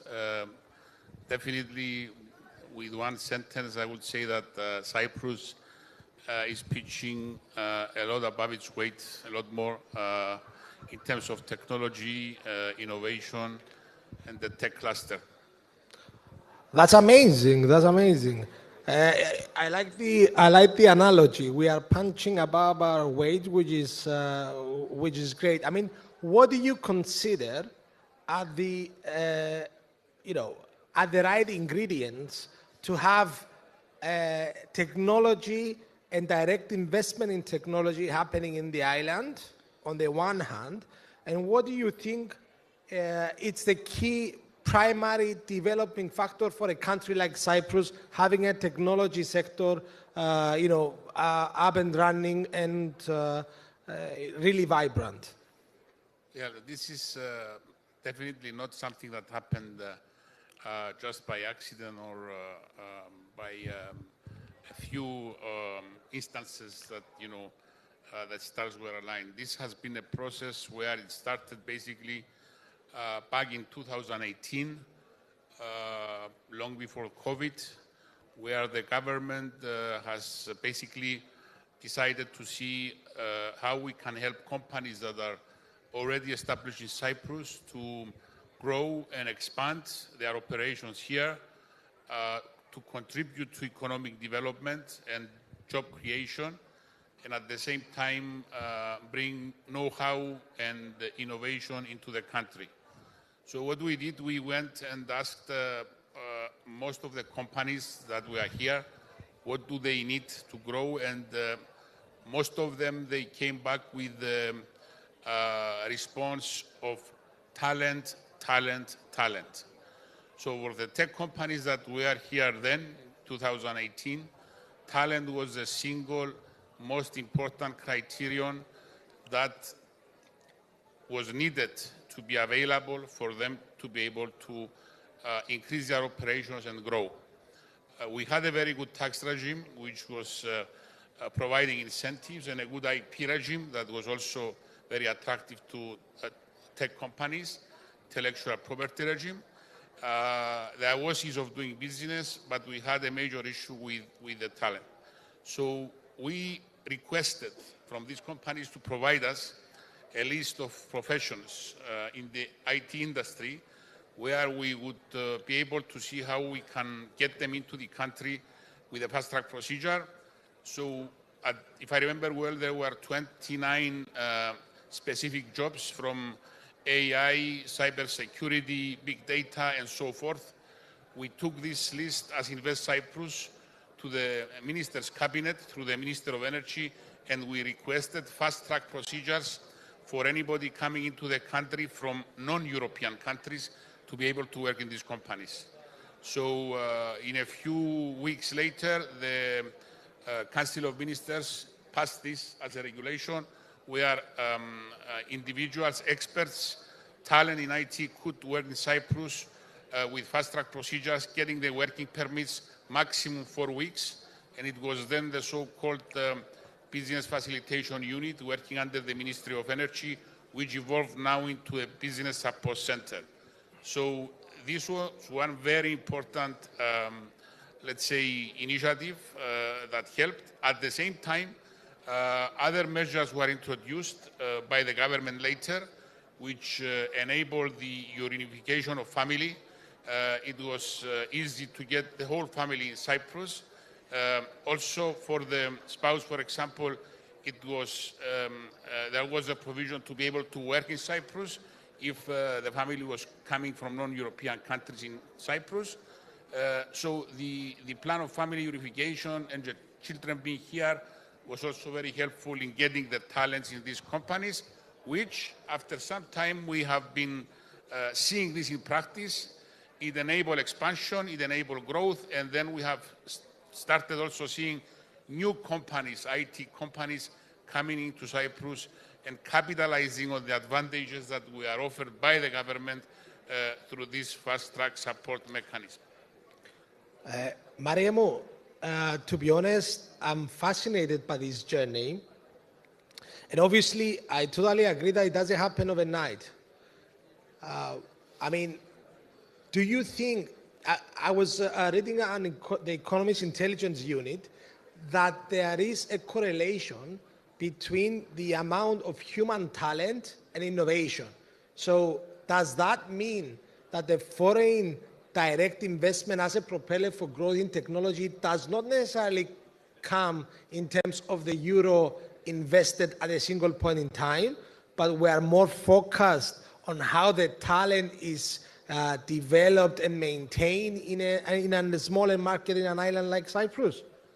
Of course, it's very crucial for the talent to be maintained, and it's very correctly correlated. Innovation and talent go together, and that's why we are continuously trying to see, the model that exists and keep it polished so that it keeps working and the companies still get their talent from overseas if they cannot source locally and be able to grow. The Financial Times FDI Intelligence Journal, especially because of the tech companies coming into Cyprus, has in 2022, if I remember well, has shown a 600% increase of FDI in Cyprus. It was also during COVID, and most of it is due to the technology companies that came into the country. In order to maintain and even enrich more this situation, the government for the last 2 years and a half, accelerated and offered new tools for maintaining exactly, talent and getting more talent into Cyprus, which is very important for innovation. So we've got a longer-term vision. We've got the euro spend at a single point in time, but we will also have policies and processes in place to maintain the talent to accelerate this innovation journey for Cyprus. I mean, have you seen anything in the last 12 months that really turns your head at least, in terms of something exciting that is happening for Cyprus? We are seeing top brand names in fintech, for example, that are increasing their presence in Cyprus. We are seeing very reputable groups now that are not here trying to set up base here. I cannot mention any names, I'm sorry. So you are breaking some news here as well. Kind of, yes. Kind of, okay. We have seen, though, when it is publicly available, the names of U.S. companies that started coming into Cyprus especially from the president's trip to the USA, Mr. Christodoulidis, in April, in 3 cities, in New York, in Texas, and in San Francisco.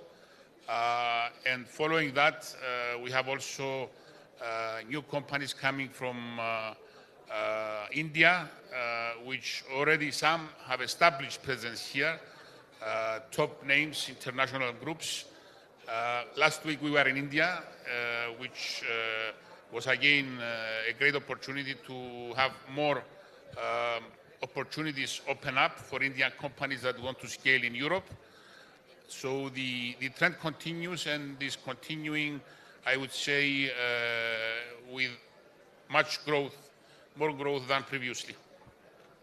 Amazing. But there was a question on an offline discussion. Are we moving for our own technology park? Are we making a step closer to it? I saw Stavriana and I thought of asking that question because it was part of the whole offline discussion. So yes. Well, the government has decided to again request interest for the technology park.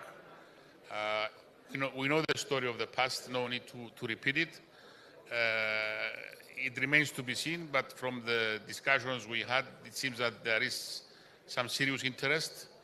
So Wow. we are hopeful that this eventually will develop with reputable groups being involved. But Again, FDI related. again, it could be synergies with local companies as always, Okay. but FDI is there already.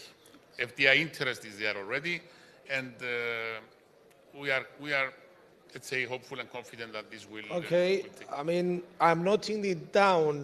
Mariam, we're looking forward to some interesting developments on that space. Now, obviously, we do understand, and I'm very conscious in terms of time, and I wanted to ask you this question, because we are promoting Cyprus that everything is dandy and rosy.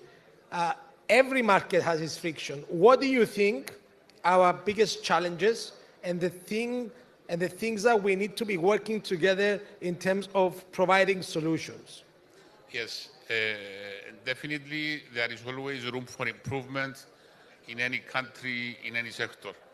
The fact that at the present time the tech sector is the #1 contributing sector to the economy of the country, with more than 4 billion euros going every year into the economy, thousands of jobs, and almost 50% to the GDP of the country.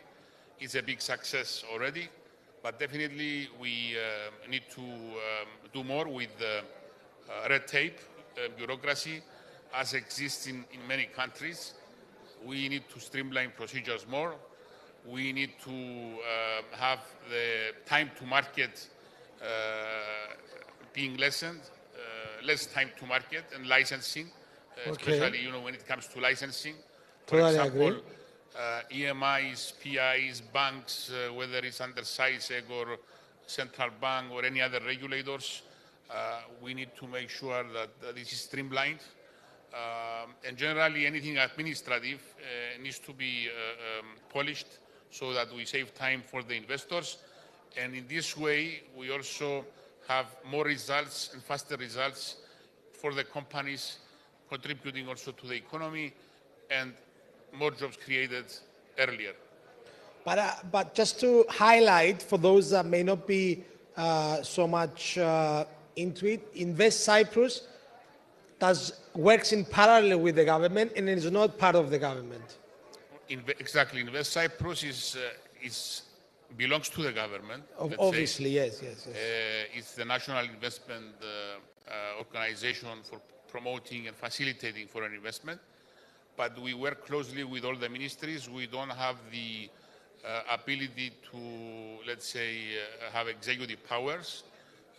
But we make suggestions to the lawmakers, to the ministries, to further enhance the investment environment. So proposals that would help streamline procedures, proposals that would help the foreign investment cluster and the economy are welcomed by the ministries, by the relevant ministries.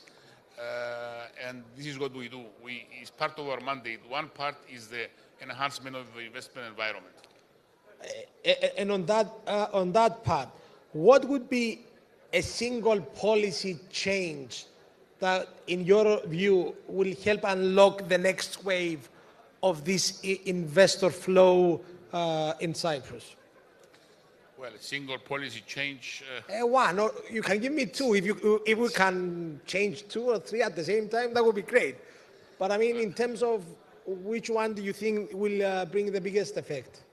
Well, there are several options that could be suggested. Okay. But I leave this to the policymakers, the ministries, which basically make the policy to suggest those.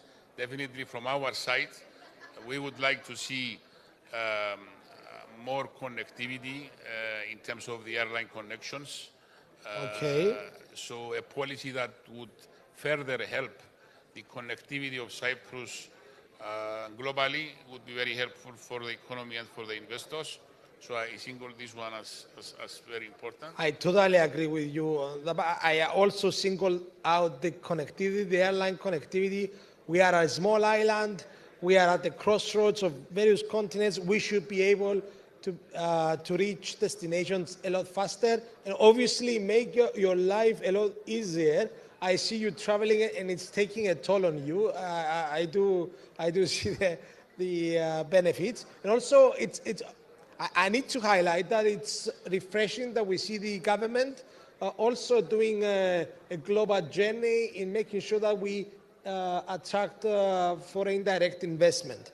Now, as Marios, we don't speak, obviously we will be speaking. In the next 5 years, what do you want to see in Cyprus? What is your vision in terms of where you want to see Cyprus in 5 years?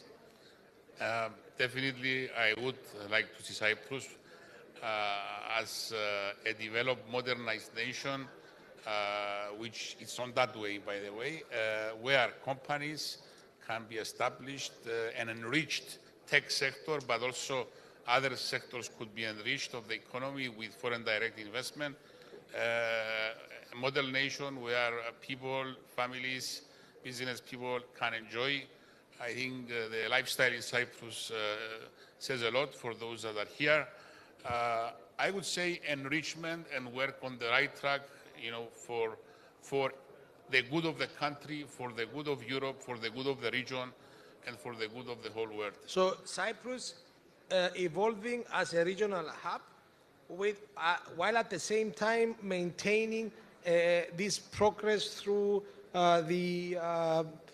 let's say, the happiness index. I'm working on a happiness index. We want to see how this is also impacting and why people that come to Cyprus are actually becoming more happy. And on that note, and right on time, Maria, is there a question I didn't ask that you wanted to sort of... No, I covered everything. Okay. Now, obviously, I mean, Marios, to his great credit, has done a lot.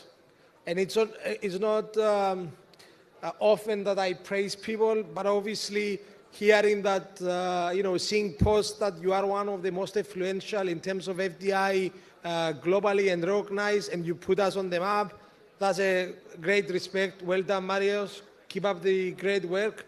And I think we've seen... Thank you. It's not me.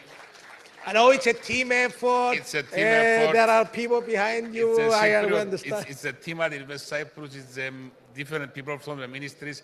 It's the private sector. It's the consultants. Everybody. We are working together and speak daily for making Cyprus better. This is our bet, and we are winning on it, and we want to keep doing it for the good of society and for the good of the people. Thank you. Thank you, everyone. Thank you. Mario, well done. Amazing.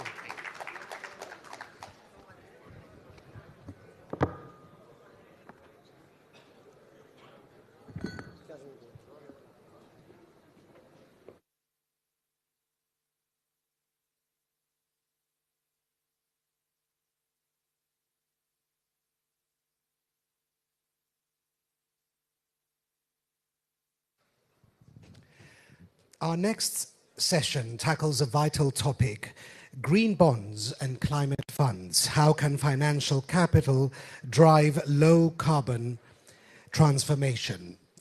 As the world accelerates towards sustainability, green finance plays a crucial role in funding the transition to a low carbon economy. Today's panel will explore how financial instruments like green bonds and climate funds can mobilize capital for impactful environmental change. Moderating this discussion is Spiros Ieridis, Manager of Asset Management at the Cyprus Investment and Securities Corporation.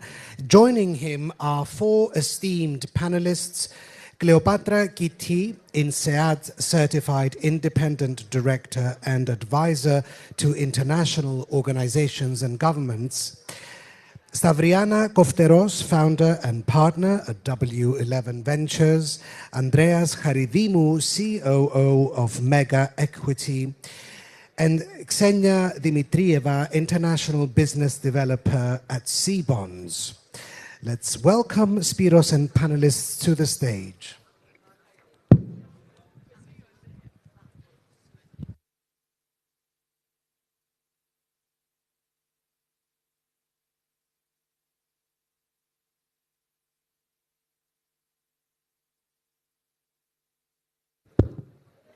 Can you hear me now? Okay, it's working now.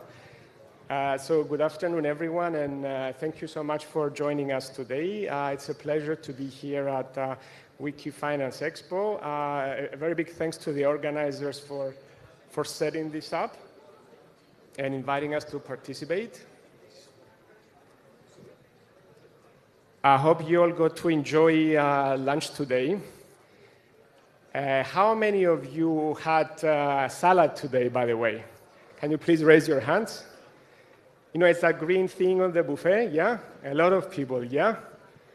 Well, in case you didn't have enough, today we're going to be serving you with a lot of green stuff, yeah? So we're going to be giving you a lot of green bonds, green funds, green tech, green tokens, green, you name it, yeah? So keep the appetite. So we're living in a pivotal moment today where climate change is no longer just an environmental issue. It's also a financial one, yeah? So our panel today will explore how two very powerful instruments, green bonds and climate funds, are actually working to drive the critical transformation of the economy to a carbon neutral economy. Before we start, please allow me just a couple of words about myself, my firm, and our experience with climate funds and ESG investing. So I have more than 17 years experience spanning from trading, Forex, I even work for the CISEC regulator, for Bank of Cyprus, and I'm currently leading the asset management team at Cisco. So I've seen the investments from all the sides. Something that we've been observing recently is a demand, especially from institutional investors for green investments, ESG investments, or sustainable investments. So a lot of words that we're going to analyze today that are used interchangeably. So at Cisco, we're very proud of having recently launched an innovative ESG investment solution, the Cisco Sustainable Portfolios, in a strategic collaboration with our partner Schroders, which is the largest asset manager in the UK. And they are actually a global expert in terms of ESG. We're very happy to be able to offer a really robust ESG solution that basically picks the best-in-class climate funds and covers needs of clients, covering all risk profiles, and importantly, with ticking the regulatory requirements for compliance reporting. I would like now to pass it on to my co-panelists for a brief introduction about themselves before we can continue with the Q&A. Cleopatra, would you like to begin?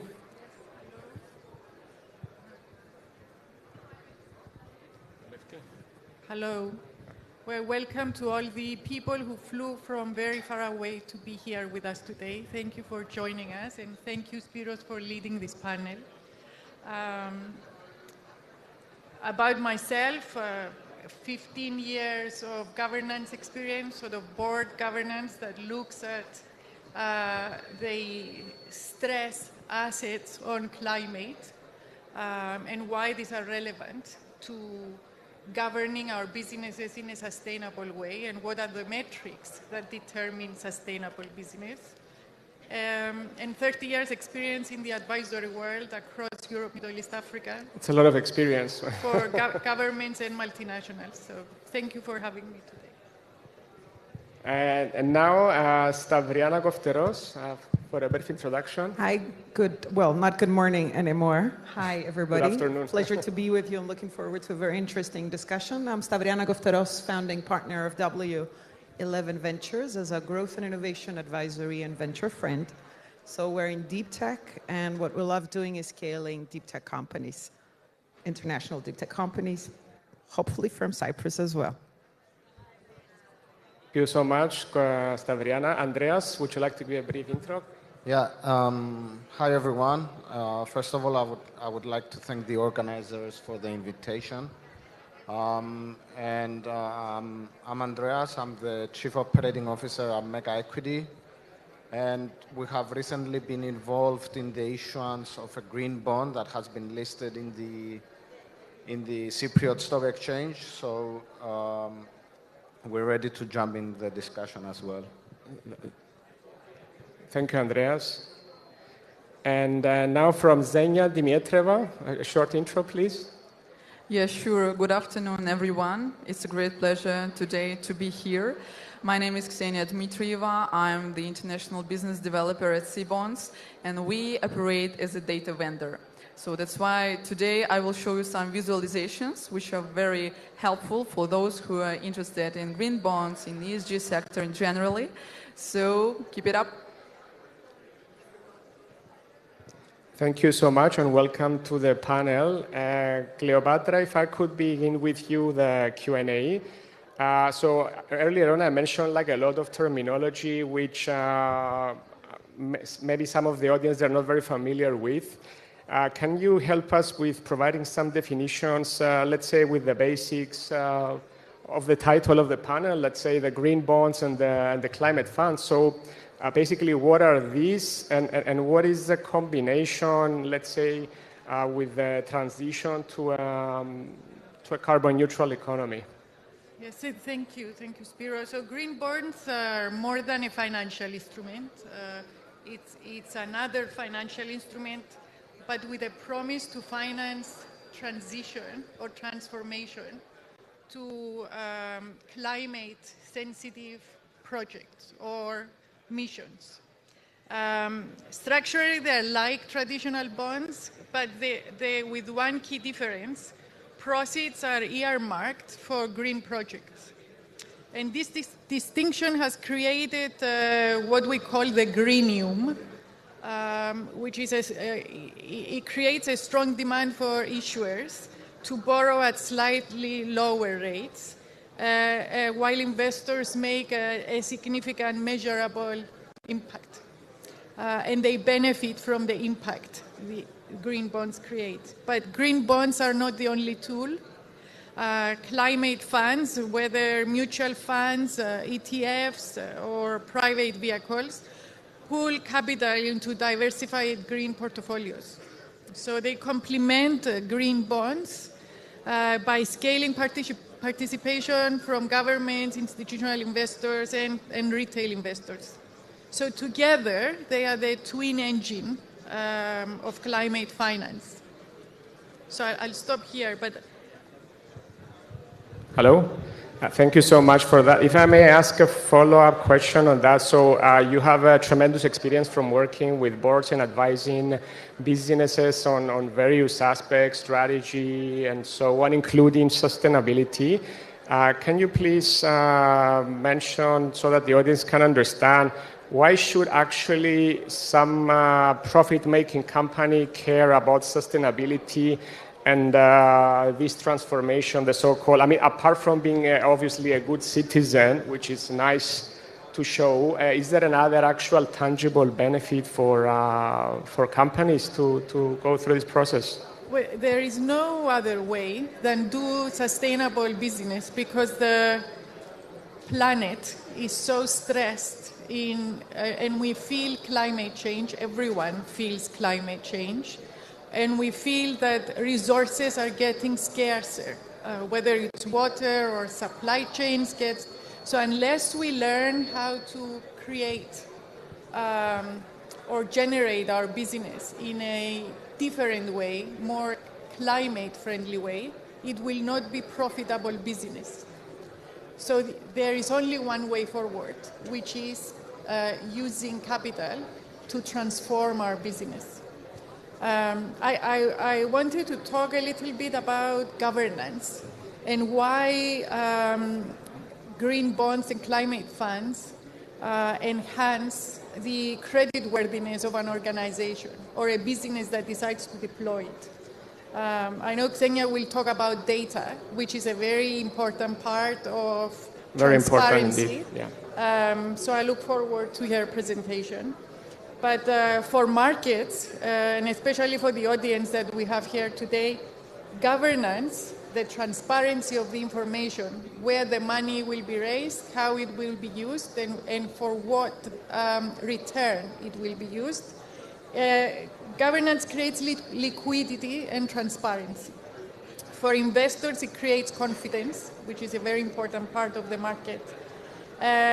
For regulators, it means standards and incentives. And for rating agencies, it means independent checks, which are very, very important in delivering value, right? But looking ahead, I know the audience here is very tokenized driven. It's very fintech.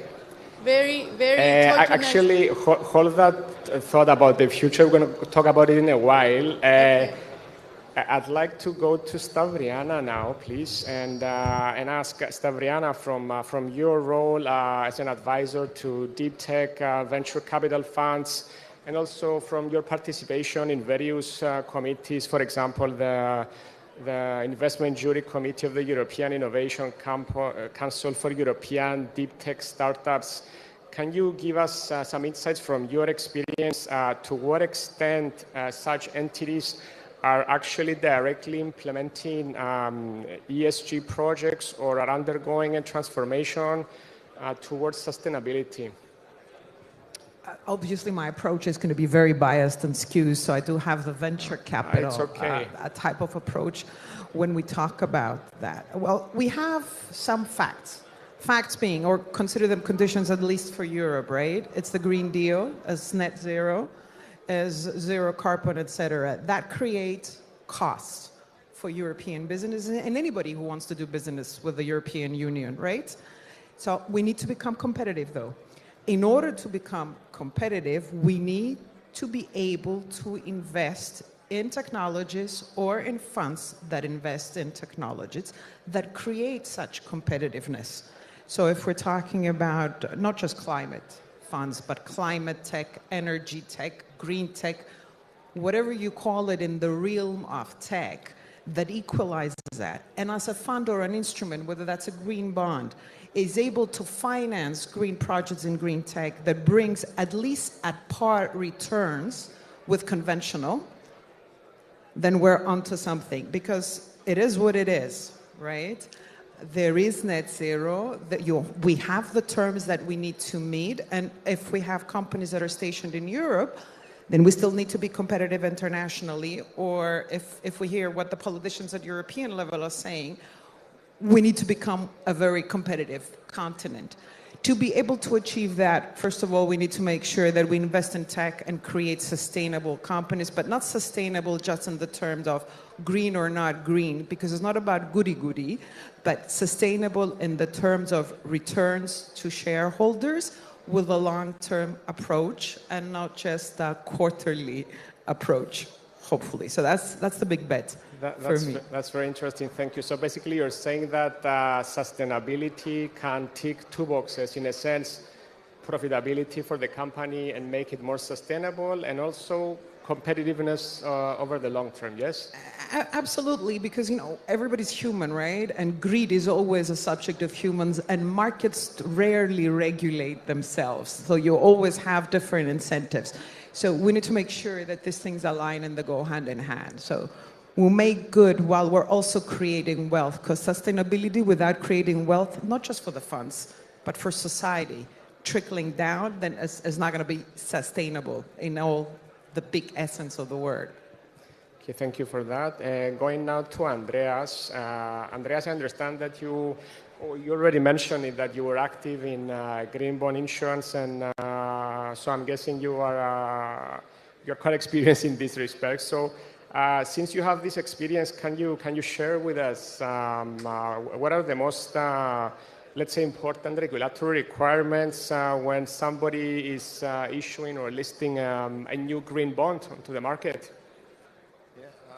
Indeed, there are, for answering that question, we've got to take it a step back and, split the green name into two categories. The one can be, I can self-claim that the issuance of this bond is green, or you can independently verify it through a various set of international standards.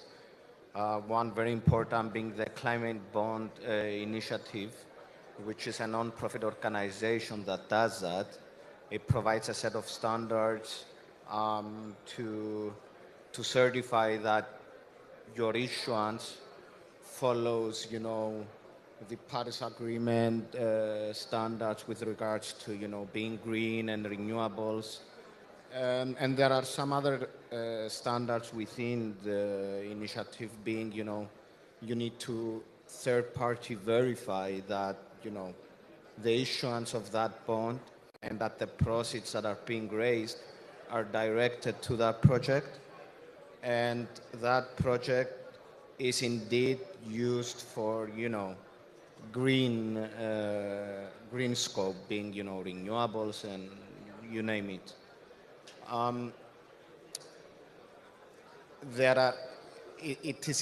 What's important is that the independent verifier needs to be an expert on that specific project. So if we're talking for a solar panel, it needs to be an expert in verifying that indeed it's a solar panel and the proceeds are, and we're talking about science expertise. So yeah. So verification and transparency is paramount, yeah? It provides investors an extra level of trust that, I'm indeed investing into something that's green, and, it's not, we've been hearing recently the term greenwashing, and, it's not something that I'm I was going to ask you actually later, but since you mentioned it, maybe you can through it now. I mean, can you maybe give like a brief definition of greenwashing? And what are some of the safeguards that one can do to, let's say, address or mitigate this risk? Of course. So greenwashing basically is, claiming that something is green when in fact it's not. Very, very vague definition, but in a nutshell, this is what it means. So back to what I already said is that when you've got an independent third party verifying that your project is indeed green and it follows the European regulations, SFTR, the EU taxonomy, and all those things, then it provides the investors with a level of trust that it's not involved in any greenwashing mechanisms, and indeed the proceeds are being used for green projects and renewables. Okay, thank you for that. And now going on to Xenia, I understand you have a presentation, yes, to deliver. Okay.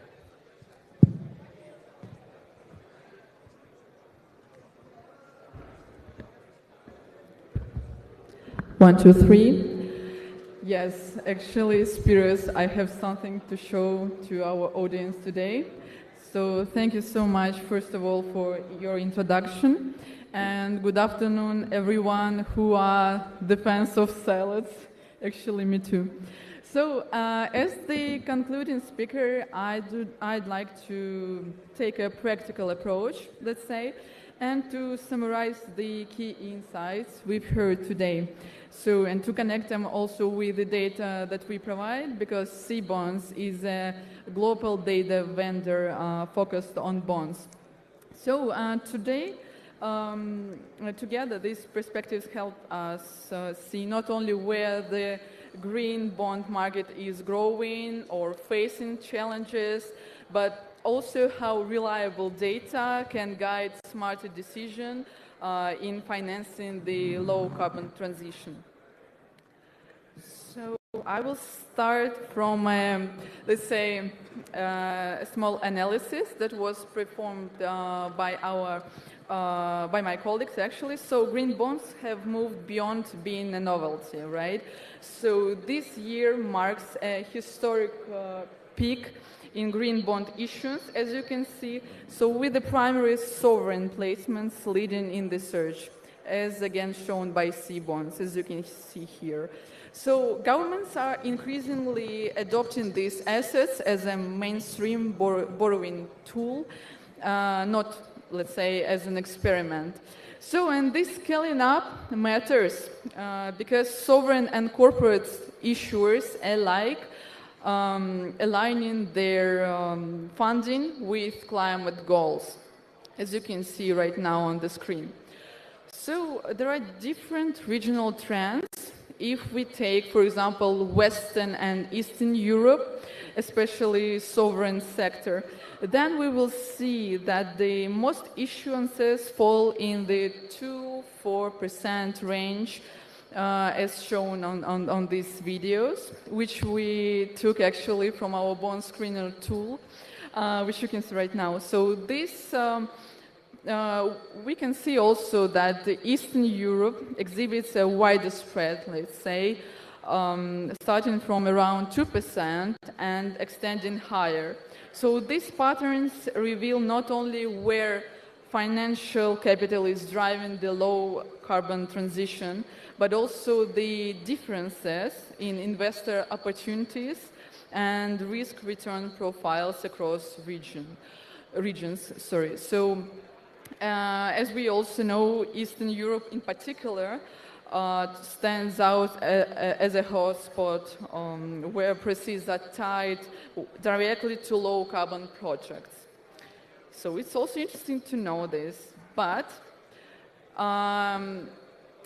even as issuance volumes grow, risk remain, right? So as Andreas mentioned about greenwashing, so it persists with some issuers labeling bonds as green without strong environmental criteria. So also investor appetite can be limited since in some countries buyers are reluctant to accept a green premium, slowing also sovereign issuances.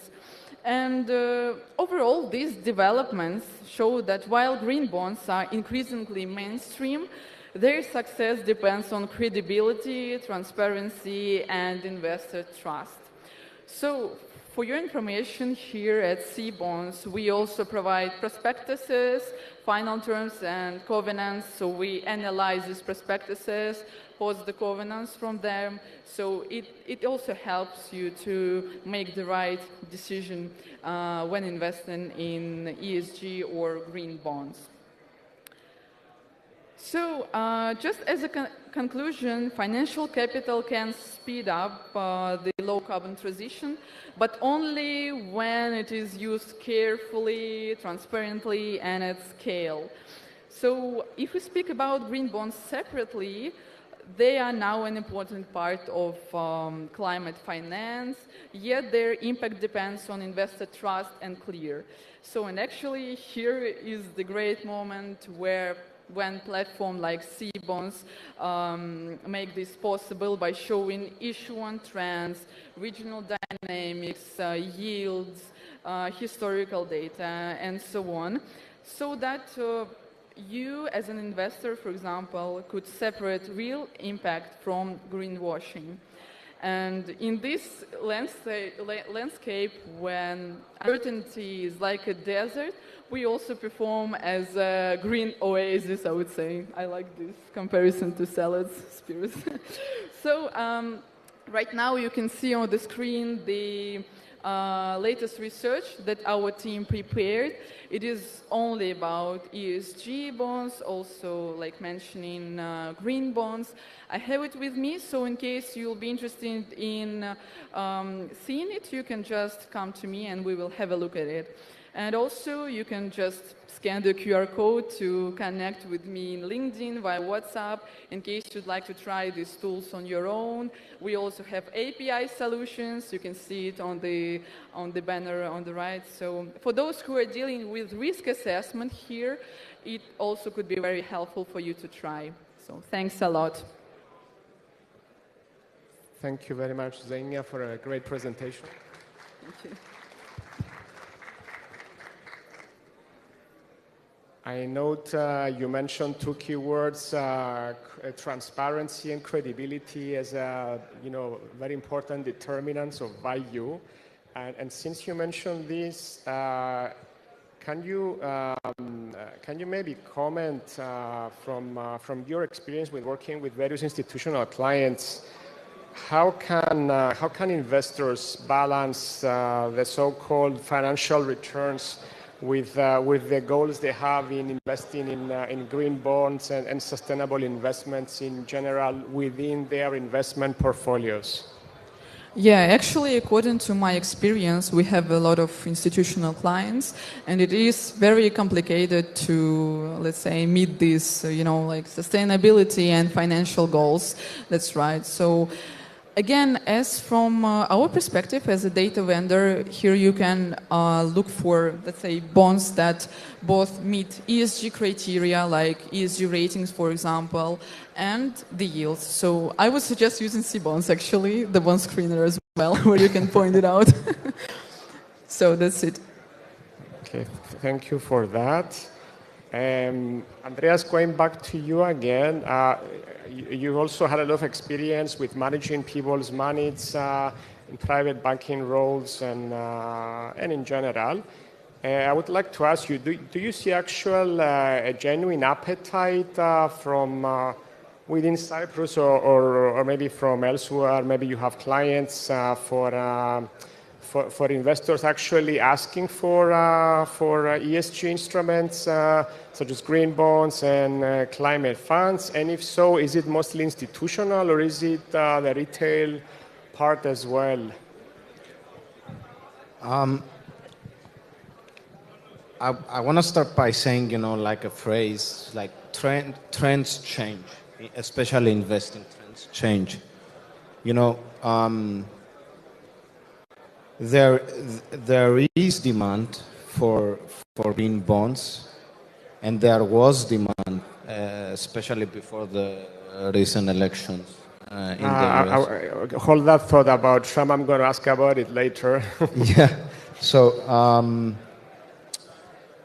there is, I believe there is a bigger demand from institutional investors because of not because of the attractive returns, which there are attractive returns in these type of instruments, but mainly because they want to diversify and they want to reach an alternative aspect that they do not have already in their portfolios, and it's mainly stemming from institutional investors.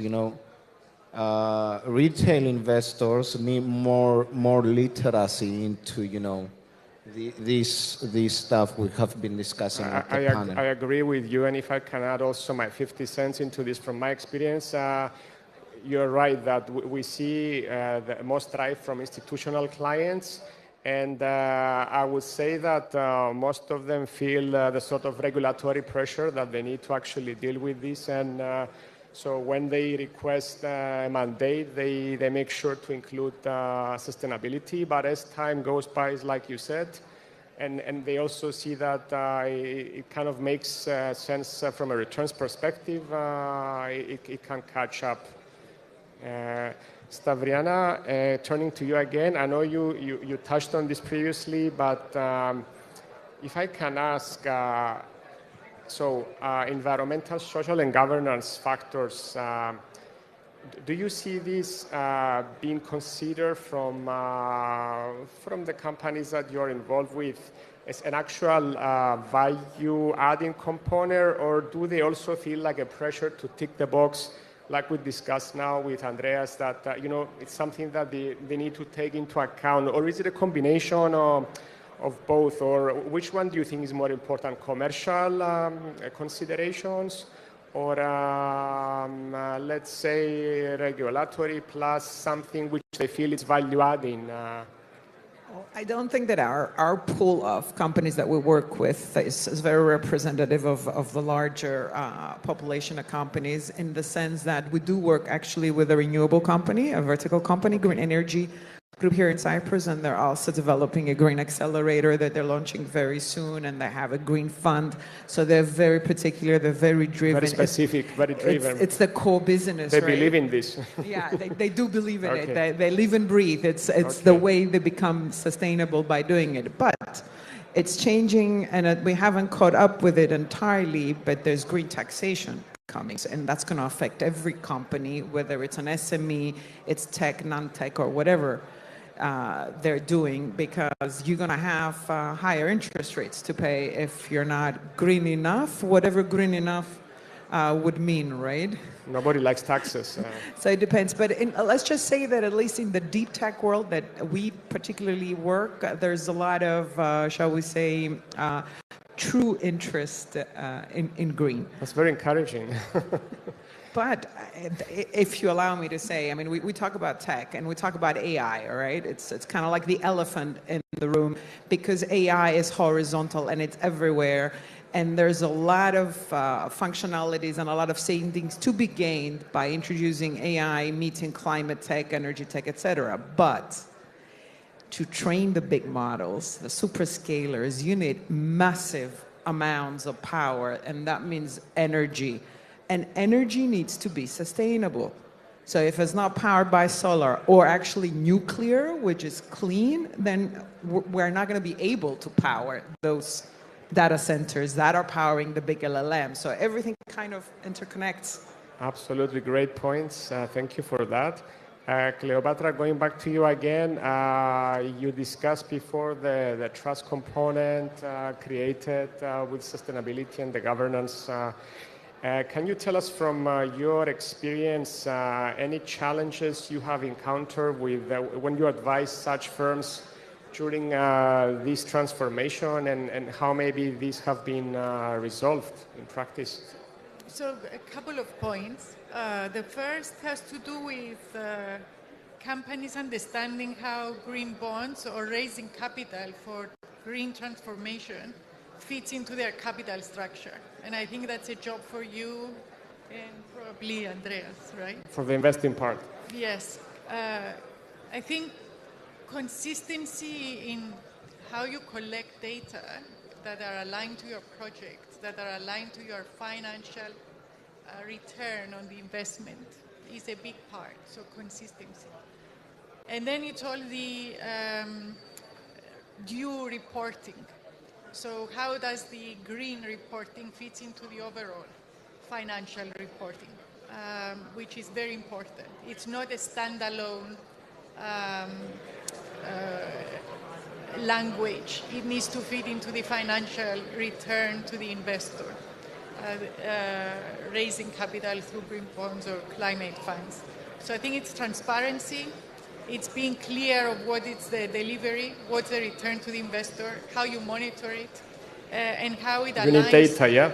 Data and standards, right? Rating agencies have different standards, so you have to choose which rating agency standard you will report on. And they are not very uniform currently, right? There Not is a very variation. uniform. Even though the EU has its own taxonomy, banks, traditional banking is being stress tested on climate, But I think for corporations, it's about understanding how green bonds and climate funds fit into their capital structure. Cost of capital, return on capital invested. So I think those two need to go together. But one key point is that governance, as I said, is that bridge between trust and transformation. So if we think about it in that way, then whether we use token finance or whether traditional finance, it's the same principle. Trust is paramount. Thank you for that. The next question is a quick one, and it is addressed to all. Andreas already mentioned it during his. So I wanted to ask you all. Obviously, the election of President Trump has really sent some shockwaves in global markets. I mean, we've seen the tariff wars, the disruption in the political status quo, and so on. President Trump also clearly said that he's not a very big fan of sustainability. I would like very briefly your thoughts on what you think the impact will be currently and also way forward into the future, even after Trump finishes his presidency. Cleopatra, maybe you can begin. Yeah, so sustainability or greening is not an option. I think business understand it's not a political narrative. It's the sustainability of the business. So having scarce resources, a stressed out planet, consumers that can afford or cannot afford to consume, these are sustainability issues that you have to tackle as an organization. So it's not an option not to be sustainable. It's the art of doing business these days. Technology is an enabler. Capital markets are changing in the way they stress test capital. So I think everything comes together and it's not an option. So you're optimistic that the trend will continue and accelerate? Otherwise, we won't have a planet to live on, right? Okay. Or consumers to consume. Stavriana, are you an optimist about the trend or not so clear-cut? I'm always an optimist, but I'm very cynical. So this is not a political comment, but I'll tell you what I think Trump is. A massive wake-up call, especially for Europe. So I don't know, whatever he believes about sustainability, the truth of the matter is what happens on the ground. And what happens on the ground, he listens to the tech companies. He wants to make America great again by enabling the US tech companies. And most of them are AI. So he needs to make sure they are powered. I mentioned before powering the data centers that are going to run the big large language models to power the AI, because that's where the race is happening now. It's like Star Wars used to be before. That's on the one hand. On the other hand, it was a massive wake-up call for Europe, because we're now talking about strategic technologies and strategic sovereignty, and that also have to do with green tech, energy tech especially, and now we're investing in it. And it's not just about putting a burden on the European companies, whether they're maritime. So let's not forget, when we talk about net zero, transportation is the biggest contributor to carbon emissions, right? And stuff still needs to move around the globe on ships. And they travel, and they're going to dock in a European port at some point. They still need to be green. So there's a lot of innovation that needs to happen, and it needs to find itself and commercialize in the market, and there's only one way to do it. So it is about making sure it's sustainable in a profitable way that creates wealth, and not just the green taxation kind of burden or whatever other burden that makes us uncompetitive. So it woke us up, hopefully in the right direction, and hopefully we shall remain awake through this competitive race. I like the comment about the wake-up call. I tend to agree about this. I think Europe is finally realizing that it's time to, instead of just being a champion in regulations, which is good to have regulations in place, you need to do other things as well, like invest in technology, and because the other major powers, they are way ahead, the US and China, and Europe really needs to catch up. Andrea, would you like to add anything onto the Trump discussion? Yeah, I recently came up with a funny definition into green bonds. We define what greenwashing is, you know, all these things. I've heard green hashing. Green hashing. Green hashing. Can you define it? Where companies don't really find the need into, you know, releasing information about their green projects and their green initiatives, you know, after the election. There has been a rollback in the subsidies in the US with regards to, you know, renewable projects and green projects. So there is a current negative trend, but, you know, as I told in my previous point, trends change, so you never know. So you're also optimistic for the longer term, yeah? Yeah, okay. yeah. Thanks for that. Zhenya, in the interest of time, I will not ask you the same question. I think it was exhausted. The next question, again, it's addressed to all, and we're sort of running out of time. Just let's say to finish, hopefully on a positive note, and connect this all with fintech and tokens and something which our audience probably can relate better. How do you see the way forward with these instruments, the ESG instruments, green bonds and climate funds? Do you see a future of tokenization for such instruments? And if so, how would this help the transition to a low-carbon economy? It's actually a very nice question. Thank you so much, Spiros. Well, you know, I have spoken a lot today with different people here at the WikiEXPO, and to those that I have spoken to, they said that in any case, bonds, let's say green bonds, they will be usually used for portfolio and so on, just to balance it. And as for tokenization and crypto, everything, we're just like, let's say, bond guys at C-Bonds. So we, let's say, bonds is our passion. So that's why it's a bit complicated for me to comment on this question. But I know that bonds are like the heart, you know, of portfolio in any case, let's say. I think we ran out of time. If we can have like just a couple of finishing remarks from each of you, if you have any last remarks, and maybe connect this with the last question. Just 1 minute each, please. And Andreas? Again, it's important to understand, you know, what green bonds are, you know, literate people, what projects are the funds that are being raised through the bonds are being used to, and I do believe that there is need to be a trend towards, you know, investing in renewables and in greens, because we need to save our planet. Thank you so much for that. Stavriana, a quick remark maybe? I don't think I have anything intelligent to add other than that. Let's all try to not think of the long term like economics will say that in the long run, this and that, we're all dead in the long run anyway, but at least in the medium run, let's make sure that we create sustainability in all the senses of the word, to make sure that we have companies that are going to be surviving and thriving, and a planet that's surviving a planet, because I don't think we can innovate fast enough to go to another planet. Probably. Thank you for that.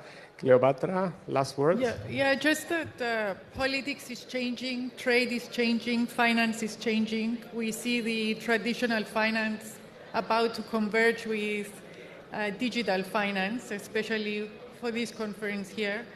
Green bonds and climate funds are an essential part of a capital structure as we move into a transformation or change of the world. So we shouldn't ignore it. We should try and understand it and deploy it. Surely, very good points. Do you have any questions from the audience, please? No? Okay, I think we can wrap it up. Cleopatra, Stavriana, Andreas, and Zhenya, thank you so much for your inputs. I really enjoyed our conversation. A big thanks to the audience, and I wish you enjoy the rest of the conference. Thank you. Thank you so much.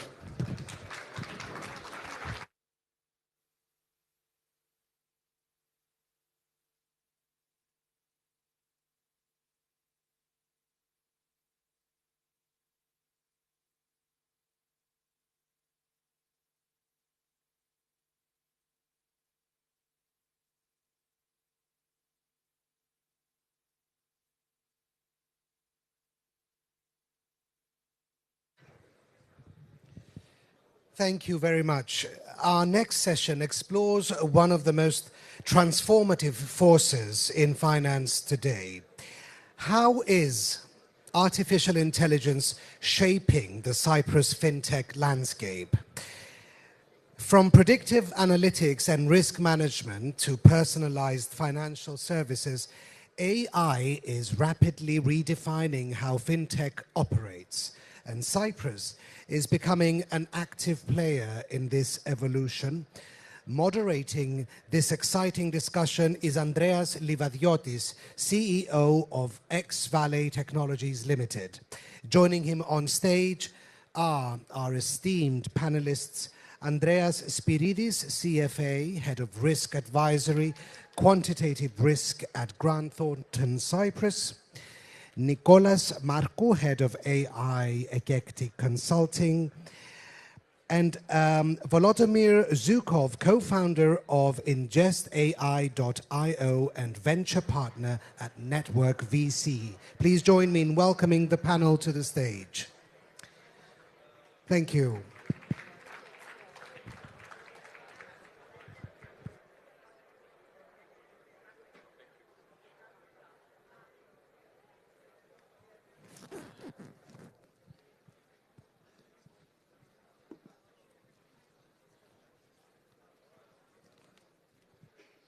Hello, good afternoon to everyone. Welcome to an exciting panel, AI. Please let me introduce to my fellow panelists. Andreas, would you like to start with introducing yourself?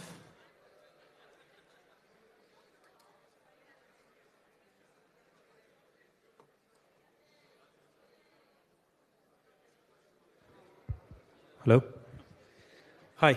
Hi, Andreas. Hi. Thank you, first of all, to the organizers. My name is Andreas Spiridis. I am leading the risk advisory and quantitative risk team in Grant Thornton, Cyprus. And I'm also the vice president of the CFA Society. So my main job, my main technicality is I am a quant.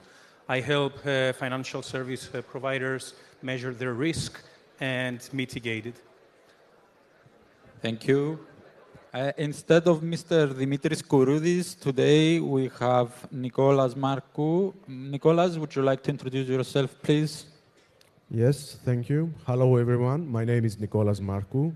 I'm the head of AI at Eclectic Consulting and member of the AI task force for the government.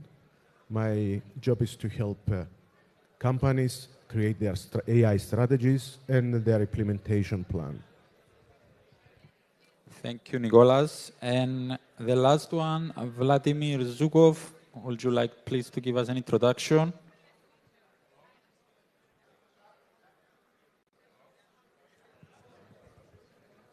Hello, my name is Volodymyr Zhukov, and I'm a venture partner of Network VC. It's a Californian VC fund, and I'm here to invest in startups and to find some interesting opportunities in startup ecosystem in Cyprus. And also, I'm a CBO of IngestAI, and what do we do? Actually, we help enterprises in the United States to implement AI in their business processes. Thank you. Thank you, Vladimir. So, Andreas, to set the stage, how do you see AI transforming the financial services sector in Cyprus over the next 3 to 5 years? Thank you for the question. So, first of all, I'd like to talk about a bit what is AI, because AI, probably from the late 2022 to early 2023 AI boom, people think that AI is just Gen AI, generative AI. So in terms of the LLMs, so the large language models, I believe that basically it's the fastest technology that was ever adopted, in my opinion. Totally. And the reason why it has been adopted so fast, it's because it's frictionless. It's basically the same as texting with your body. So I believe it's quite saturated at the moment. Yes, we will see more models coming out with more advanced capabilities, etc. But the real growth, in my opinion, is specifically in agentic AI. So basically building agents that can actually perform tasks autonomously. So that's my take, at least on the general shape of where AI is going to take us in the next 3 to 5 years, maybe even less actually. But particularly in Cyprus, I believe the focus should be, and it's already in RegTech and in cybersecurity space, so use of AI technologies in this particular space. We do have a lot of companies in the EMI space, in FX space here in Cyprus, and we do have some cybersecurity companies. Unfortunately, Christos couldn't make it today, but he runs one of them. So I do see an impact, particularly in Cyprus, so innovation coming in this particular space of cybersecurity and RegTech. Especially now with DORA coming, you will need this extra help. Exactly, yes. Great. So Vladimir, how is Cyprus growing in the fintech ecosystem? What unique opportunities or challenges does AI bring in the local context compared to the larger markets? Because let's be honest, the large markets are ahead of Cyprus. Cyprus is behind. From one point of view, yes, but from another point of view, Cyprus has a very good geographical position, and we see that the world will be diversified. So North America will be one world, Latam will be another world, Africa will be another world. So Cyprus is somewhere between all these worlds, and it can bring a very, very big potential for growth, because we can be a point where everybody is connected, where different financial systems are connected. And of course, AI can bring a lot of value to this process, because first of all, with AI, language barriers not exist anymore, because we have ChatGPT in our pocket and we can talk like 180 plus languages and can understand what people are talking. So that's why Cyprus has a very strong background in fintech historically, and had a very good geographical position, and it can bring a very big value if we will use this chance, because at this moment AI is based on data. Yeah, so if we don't have data, neither model can help you in any process. So if we have data about finances, if we have analytical system, if we have analytical startups, then of course we can have a very big value for different financial institutions, we can say, from all over the world. And we can be a point where all these institutions are connected, and we can be a bridge between different ecosystems. Okay, that's very interesting. Let's hope we can achieve that. Yeah. And Nicolas, coming from the team of the government and the regulation, what do you think? How can Cyprus balance innovation with security, compliance, and AI adoption? Because, you know, AI can do a lot of good things, but also a lot of bad things. Yes. All right. So the AI Act, the EU AI Act, passed in 2024, and it's going to be fully implemented in August 2026. It is expected that it will cost around 2 million per company for compliance. Estimates. I'm expecting that cost to fall because of RegTech companies coming to fill in that void. Now, regards the government, it is our job to give clear direction, the regulatory part, sandboxes, and clear directors and key people, so that the companies can interact with and be fully compliant. We have seen this game before. It's pretty much the same as GDPR, right? So there are unknowns on the regulatory part, on the actual laws, but we have seen the actual process run itself, and I think it will, at the end, it will be the same as GDPR. Another person, key person in a company, running the same compliance tests, etc., etc. Now, as far as the other parts of AI, like social disruption and job disruption, nobody knows exactly where is that going, right? From our perspective, We just keep trying to move slowly and not break a lot of things yet. But it's moving so fast that any projection is likely to fail. Okay, thank you, Nicolas. Andreas, back to you. AI promises better risk modeling and fraud detection. Automation is something that everybody needs. From your perspective, how is AI changing risk management practices in Cyprus financial institutions? So we have to separate what we mean by financial institutions. So if we're particularly talking about banks that are heavily regulated, I can say that there has been some steps, but not tremendous leaps yet.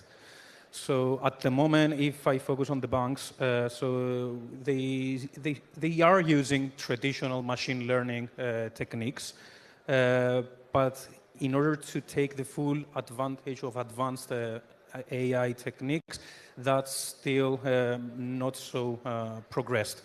So the reason behind that is it's driven by the regulator.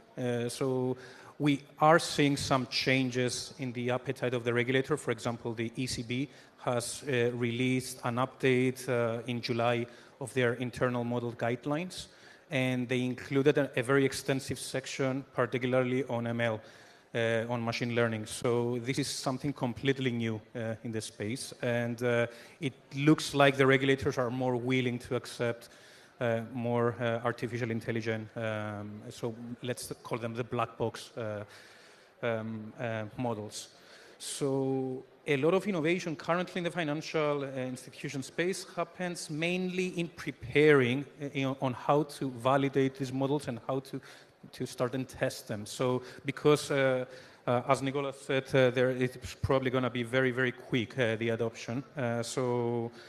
So basically, they are acting already in a way of setting up frameworks to basically be able to assess if the models that are developed in AI can actually, for example, not hallucinate or not bring false information. So one area that I've seen, particularly in banks, is use of large language models in order to assist the front office personnel by feeding it in the internal circulars or internal guidelines of the bank. So it's basically acting as a huge knowledge base, like a data bank, that it sources information quickly in order to be able to answer queries from clients, but also from all stakeholders as fast as possible.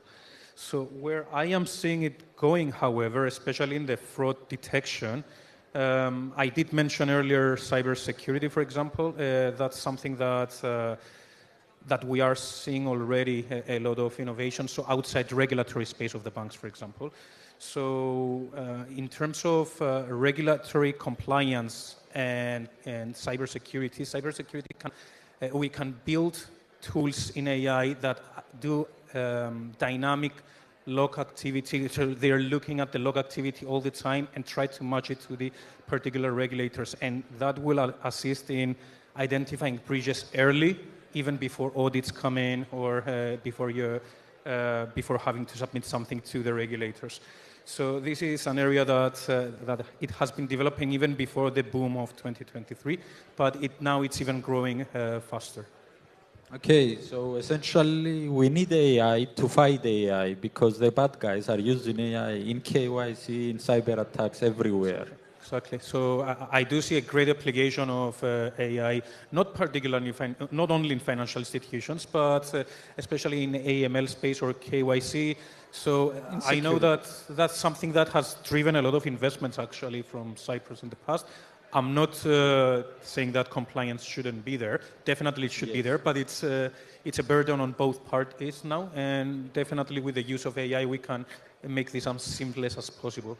All right, thank you. Nicolas? Yes, sir. From a national perspective, again, because you are replacing Mr. Dimitris. You know I'm business, right?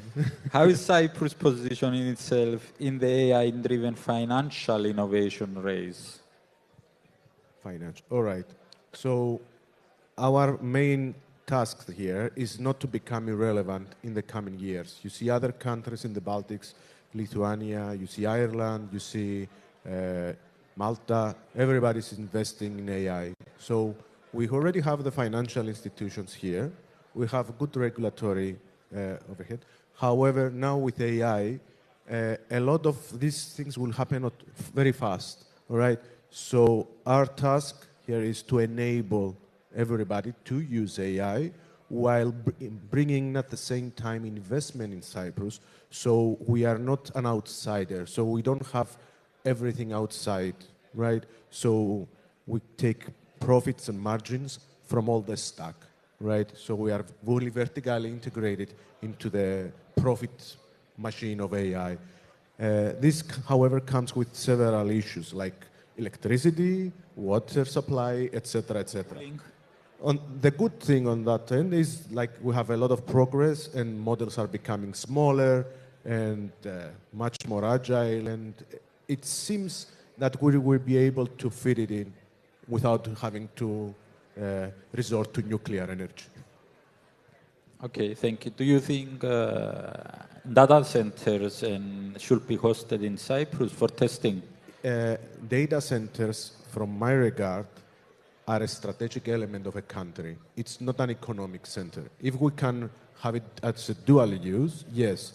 But imagine, let's say, you have an AI-powered government and giving services to AI companies. And then something happens, unexpected. The purpose of the government is to remove such risks, not add more. So if we say everybody rely on outside the country for providers, then we're increasing the risk. So we want to bring them in and have the full vertical stack here, strategically, not serve everybody on the planet, serve the country, and maybe give a little bit outside. Okay, so our infrastructure will need some upgrade. Yes, and the chief is actively pushing on that. Great, regard. Good news. So Vladimir, it's your turn. As both a founder and a venture partner, what trends in AI adoption do you see attracting the most investments in fintech? I think there are several actual trends. First of all, it's analytics, because AI plus big data is a very powerful thing. And if I'm running a startup at this moment, I think I will go to something about analytics of big data, of financials. That's a very huge topic, and it can bring a lot of value to the market. The second thing is everything connected with assets tokenization. Unfortunately, we don't have any legal background for this topic, but it 100% will occur in nearest time. But this is a very huge market, and it has a huge potential, because I think that everything will be tokenized in nearest future.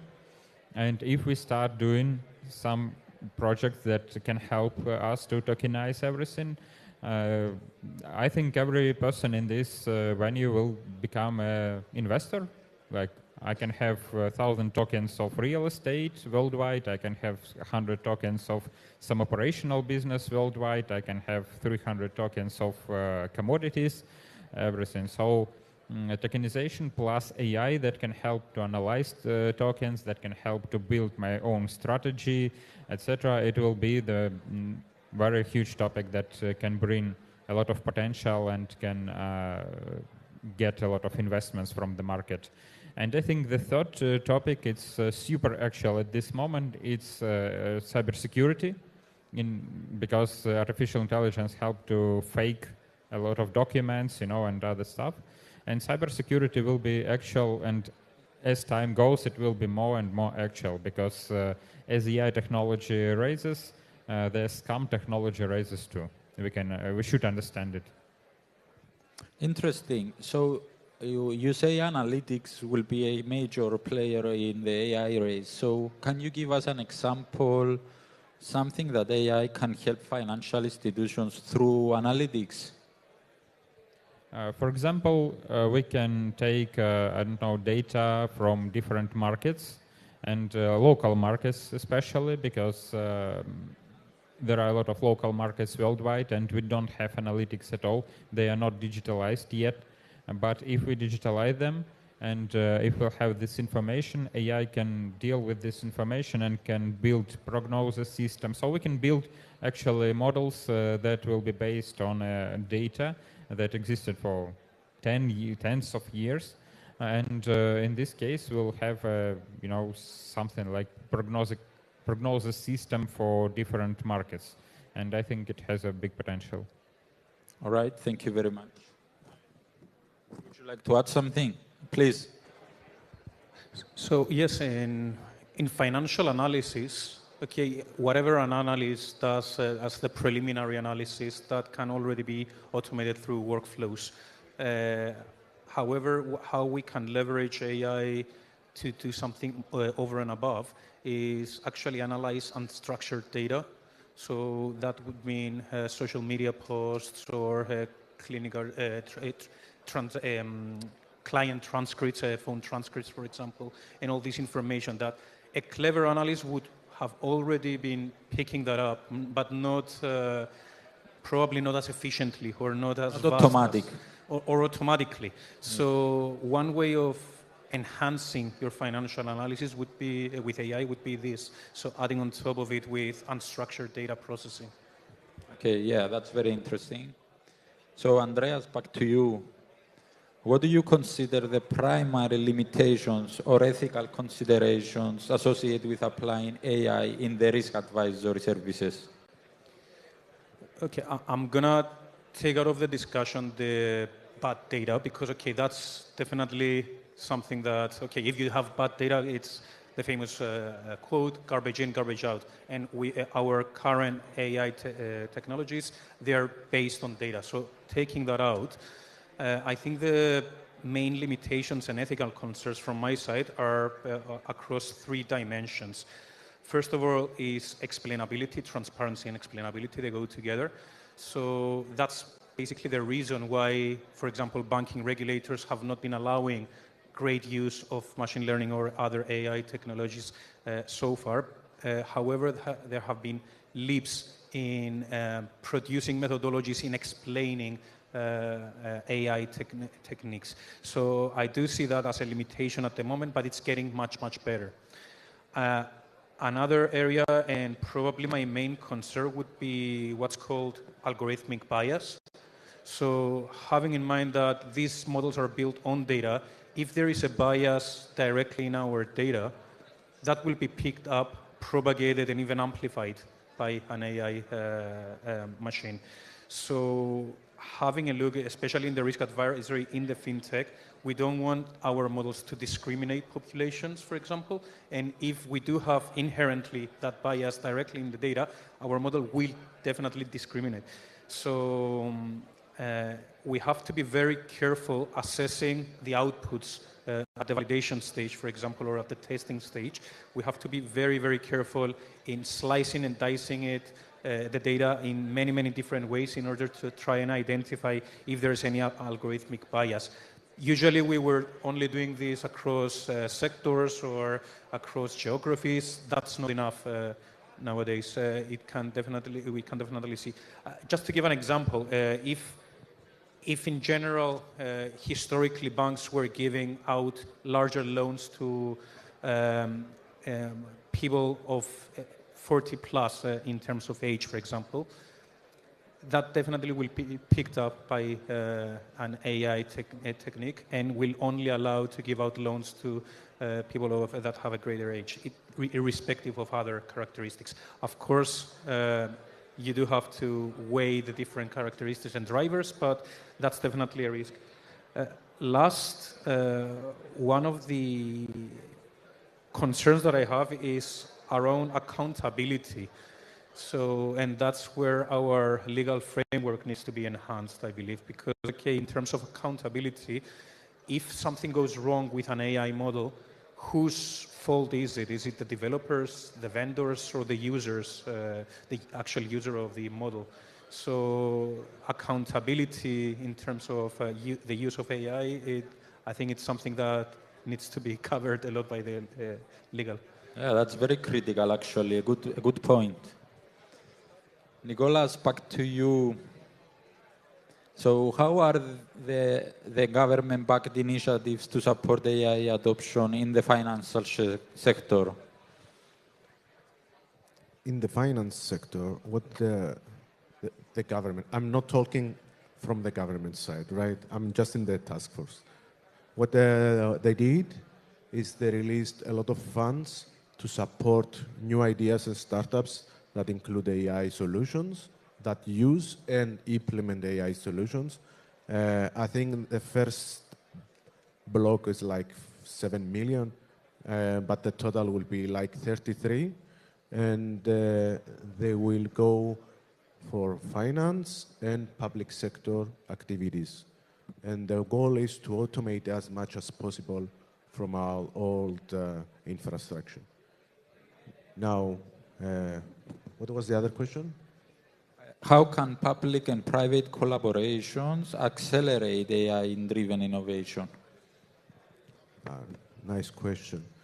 All right, so there is a constant push and pull from private and public, and it seems that the private sector relies a lot on the regulatory part to be a bit lenient.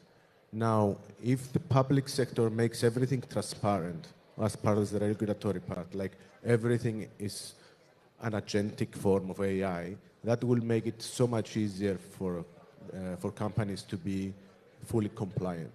We're pushing on that regard. I don't know if it's going to happen for sure. Now, the other stuff that we're going to show is because of the power we're using in Cyprus, it's very expensive. We cannot own the full stack. Again, the government is pushing for more power, interconnectedness that will take down the margins on the power and we'll have more AI power solutions. And the last part is, what was it?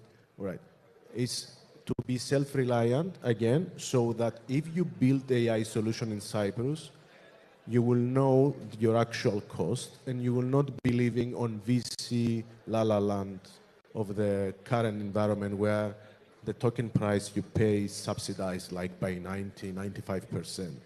This means that your actual margins will remain there even when this bubble of AI bursts. So you have your stable business and you will not rely on outside. That stability framework is coming from the government for all companies in Cyprus and the finance sector as well.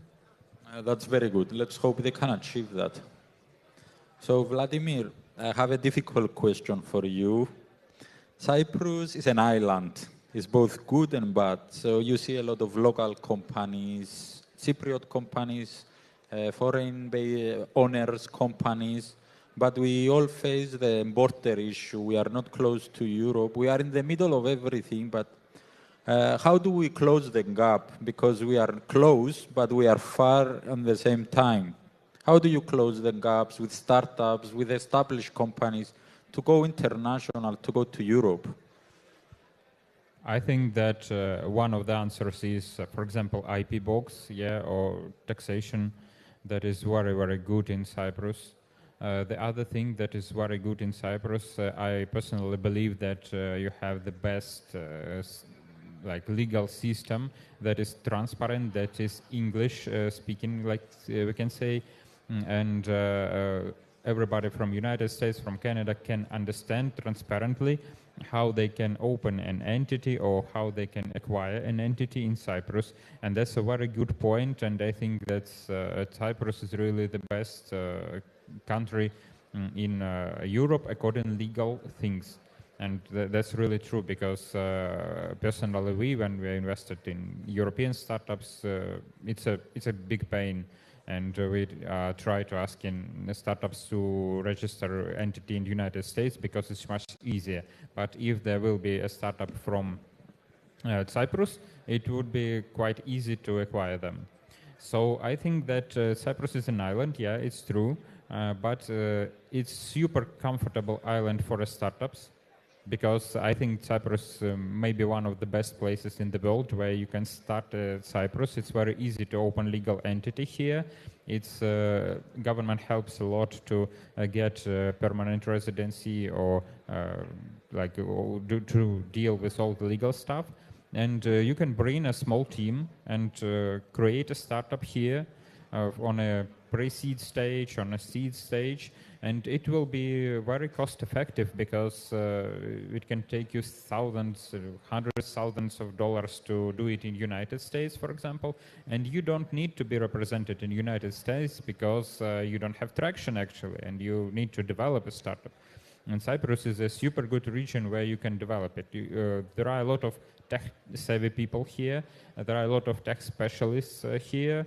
There are a lot of huge expats community, huge English-speaking community. So you can start integrating in English-speaking worldwide community from Cyprus. And I think that this is a very good perspective. And I see that government tries to help to bring as much IT people and startup people to the island as they can. So I think the only thing we need to do is to spread this information, because not so many people knows about that, how Cyprus is comfortable for startups. Okay, so you are saying essentially we need to take more opportunities, more risk, travel around and show Cyprus to more people. Yeah, that's true. Because it has a very good climate, it's not so expensive, it has a very big potential in connections worldwide between Asia, Dubai, everything is close. Like Cyprus is an island, but everything is close to this island. And it's easy to go to United Kingdom, to United States from Cyprus. That's not a problem. So I think, it's a very good place for startups. Thank you. Andreas, I'm going to ask you one question that I want to answer for everybody. So how is the AI impacting the job place, the employment, and the skills of the Cypriot people? Will they lose their job like they are afraid of AI, or is not happening? It's a good and tricky question. Okay, that's good. So basically, at the very beginning, I talked about agentic AI and building agents. Okay, obviously, the big advantage of having agents doing some legwork or some easy tasks, let's say, is that, okay, agents don't need to sleep and don't need to eat anything. So they can work around the clock. I think that's a bit scary, especially for junior people, so entering the workforce at the moment. I cannot hide that. I know that always we're trying to beautify it, but that's the reality. So I think that the focus should shift on new skills, on more or stronger AI-linked skills. That doesn't mean that you have to become a software developer. I believe that at some point that's going to be saturated as well. However, you have to stay close to the adoption of this technology and follow the trends. That means that, in my opinion, the more focus would be on having a skill set that can digest the problem and solve the problem, because we are calling AI artificial intelligence, but in the end, it's dummy as long as we give it intelligence in. So knowing how to break down a problem and explain it well to an AI agent, that's going to be a real trick. In general, if we're talking specifically for the local population, I do believe that we are lagging a lot of digital skills in general, and we have to focus a lot on upskilling. And that's what we've seen in major organizations at the moment. We are providing a lot of trainings to staff. But that needs to happen even at school level or university level. It should be a module that should be followed by most people. I can tell you, for example, in the general population, now almost everyone is using ChatGPT or Gemini or other LLMs. And I can tell you, and probably most of you will agree with me, that people trust the answers that gives it more than even their doctor or I know this. So I'm not saying that it's not going to go there. Maybe it will, but people need to understand how to use these technologies, and they need to catch up on these new skill sets. Nicolas, Do you think, as Andreas said, the universities, the school, and all the people of Cyprus should be using AI for their daily tasks, for their work, for home? I'm pretty sure like 20 to 30% is already using it, like on a daily basis. I have a disagreement here. Of course, everybody will use it. It's there, it's applicable, it's like air, it's in every product that we use. So I don't think a specific tutorial or a course will help out a lot. Sure, it will hone down your skills. My disagreement is, since 2023, we have seen a 30%, in the US at least, we have seen a US downgrade on junior positions, meaning mid and seniors with good knowledge of AI can do a lot of stuff. This means that for companies that are moving forward, there is no next batch of people catching up on them. So we are losing part of the employment funnel, which means a second order effect is that there will be no next batch, or it will be a very small one, and that will mean that they will demand higher wages, or you will not find them and you will rely solely on AI. This will create a third order effect, that you will create that hollowness in companies where they don't own their knowledge, they don't own their process, they don't even own their tools. This is extremely bad. From my perspective, is like wait for companies not to jump the wagon and start firing people and hollowing out their operations, is strategically use it, maybe not hire so many people, but don't fire your core. Keep moving forward with the people you have and some AI specialists, and use them as multipliers, but don't hollow out your operations just yet. We have yet to see the real price of AI. Once we've seen it, we will know the real margins and if it's worth doing it enterprise-wide. That's all. Vladimir, what do you think? Should everybody from school to work have an agent next to him to help him, or we should do some more critical thinking before we use AI? I think, yes, first of all, we need to understand the limitations of artificial intelligence, because if we will be like AI savvy, then we can use AI tools correctly and effectively. If we will just rely on that, what ChatGPT says, as some people do, we can have a lot of biases and wrong decisions that will be ineffective in general. So I think that AI education should start at early classes at school. Yeah, that's true, because we have AI in our pocket and we need to understand how to use it effectively. And we shouldn't be afraid of artificial intelligence, because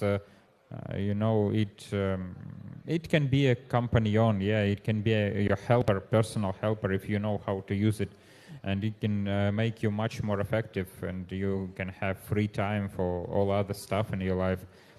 But if you just rely on what AI says and do what AI says and don't think critically, so that's your problem. That's not a problem of artificial intelligence, basically. Exactly. Yes. It creates a hollowness of understanding. Like you don't know, but you rely on it and hope it's true, right? Yes. A true expert on any domain can use it as a multiplier. A novice on that domain will just drive into the wall, just faster. This is the split. Okay, thank you. So now for closing remarks, 30 seconds each, please.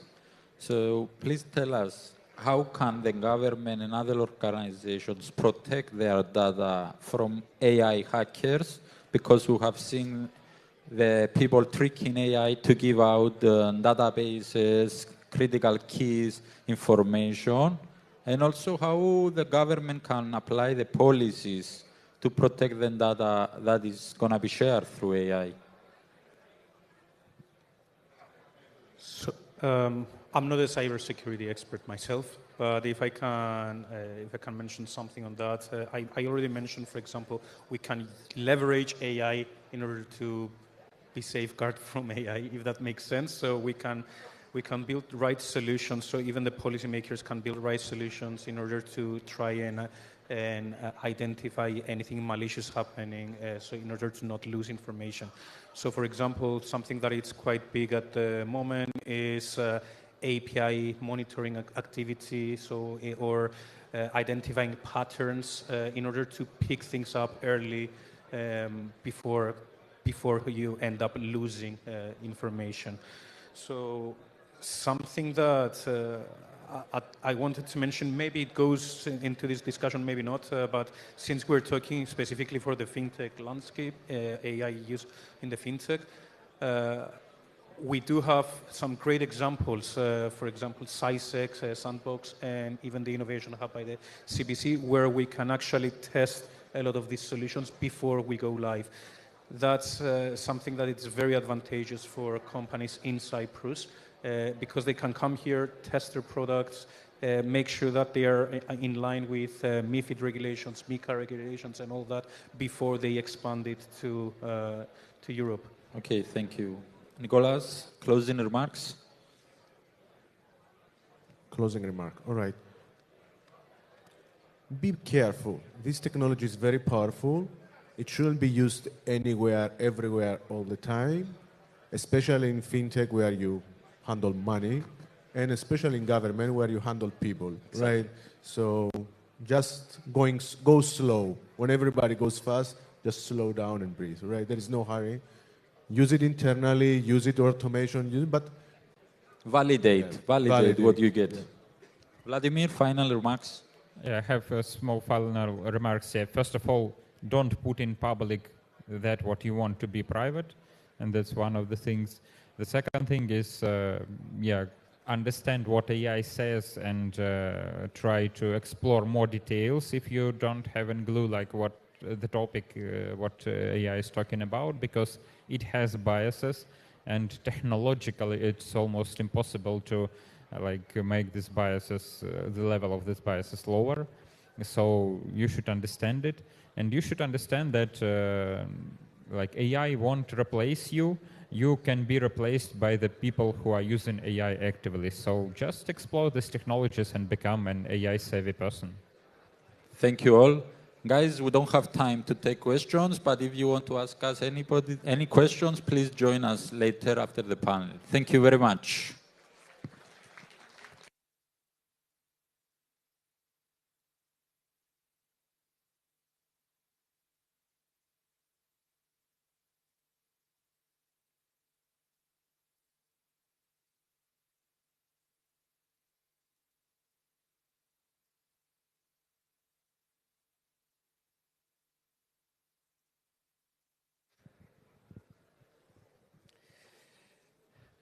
Ladies and gentlemen, we were excited to welcome Justin Sun, founder of Tron, to share his insights on access and inclusion at scale with Tron for Billions. Unfortunately, due to an urgent matter, Justin is unable to join us in person today. However, he has kindly recorded a special video message for us to enjoy.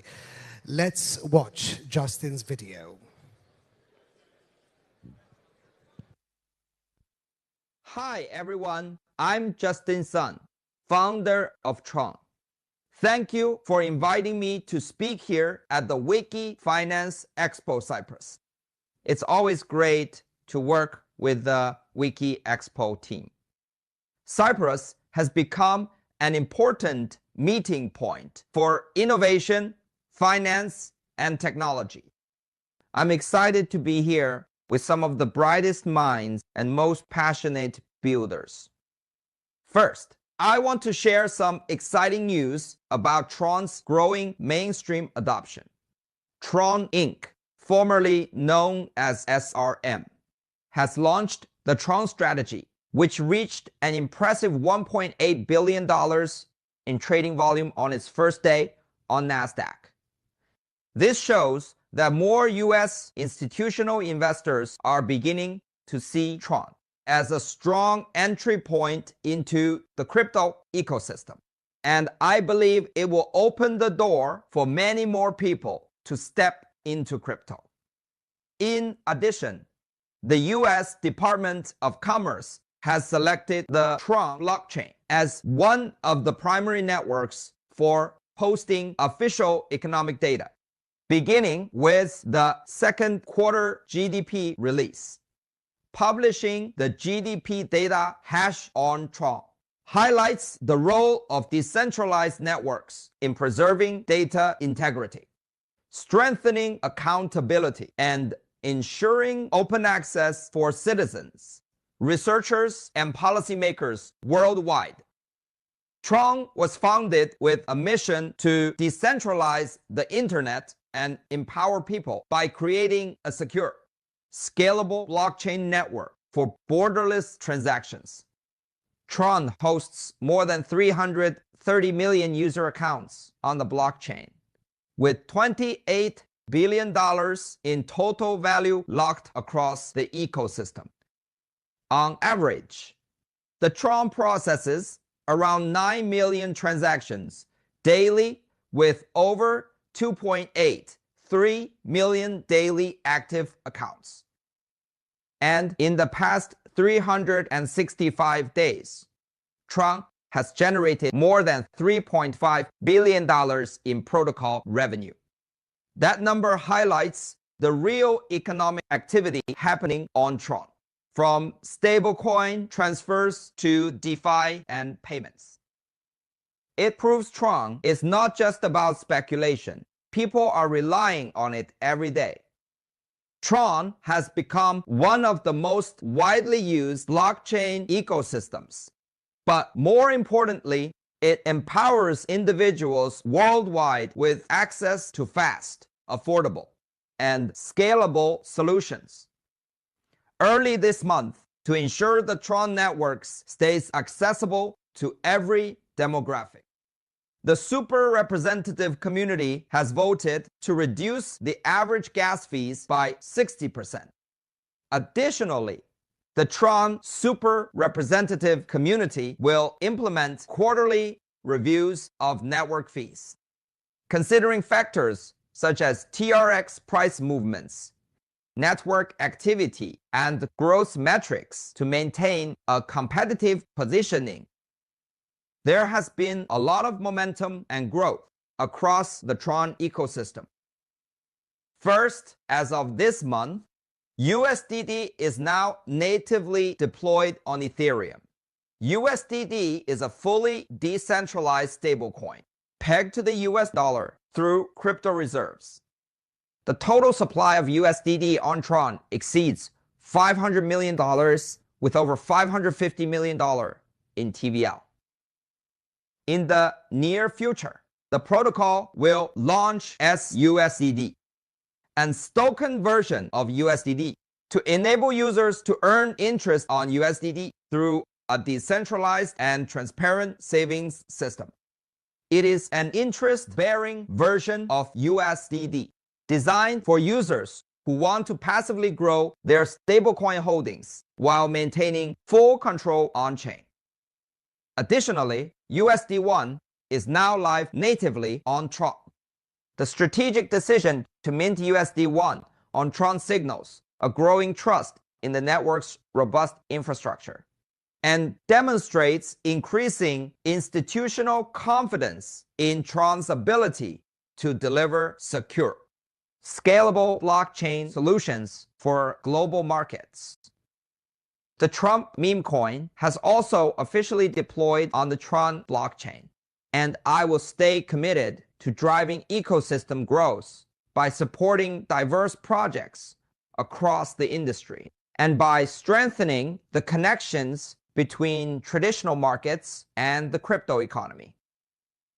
Today, Tron is the leading blockchain network for USDT transaction volume and daily user activity. Until recently, Tron hosted the largest circulating supply of USD Tether stablecoin, which currently exceeds $77 billion. Tron is the #1 network among all blockchain networks for USDT total transaction volume and daily active users. As stablecoins on Tron see more global adoption, security and trust has never been more important. Last September, Tron, Tether, and TRM Labs first announced the launch of the T3 Financial Crime Unit, also known as T3 FCU. Last month, we announced the launch of T3 Plus, a global collaborator program made up of some of the largest and most influential players in the crypto ecosystem. It is designed to expand public-private collaboration to combat illicit activities on the blockchain. Binance has joined as the program's first official member. Since launching less than a year ago, T3 FCU has frozen over 250 million USD in illicit assets globally, including almost $6 million frozen in a successful coordinated first effort with Binance via T3 Plus. Collaboration and open communication with industry contributors are essential to driving our industry's growth and ensuring we move forward in the right direction together. I'm excited for the progress we'll create together and the future we'll build as one community. We collaborate with many of the most influential contributors in the crypto industry. Xstock's integration in collaboration with Kraken and Bakkt opening up new opportunities for tokenized equities. MetaMask will natively integrate Tron, enabling MetaMask users to interact directly with the Tron ecosystem. Integration with the bridge enables Tron to be instantly composable with 25 other blockchains, including Solana, Avalanche, C, and more, facilitating full cross-chain interoperability. Integration with Chainlink for Tron's DeFi infrastructure, reinforcing security and reliability across the ecosystem. Collaboration with Near, enabling seamless cross-chain swaps through a frictionless experience for users and ecosystem developers. As the crypto industry continues to mature, decentralization and transparency are no longer just technical ideas. They're becoming powerful social movements. Tron's impact goes beyond the blockchain, driving a global shift toward more open, transparent, and inclusive systems.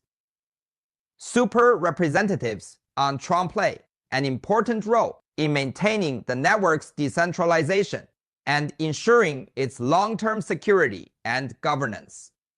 Tron's super representative network includes some of the most established names in technology and finance, such as Google Cloud, Binance, Kraken, OKX, Nansen, Luganodes, Kiln, and Abra. Their involvement signals growing institutional confidence in Tron's infrastructure and its ability to support secure and scalable blockchain solutions across global markets. Looking ahead, one thing is certain. Decentralization is about empowering individuals and ensuring that opportunity and innovation are not controlled by any single institution.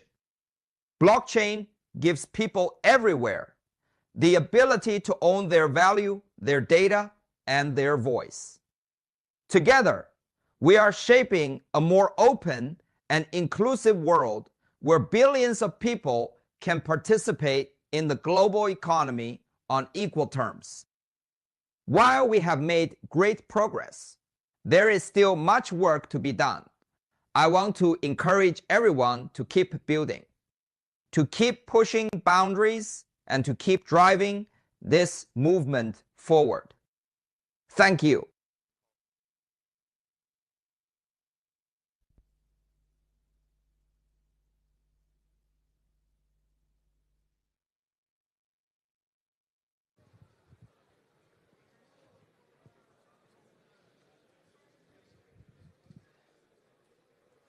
So, now we have a fascinating session titled Liberland, a new jurisdiction for borderless finance. Liberland is an innovative microstate project aiming to create a forward-thinking jurisdiction that embraces the future of decentralized borderless finance. This session will explore how Liberland plans to redefine the landscape of global finance through technology and governance innovation. Joining us is Vít Jedlička, president of Liberland, a visionary leader and founder of this bold new experiment in sovereignty and financial freedom. Vít has been at the forefront of pioneering new models of governance that challenge traditional borders and promote open, accessible finance for all. Thank you. Great to be here in Cyprus, amazing conference. Great job, organizers of WikiFinance, as always. We had the pleasure already to present Liberland in Hong Kong. That was a great event.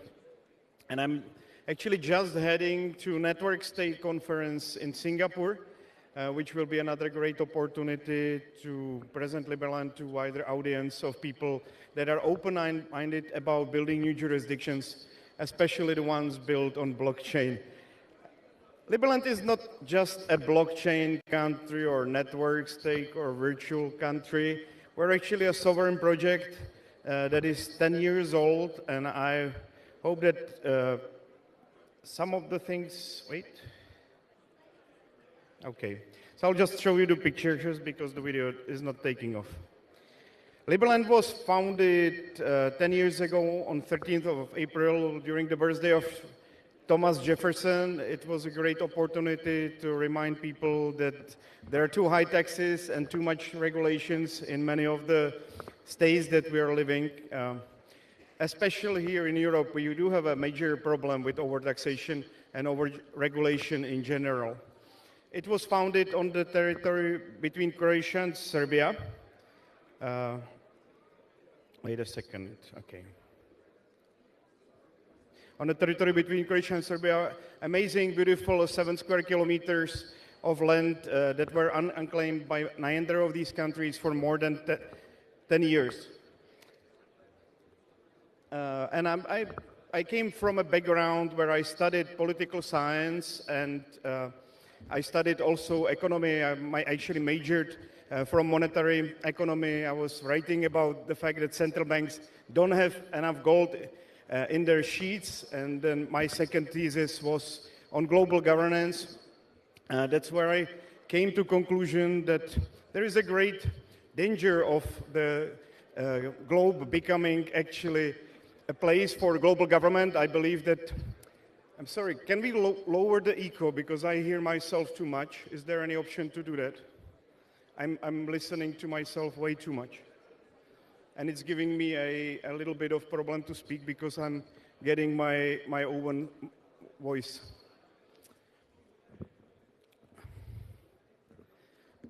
So when I finished my thesis on global governance and monetary policy,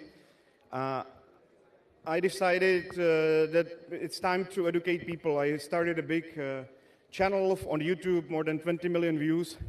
I did a lot of work. Yeah, that's much better. Thank you.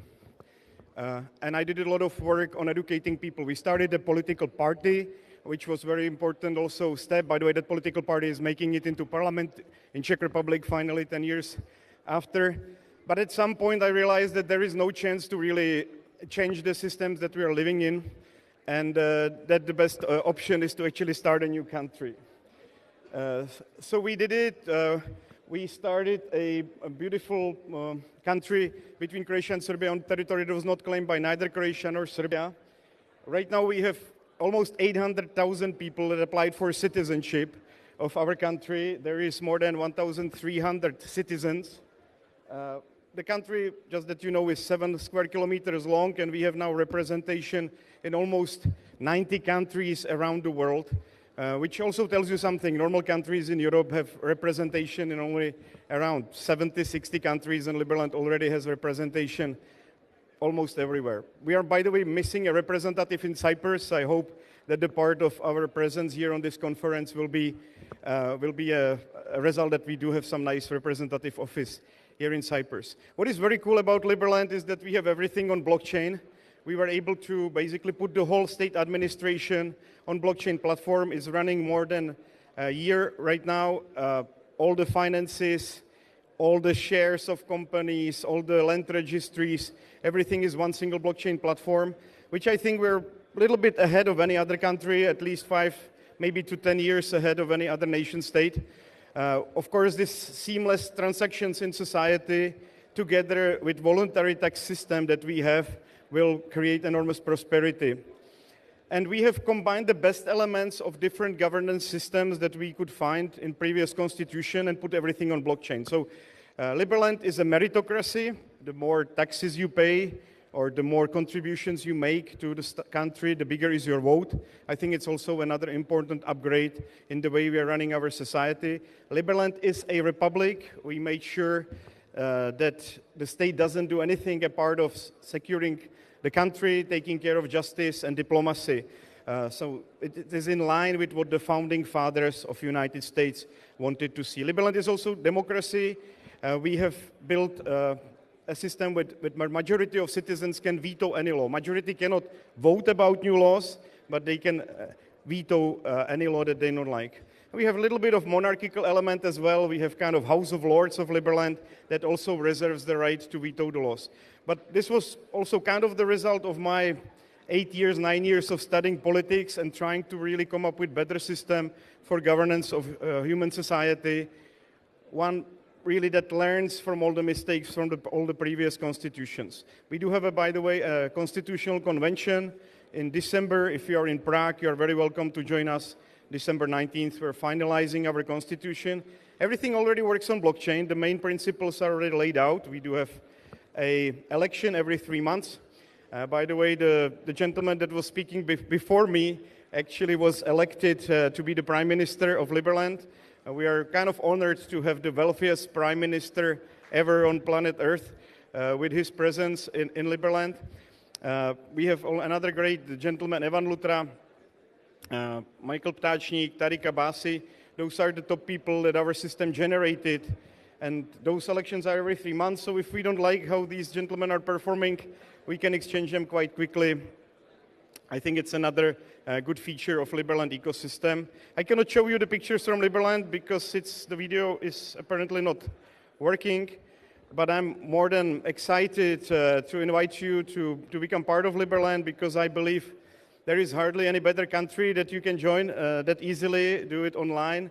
There is hardly any other country which would be so much forward-looking when it comes to adoption of cryptocurrency or blockchain. We have a great new deal for people that are becoming citizens right now. They are also getting residency in Paraguay, which is I would say, best residency that is out there when it comes to tax residency. We're helping our citizens to become tax-free, which I believe is part of the vision of our country. And there are a bunch of other perks, actually, if you become citizen as a bonus, especially to people that are coming from EU. And yes, it's possible now to move to Liberland. As the fun fact, you can already build there.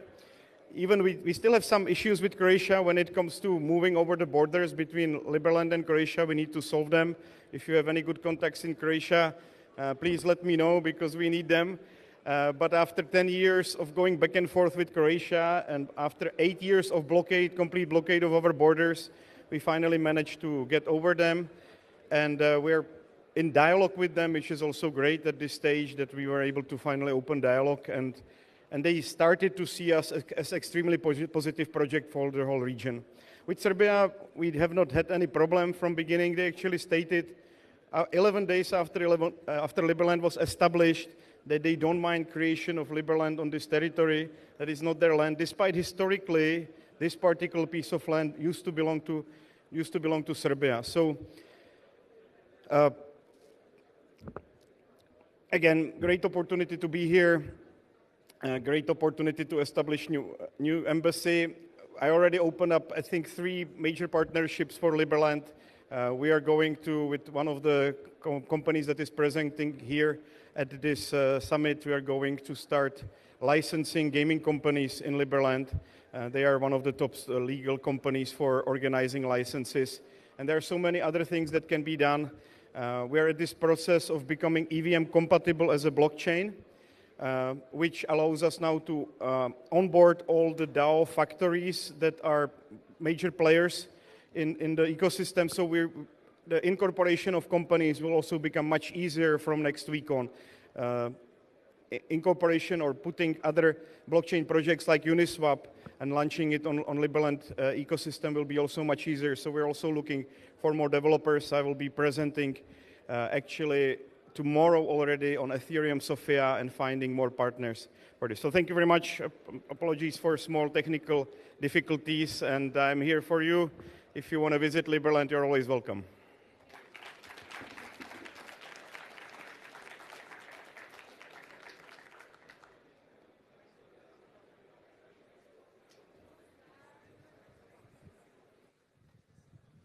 Thank you very much.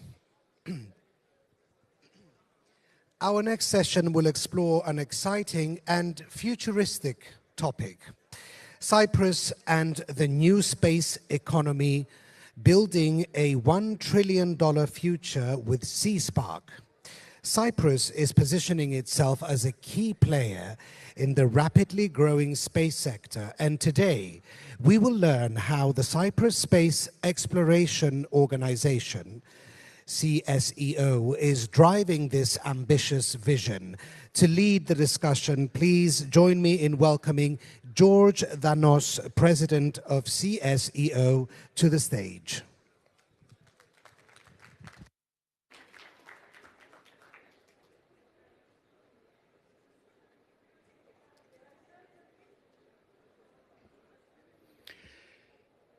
Ladies and gentlemen, I am very happy to be here today, and I want to start with a question. How many of you are using any kind of maps? Can I see some hands, please? Great. And how many of you have ever used sunglasses? I would be surprised if I didn't see any hands.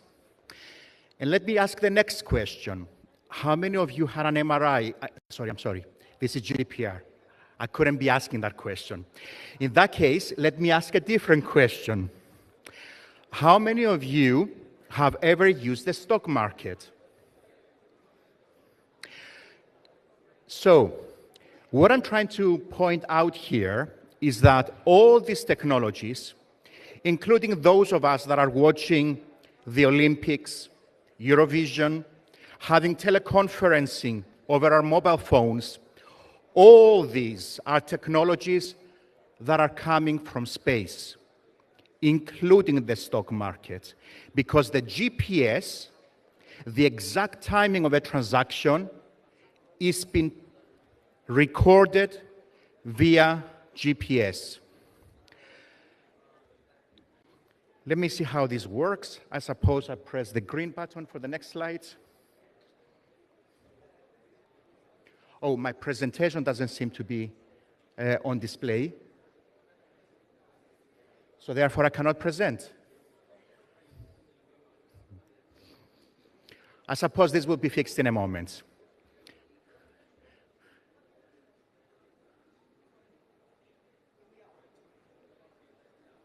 Not a problem. And thank you for all those at the back that are becoming quiet, because it's very disruptive to have a presentation when we all enjoy a conversation. So can I please ask the people at the back some peace and quiet helps the presenters. I'm waiting for the presentation to be loaded.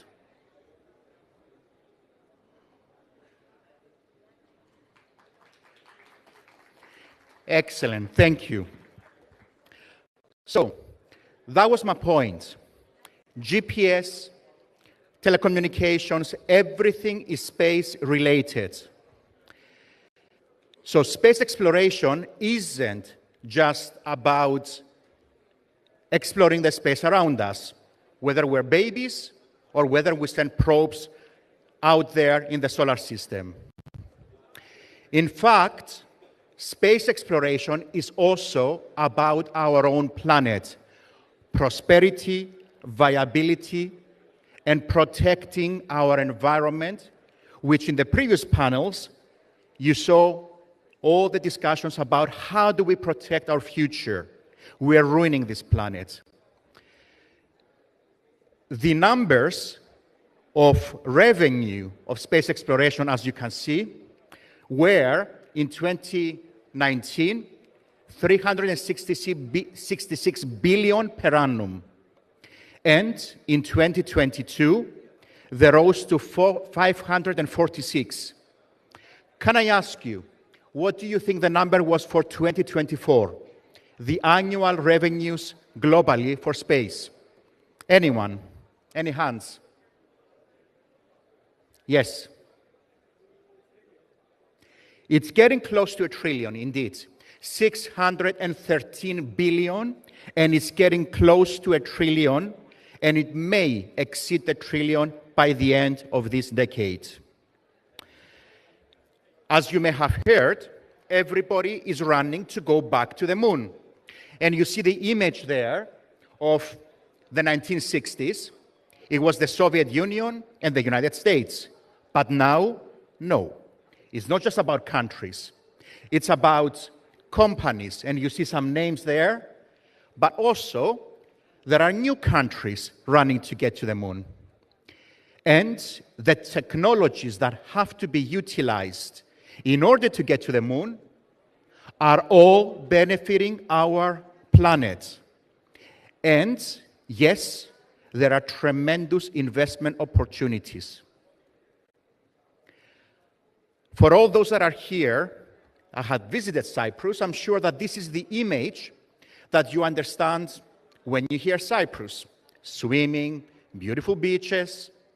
But let me tell you, there's a completely different aspect, unique aspect of Cyprus.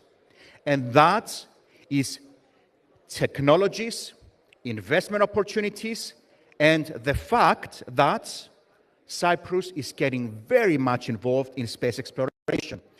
And I'll tell you a little bit about this organization, the organization that I represent, the Cyprus Space Exploration Organization. You can see some of the numbers. What is unique about it is that we have 430,000 followers around the planet. We're actually somewhere in the region of number 5 on Facebook, for those that still follow Facebook. And you can see some of the statistics that I'm not going to mention. We have 4 pillars. Pillar number 1, education. If you're going to have the new space ecosystem thriving, you have to start from education. And here are some examples of the education that is being disseminated globally by the organization. And you see some of the views and some of the statistics. Recently, we signed an MOU with the University of Athens, the National University of Athens, to promote education and innovation. And as I told you, here on Facebook, you see the dissemination globally, particularly high, right under the NASA's and the ESA's. Going next, we have to promote innovation, create opportunities, stimulate the ecosystem, incubate startups, and then give opportunities to investors. And you see here some examples. The last 10 years, 8 global wins coming from here, from Cyprus. And recently, we signed an MOU with the Cyprus Chamber of Commerce specifically to further promote innovation, which is already thriving on this island. So now we have what we call the International Space Cluster. It used to be the Cyprus, but we renamed it because we now have lots of companies that have joined us from abroad. Moving on to R&D. And I want to highlight the entity to the top right, Lockheed Martin. One of the biggest corporations on the planet, our strategic partner in what we're doing. And, of course, from my past, Virgin, because I was a founder of one of the Virgin group of companies. So we are connecting on all this with our research. And we see some examples of research that we have done, and I want to highlight some of the articles. This was in the Washington Post, speaking about the instrumentation that Cyprus is designing with our partners to be sent to the surface of the Mars. And moving to the last but not least, international collaboration.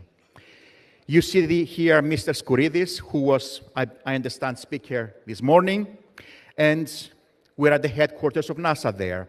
But the rest of the bodies you see here, very important, and I will explain.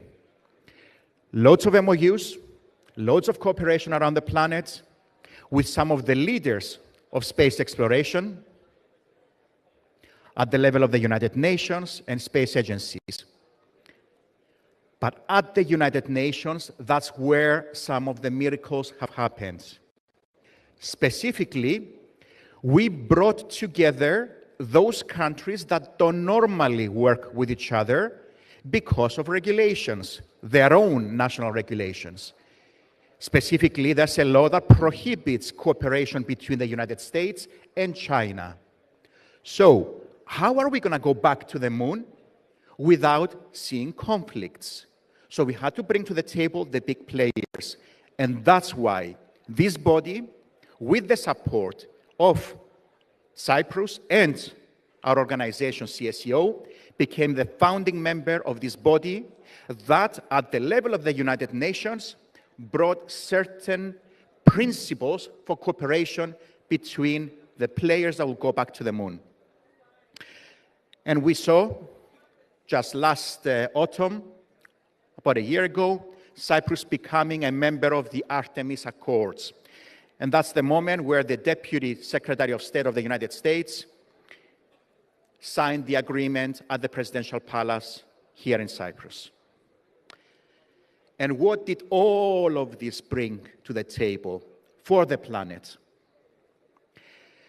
Signing of a cooperation agreement with the International Space Research Organization and Lockheed Martin and others, including NASA, creating the first International Space Innovation Center of the planet here in Cyprus, cooperating with high-tech equipment that you see here, an emission control station to produce satellites to study the impact of space weather, climate change on our planet, and bring solutions. All these are happening, and results. To be an astronaut isn't just cool. To be an astronaut, you also have an impact to your health, and results have been coming utilizing AI, and we've found solutions that were recently published in the Sunday Times. And with that, I'm finishing with the 6th COSPAR Symposium. That's the Global Symposium for Space. It's happening here in Cyprus next November with all the leaders of space. So yes, Cyprus is playing an important role in innovation. And with that, I conclude. Thank you very much.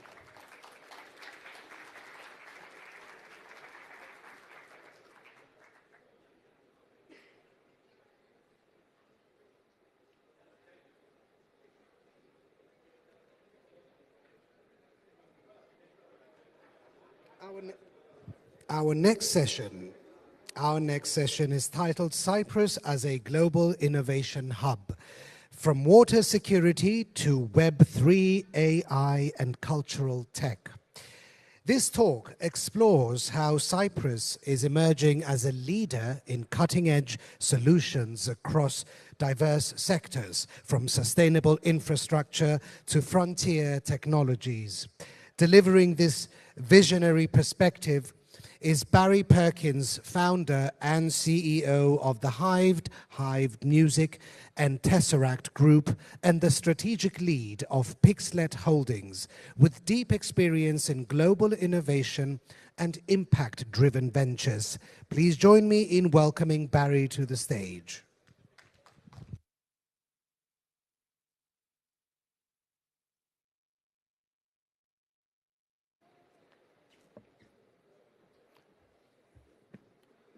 Okay, once we get the slides loaded or presentation loaded up. There we go. That was quick. Thank you very much. Okay, as we go through here, good afternoon. Welcome to Limassol. I'm honored to be here at a crossroads of history, culture, and innovation. I stand here as the founder and leader of Tesseract Group, a company of my own, of Hived Music, which is another one of my businesses, and as a strategic lead for Pixelet Holdings and Pixelet Group of companies. Today is about a path forward where finance, innovation, and humanity converge.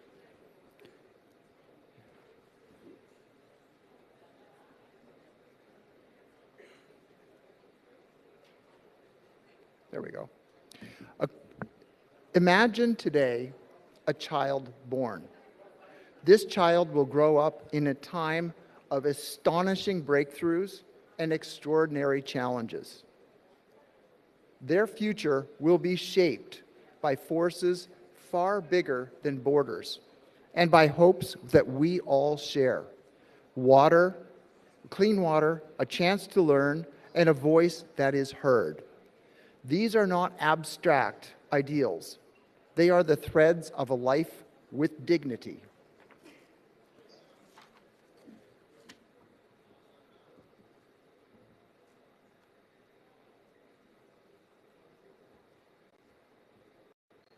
There we go. Our futures are connected, and so are our challenges. Water scarcity, unequal access to opportunity, cultural fragmentation. These are deeply human problems, and the answers will be built together. Water is a fragile, precious, and shared resource. Yet communities worldwide, including here in Cyprus, face severe water shortage and water stress. What was once a drought cycle here every 20 years has become a scarcity of water every 2 years in cycle. As of September 2025, this month, Cyprus reservoirs are at a critically low 14.7% of capacity, far below what's needed for families and for farms. Every source is under pressure. Rainfall is unreliable, aquifers are depleted, desalination is costly, and imports are unsustainable. And this isn't just Cyprus. Globally, 2.1 billion people, 25% of this planet, lack safe, clean, reliable water. Families, farms, cities can't thrive without reliable, affordable water. Knowledge opens futures, but access is uneven. For many, education is out of reach entirely. Shockingly, around the world, 251 million children and youth are out of school. Even for those that are in classrooms, education is often insufficient. More than 600 million children around the world cannot read or do basic math at minimum levels. And it doesn't stop there. 750 million adults globally cannot read or write a simple statement. That is shocking. Entire generations are being left unprepared, cut off from a chance to thrive in tomorrow's economy. Even here in Cyprus, the challenge is clear. In 2023, more than half of the population had no basic digital skills. This is an aging issue.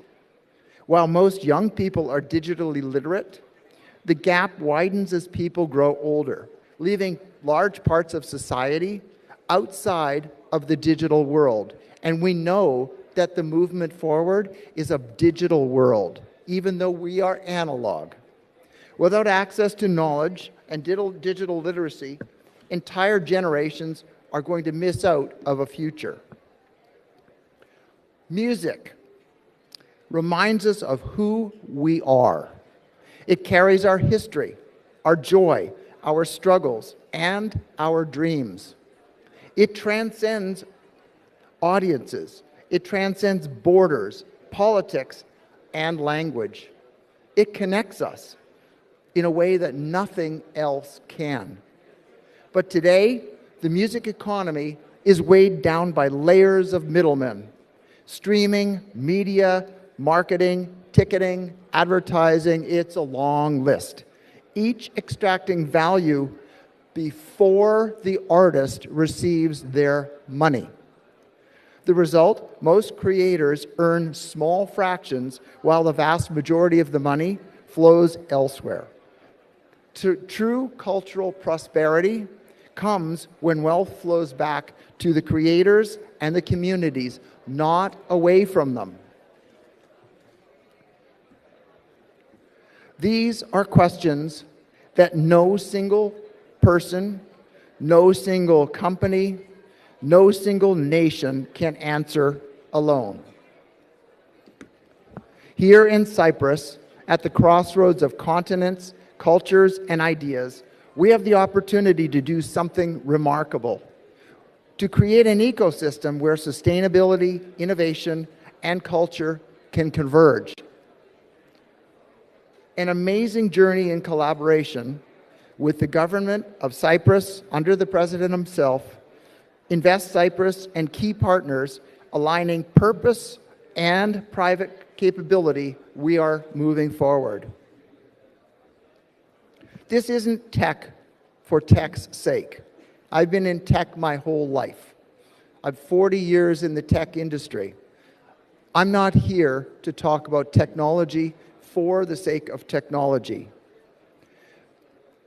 This is a story that we must write together, one of resilience and renewal through water, knowledge, creativity, a story where innovation serves humanity and progress becomes possible.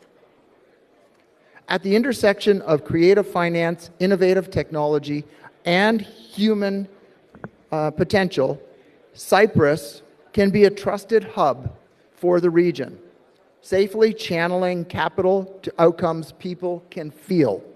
3 pillars, 1 purpose, building futures together. Water, the foundation of life. We're advancing decentralized water purification based on Aquabac technology powered by solar and battery with modular storage, delivering clean water for less than a cent per gallon while recovering up to 90% of wastewater, making it potable, not just gray water, potable, 100% clear. A solution that is resilient, local, and scalable. For project funding, we're establishing the Cyprus Water Fund. This is a sovereign fund here in Cyprus, and we use a Cyprus water token or coin.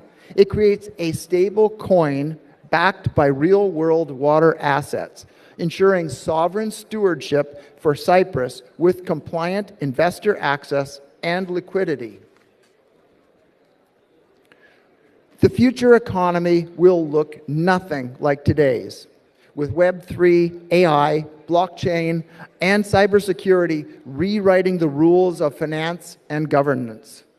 The Cyprus Academy, in partnership with Tesseract Group and Pixelet Holdings, aligned with Cyprus Vision 2035, isn't just digital literacy for everyone. It's a launch pad where young innovators gain the tools they need to lead.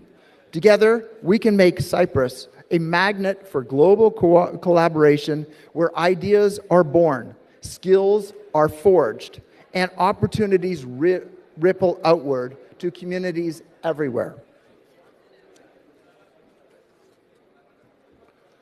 Music, the soul of humanity. Hive Music is an immersive platform that integrates AI, Web3, XR, and so much more advanced technology. It redefines the global music economy by connecting artists directly with fans. Cutting out the middlemen means artists own their work, fans become super fans, and the money flows straight to the artists. Here in Cyprus, Hive Music's Expression in Harmony Festival will unite global artists, local talent, emerging tech, and education in a celebration where innovation meets humanity, culture as an catalyst for transformation. Water, knowledge, and music. 3 threads, 1 tapestry. Individually, they're powerful. Together, they are transformative. When life, opportunity, and soul converge, we create economies, ecosystems, and meaning. A crossroads for the future of the world to come, together to collaborate and build a better future. When we began, I asked you to imagine a child born today. The future the child inherits will not be shaped by chance. It will be shaped by choices we make together. This future isn't written. It's built by those who step forward. This is about creating something bigger than all of us. A place where innovation serves humanity, where culture and commerce move in harmony, and where finance becomes the engine of a better future. What happens next depends on us. So my invitation is simple. Join with us. Imagine, create, partner, invest. Let's take this journey together toward a world where life, opportunity, and soul are not just preserved, they are amplified through finance, for humanity, for generations to come. Because the future isn't something we wait for, the future is something that we build together. If you scan the QR code on the screen, you'll be able to look at detailed or overviews for each of the beginnings initiatives that I have started here in Cyprus based upon a request of the President. And we will continue to move forward.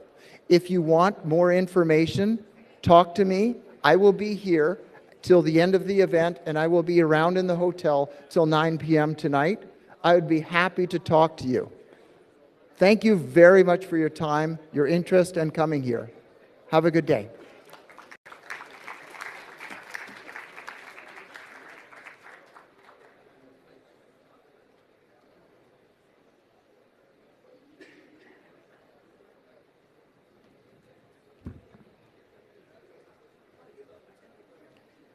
We now turn to a critical and timely discussion. From fraud to money laundering, the role of crypto and forex in combating financial crime. As financial technologies evolve, so too do the methods used by criminals. This session will explore how the crypto and forex sectors can shift from being perceived as vulnerabilities to becoming powerful tools in the fight against fraud and money laundering. Moderating this important discussion is Anna Stylianou, independent AML consultant and founder of AML Cube Consulting and Education, with deep expertise in anti-financial crime strategy.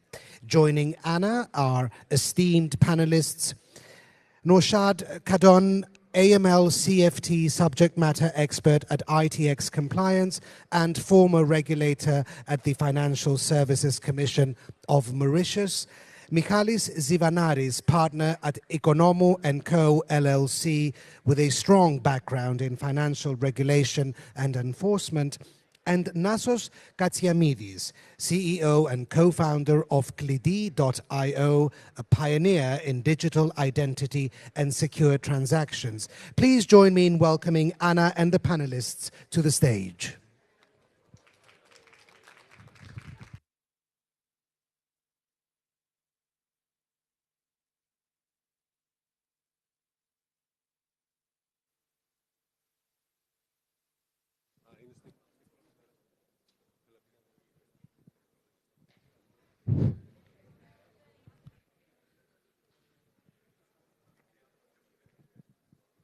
crypto and financial crime.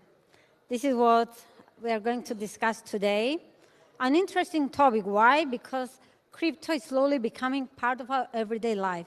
A few years ago, not many people knew much about crypto. How about today?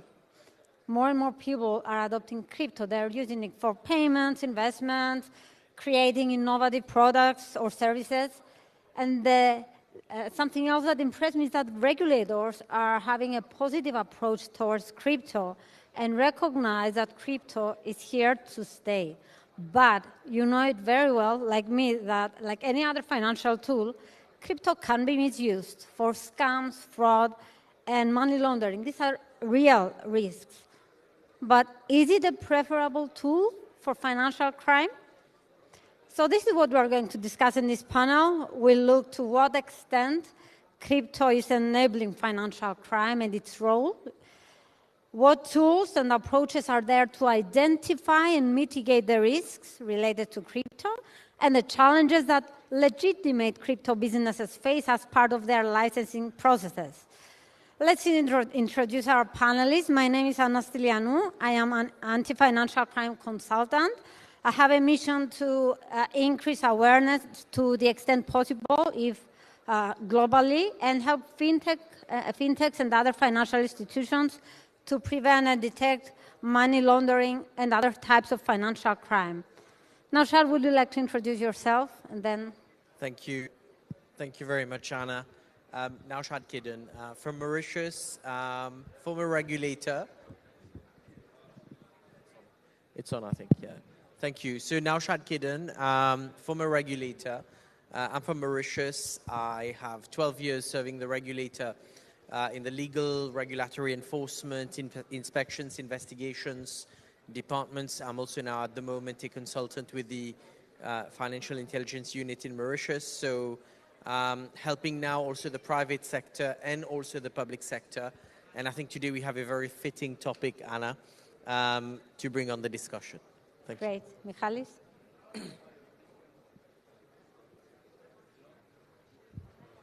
Yes? No? Is it working? Yeah. Thank you, Anna. Hi, everyone. I'm Michalis Ivanaris. Pleasure to join this panel, and thank you for attending. I'm a dispute resolution lawyer, partner with Economo & Co. LLC, focusing on corporate and commercial disputes and advisory. Hello. Can you hear us, by the way?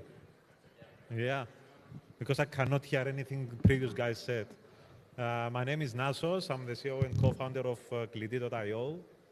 It's a Bitcoin and stablecoins exchange and payments platform. We're based in Europe with plans to expand in Switzerland and Canada very soon. So let's start with our first question. I'll address this question to Michalis. What is financial crime and where does crypto fit in? Well, I mean, financial crime really is an umbrella term. Obviously, how we define it depends on the jurisdiction. But since we're in Cyprus and we're discussing about crypto, I think the most appropriate way of framing financial crime would be any legal activity that has to do with either fraud or money laundering activities. In Cyprus, usually these offenses are either regulated or defined by the criminal penal code or by the civil liability acts or by the anti-money laundering act. So these are the main let's say, legislative frameworks that can be used through which we can convert these offenses into what financial crime is. Great. So, Naushad, would you like to tell us a bit about, from a financial intelligence unit perspective, what is financial crime and the relationship with crypto? Thank you very much, Anna. I think if there's one thing that's changed over the years is for a while, everyone started with money laundering. And then we moved on to considering terrorism financing, weapons of mass destruction. Things evolved over time. And one trend that we've noticed over the last few years is the prevalence of fraud and scams. And as well, the combat against, I would say, bribery and corruption has taken a different volume, even though there has been a lot of focus on there. So financial crime as a definition has really managed to encompass not only money laundering, but just everything else in terms of what we've been discussing. Back in my home country, in Mauritius, we've noticed that the definition of financial crime has evolved, and even the powers provided to the law enforcement agencies, they are now better equipped to be able to address all of that. And if there's one thing which is pretty clear now, is when we talk about a predicate offense, it's about any crime that we could think of. It's about stealing a bottle of water, it's about committing a tax crime. Literally every crime that generates money results in a money laundering offense. And the moment we have that, reporting persons, accountable institutions, depends on the terms that you use. You have that legal obligation to report those suspicious transactions to the financial intelligence units, which in return, I would say, produce intelligence reports, and those intelligence reports are disseminated to the relevant authorities for necessary action at their end.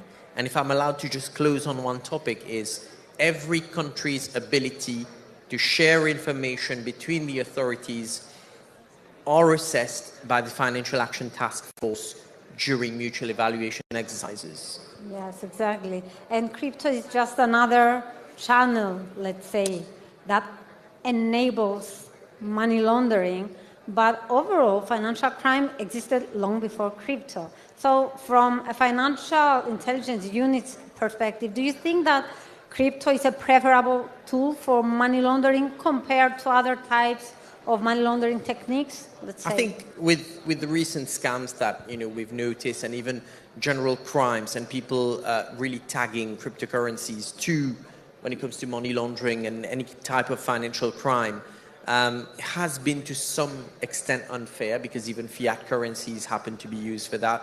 But the one advantage which I think criminals have been looking into in terms of tapping on the efficiency gains of cryptocurrencies is just the pace of transactions. That's one. And also, secondly, there's a large portion of the regulatory environment that's still very much a gray zone. And additionally, you have a lot of service providers in the virtual space which are not licensed. So bringing all of this together, there has been some level of adoption by criminals. But then again, there's one thing that needs to be clarified. In most circumstances, service providers come to the market with clean hands, with the right intentions. And it's really money launderers and the culprits that really try to make use of, I should say, bona fide service providers. Yes. And then the end result is, just because of one or two bad apples, the rest of the ecosystem gets tainted. Exactly. Now, my next question is addressed to Nasos.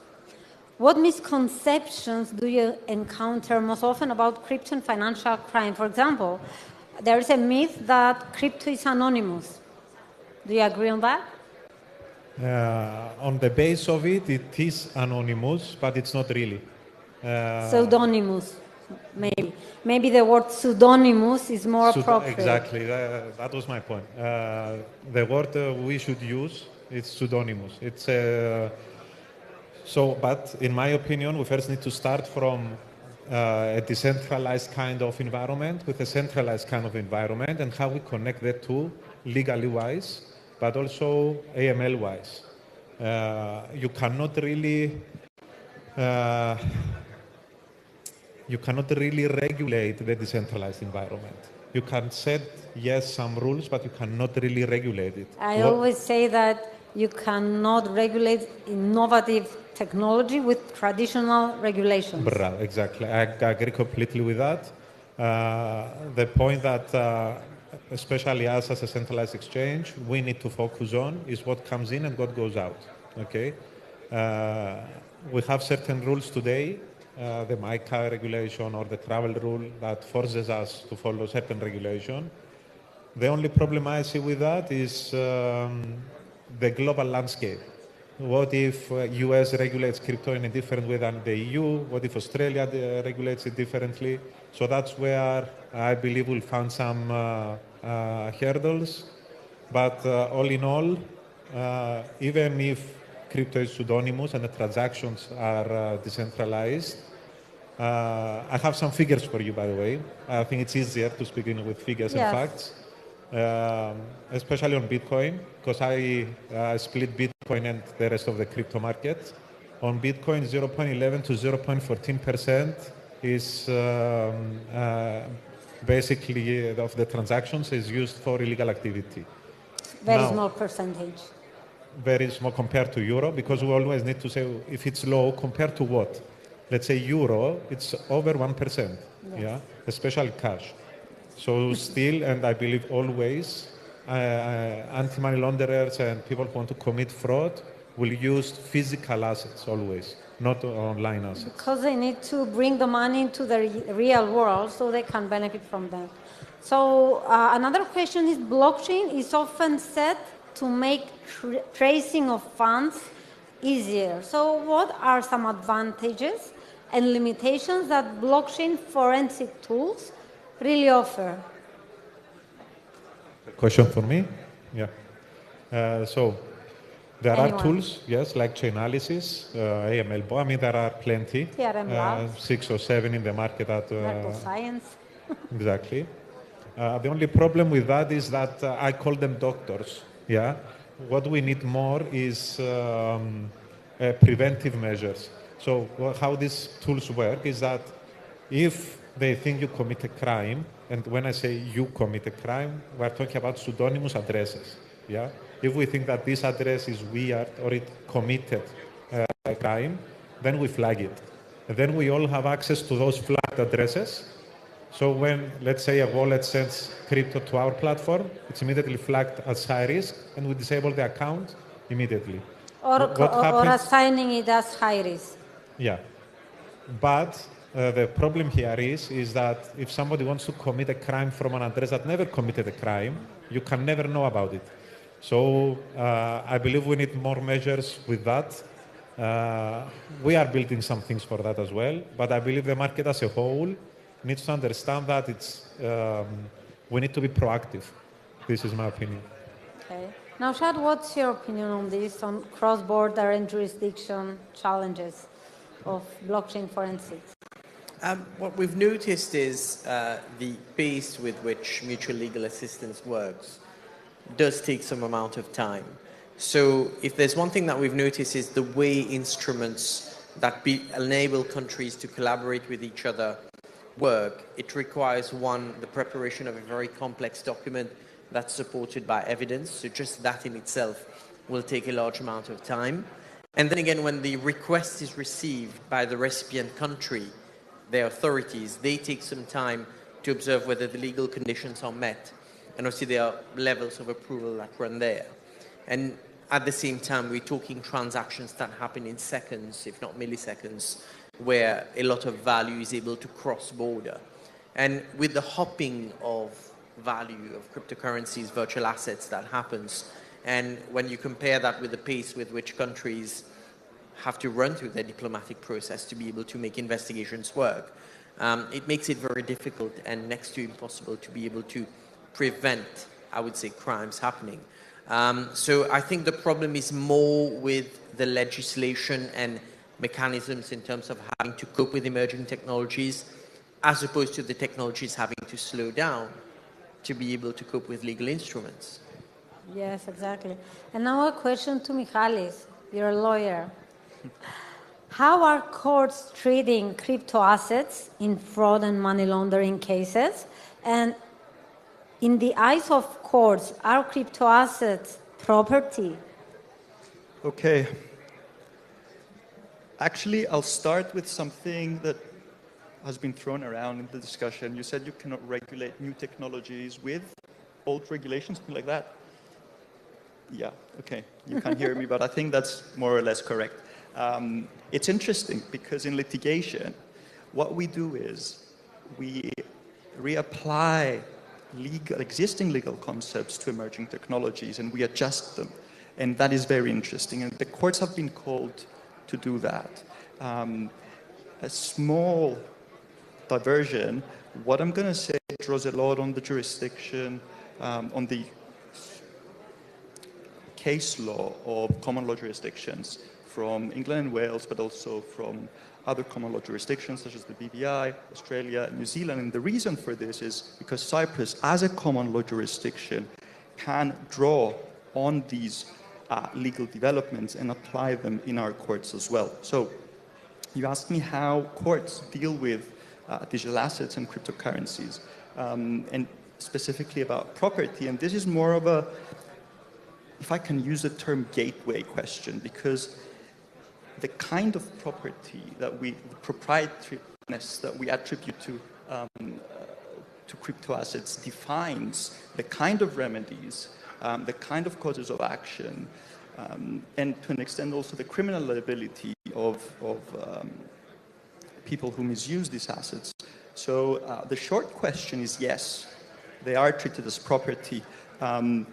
And this might sound as very obvious, or should have been very obvious, but it's not. And there is a very big discussion going on now about what kind of property crypto can be, and how we can define this. And it's not a philosophical or an academic discussion. It's a very much practical discussion, as I said, because it links to causes of actions and remedies. And there have, I mean, because I know we're pressured by time, I'll stop with one short example, and I'm sure we can pick it up later. So there was one very interesting case where they said, well, Bitcoin can be property, but the private key to access the coins is not property. So we should be very careful in how and what we define as property. So the digital assets per se, yes. I'll leave it there, and I'm sure I'll pick it up later. Okay, so let's go now to licensing. Licensed crypto asset service providers often struggle with getting their license first and then getting access to banking services. Why and what are the risks for these institutions, Nasos? I hope I heard the question right. You are talking about banking problems of CASPs? Challenges of getting access to banking services in Cyprus. Yeah, in Cyprus. That changes Not the only, answer. not only. In Cyprus, it's very difficult, but we've seen a shift in the last few months. We've seen a shift. I cannot tell more at this stage, but we've seen a shift with this. I believe from 2026, Cyprus banking will embrace crypto. The point here, though, is that, again, the people who regulate crypto in Cyprus especially, we need to be very careful on what we actually accept. Let's not hide behind our finger, yes? I mean, we've built, not the last few years, but like a decade ago, we built a bad reputation with some things. And I don't want to see us doing the same mistakes again, but with crypto. So I'm a firm believer in Bitcoin, okay? That's what the first step needs to be, to actually accept Bitcoin in our everyday lives. That's the first step. And then we need slowly to see what else we can input into our culture as in Cyprus. Now going back to the banking part. It's very difficult because there are plenty of sectors inside the blockchain industry. And you cannot really know everything as a bank. Yeah? There are like 20, 30 different kind of sectors inside the blockchain space. The first thing is for us as CASPs and then MiCA licensed entities to get an account. That's the first step. I believe we will see that in 2026. And then our clients will also be able to accept crypto, turn it to euro, and then inside their bank accounts. If we're now talking about the rest of Europe, there are very friendly banks that we work with, both EMIs and normal banks. So I believe the future is bright, and all we need is better communication for the banking industry to actually understand how to do compliance on crypto and how to regulate it internally. And mitigate the risks associated with crypto, because de-risking is not even encouraged by the FATF and other international organizations. And a last question, how can regulators find the balance between oversight and enabling legitimate crypto activity? Naushad, would you like to provide your insights? So how do regulators find the balance between oversight and some level of openness, shall we say? I think if there's obviously one thing is, well, for regulators, their concern will always be being able to intervene. And those powers are already there. I'm sure they're very much worried when it comes to their ability to be able to have a timely intervention. And on that part, it makes it a bit more difficult because in the virtual space, you don't have correspondent banks applying the brakes. If there's one thing that the regulators can do is imposing very strong, I would say, borderline onerous obligations on the service providers. And then comes the discussion of whether you're killing the industry and the sector. And I think this is exactly where we are. And we are at that stage where we are still trying to find that delicate balance. And on the other hand, I would say that a proper transaction monitoring system, one that allows direct access to regulators and authorities as opposed to having requests for information, triggering an inspection, triggering an investigation. This takes time. This requires a process. The thresholds are low, but internally the process takes time to be launched.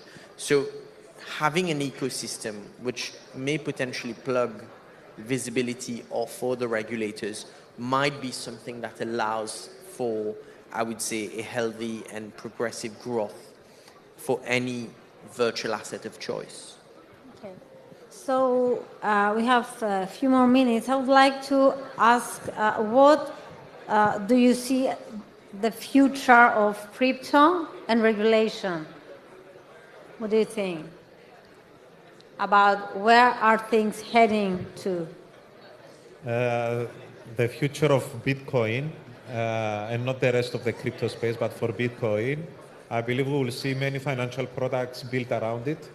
Bitcoin will be the settlement network and layer of many of these financial products. As an example, we have plans to introduce Bitcoin-backed loans. The only problem with that is, again, for the regulators to understand how this works.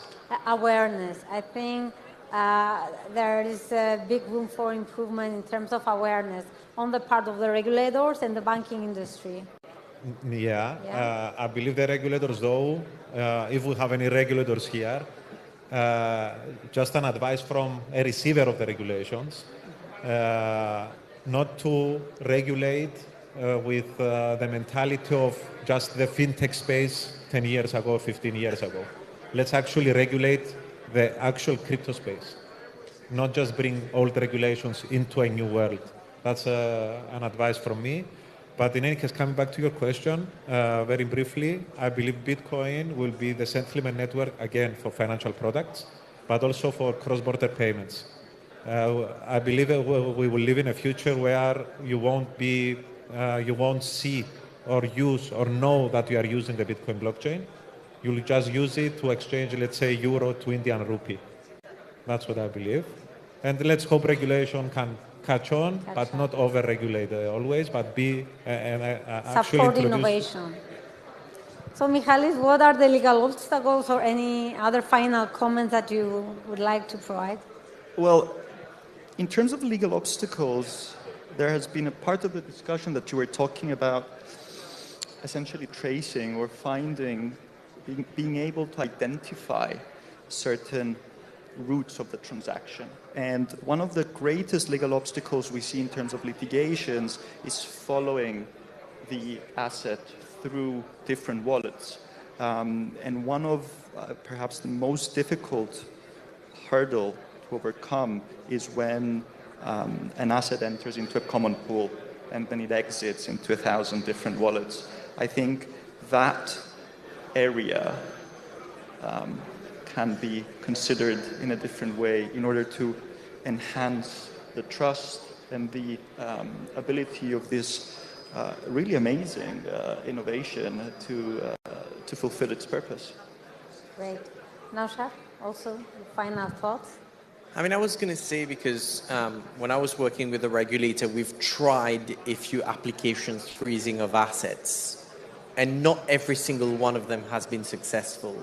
So the entire process of seeking an appointment with a judge in chambers, which, by the way, is a sped-up process because it's in chambers, takes 2 to 3 days. I mean, 2 to 3 days, you're talking cryptocurrencies.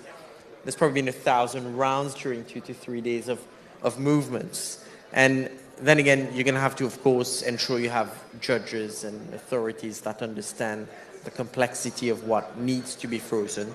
There are legal thresholds that need to be applied when property is frozen, because you're literally impacting the civil rights of a particular person. And I think freezing of assets remains critical because it prevents the onward dissemination of the property, the cryptocurrency itself. So this remains a challenge for law enforcement agencies anyhow. Great. So as far as I can see, we don't have time for questions, but feel free if you have any questions to ask the panelists right after the end of this panel. Thank you very much. Thank you, guys.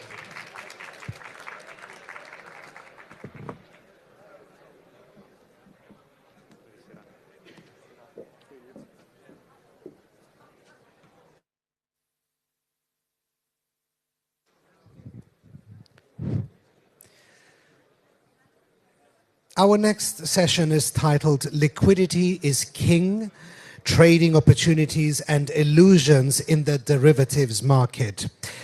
We'll dive into the true nature of liquidity in derivatives trading, exploring both the real opportunities it offers and the pitfalls investors should watch out for. Moderating this discussion is Katharina Brunkhorst, CEO and co-founder of Secasa Technologies Limited. She's joined by two industry leaders, Stanislav Bublik, advisor to the board at Finery Markets, and Andrei Stoichev, CEO and managing partner of VS Capital. Please give a warm welcome to Katharina, Stanislav, and Andrei as they take the stage.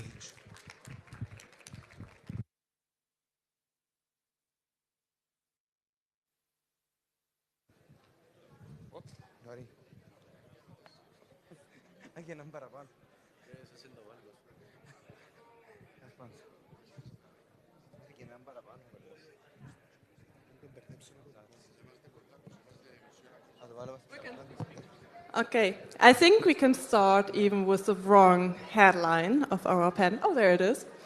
Yeah, welcome, and we are so happy that you're still here and watching our short panel about liquidity is king, trading opportunities and illusions in the derivatives market. As I'm joined today by two great panelists, I would quickly hand over for a short introduction about yourselves.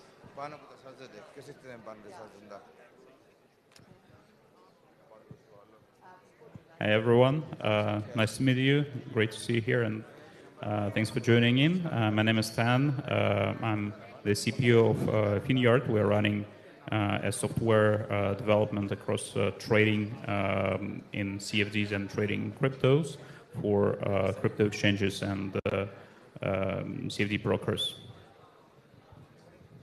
Thank you for the intro. Thank you for the invitation. Happy to be here. Cyprus is one of my favorite places, so really happy to be here. Obviously, I'm running my own brokerage company, being in the industry 20 plus years already. So I'm looking forward for the new season and to discuss the liquidity topic now. Great. Thanks for the short intros. Yes, liquidity is often called the lifeblood of markets. But as we've seen recently, it disappears sometimes when stress really hits.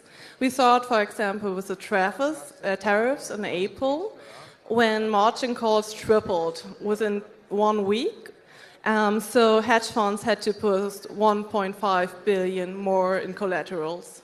Or another example was just recently with major crypto sell-offs, where within 24 hours, 400,000 traders were liquidated. So what do we see? Liquidity is king, but only as long as it's there and it is not an illusion. So my first question, I mean, when is liquidity truly king? When is it an illusion, and for which signs to see or to search? For example, mirroring venues, shallow books, spoofing. I would hand over to Stan for this first question. Thanks a lot. So actually, when we look at the liquidity profiling and how you set up the operation on the broker's end for that, first you need to understand what type of instrument, what is your risk appetite for this or that instrument or for this or that asset class, and depending on your risk appetite, you would choose a different strategies for addressing the liquidity. On the one hand, you can choose something where you can put more capital into, and in this sense, you would separate pricing and execution into different pools and approach it differently, while for some other instruments, you would just kind of face your LPs directly. And in this sense, it is critical to understand where the price discovery of the asset comes from and aim to get pricing sources as close to this price discovery or ideally from this price discovery venue. So, and the price discovery for cryptos happens in one place, for FX, depending on different pairs, happens on different places, and so it's a big job basically to figure out where is the center of the liquidity for this or that instrument and source it from there. And then you kind of execute, and there's a separate story on the execution strategies. Andre, what's your take on that? Thanks, Stanislav. It's, I guess, all the time the main question.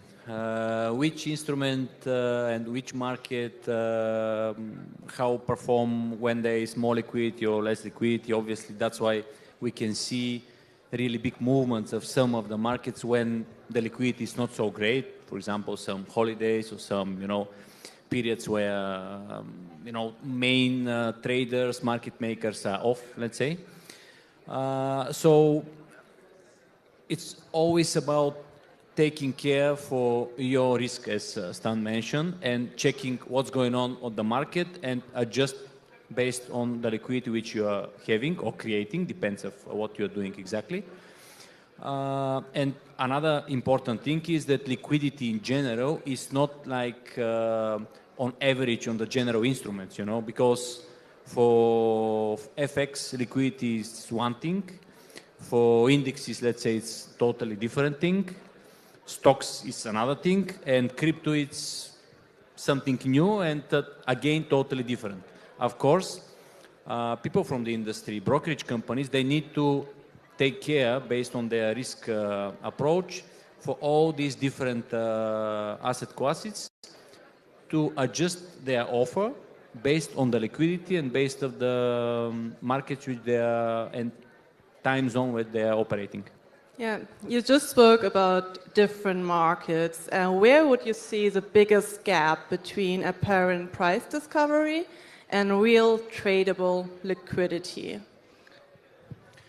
Well, the better liquidity, the better the small difference between these two things, obviously. That's why still the liquidity in the crypto, for example, is way less than comparing with the Forex.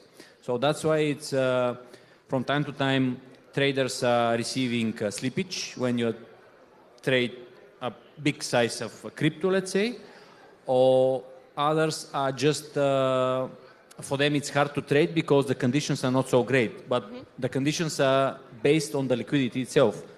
And on the other side, for example, for the Forex, you can trade practically on choice because the liquidity is so deep and good most of the time that even big ticket sizes can be absorbed easily. Of course, for the majors we are speaking now, but can be absorbed easily from the brokers or through the brokers to the prime of prime liquidity providers, etc., etc. let me add some controversy here. There's always Let's continue our conversation before the panel. Yeah. So actually, I've been doing for quite a few years institutional effects, and for the recent years, in my previous jobs and with Finyard, we are kind of heavily rooted into crypto technology, crypto execution, and I would say that these days, unregulated crypto derivative exchanges, I think, provide much better price transparency and much better kind of understanding of the real liquidity compared to traditional FX CCNs and traditional FX institutional FX venues. And why that happens is that the market structure is different. I would, of course, I would tend to agree that in euro dollar you can execute pretty much any amount with a very efficient total transaction cost, but that is only for euro dollar, not for big range of other pairs.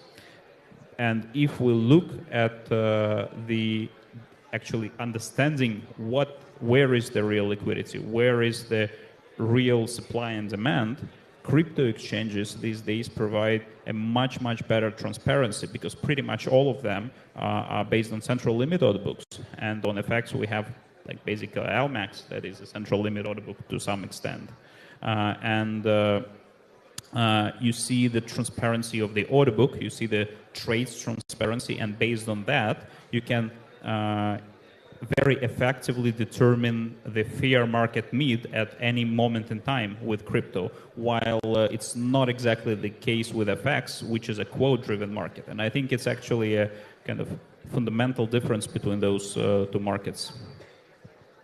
Okay, so you say crypto exchanges offer a way better and fairer price discovery than OTC FX? I do believe yes. On the one hand, you have a central limit order book that is, constituted out of firm orders with no last look. On the other hand, you have quote-driven, market maker-driven markets, which on the one hand have good liquidity in certain instruments, but we've seen many cases with scandals in the FX market. We've seen last look practices that were discussed a lot and are now regulated by FX code, but still kind of you have to put an effort to understand the execution quality there, and basically the central limit order book doesn't have all those issues by design. I'm not saying it's great to execute in central limit order book, and it's not easy for market makers to market make in central limit order book, but central limit order books are amazing for price discovery.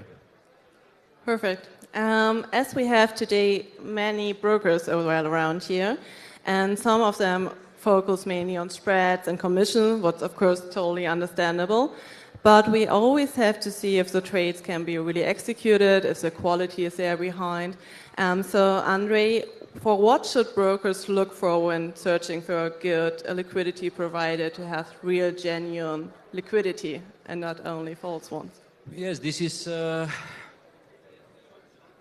right question at the right moment, let's say. For sure, all the costs which are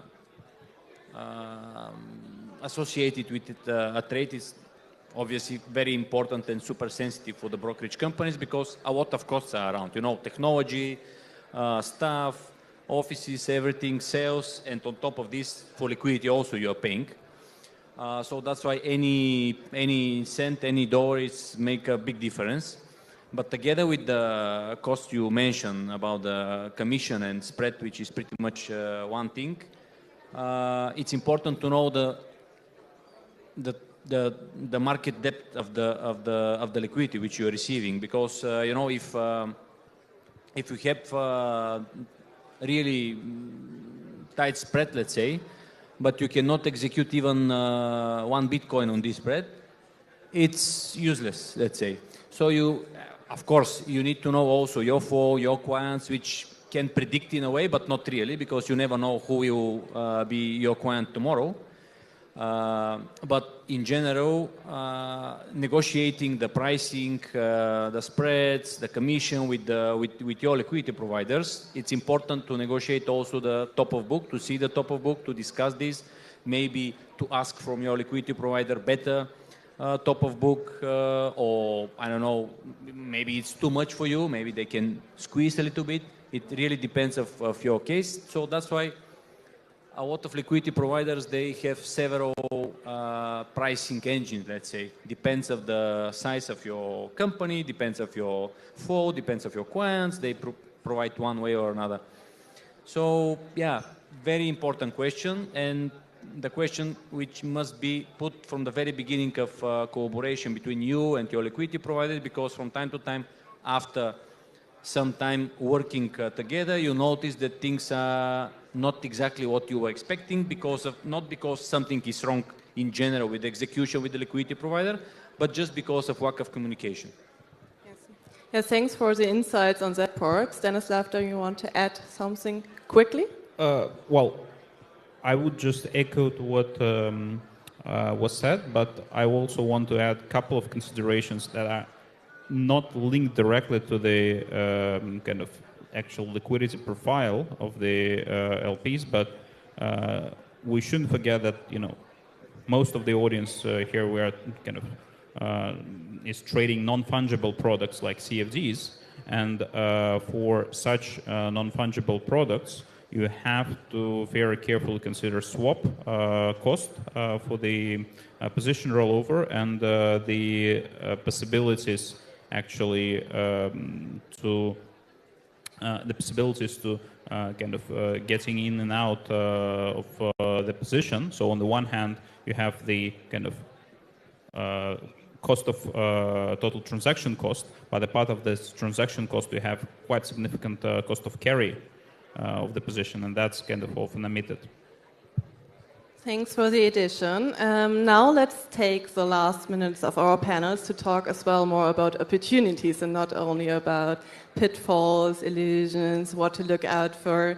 So maybe start with you, Stan. Looking ahead regarding tokenization, new execution models, where are the opportunities for the markets right now? What do you see as a major thing that will happen in the future? Maybe shifting from traditional venues to new venues to the tokenization. Where is the liquidity shift? Where are opportunities for the brokers especially?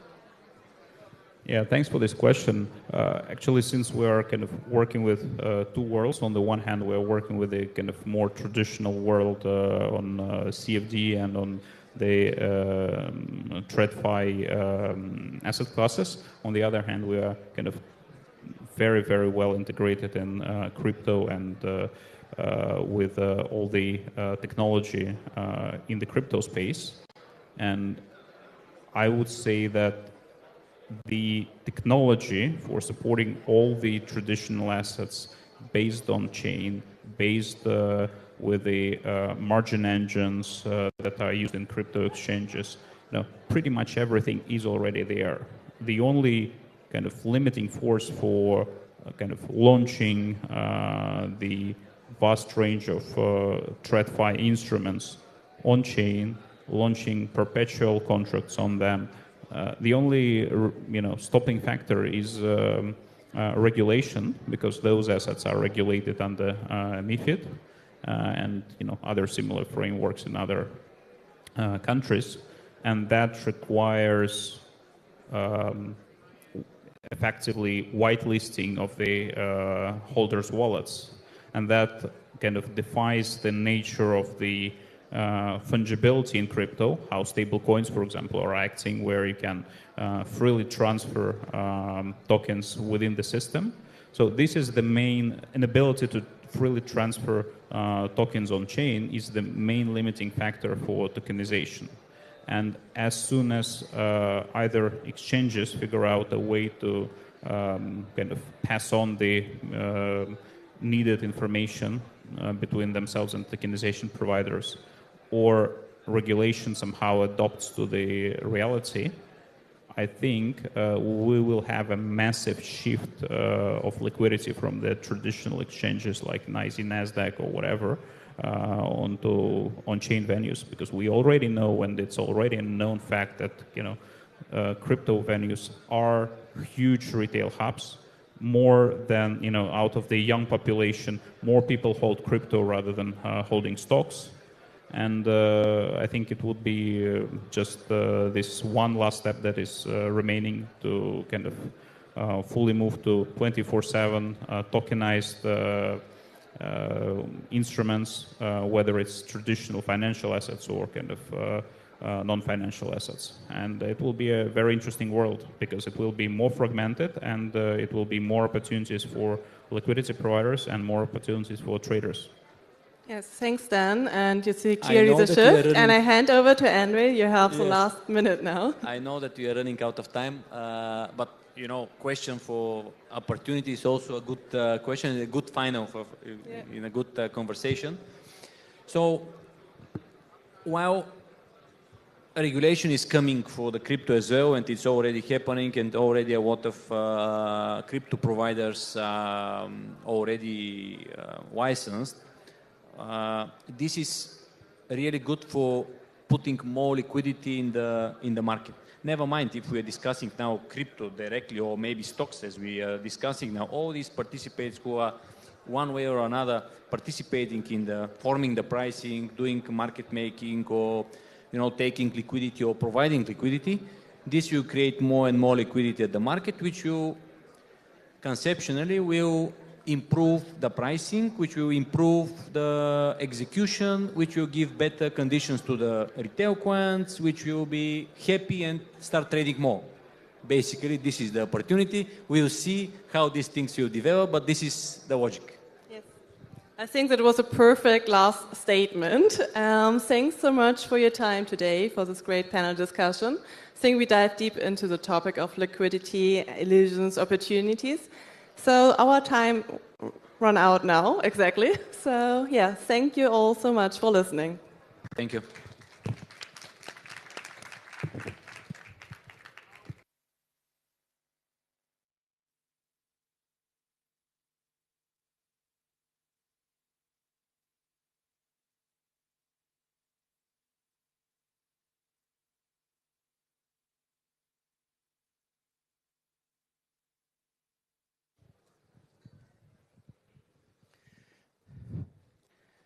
Next, we delve into the great rewiring, how AI, fintech, and crypto are reshaping macroeconomics and the global currency order. This session will shed light on the powerful impact of cutting-edge technologies on the global economy and the future of currency. We're honored to have with us Nikolaos Akizidis, a published author, keynote speaker, and strategic advisor in finance and AI. Please join me in warmly welcoming Nikolaos to the stage.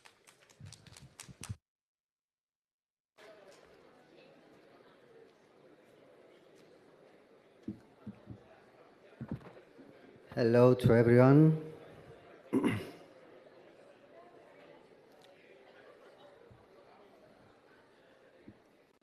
Good afternoon, and thank you for coming to this session.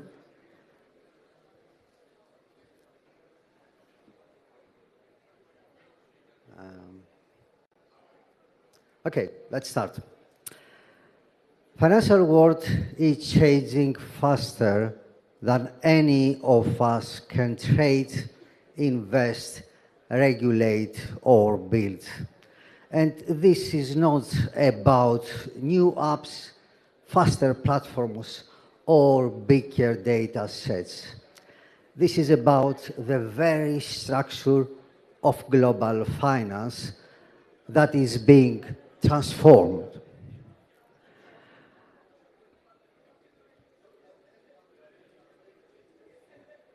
Yeah.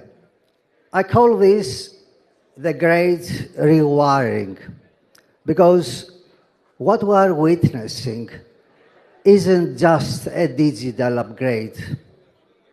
It's a reset of finance itself.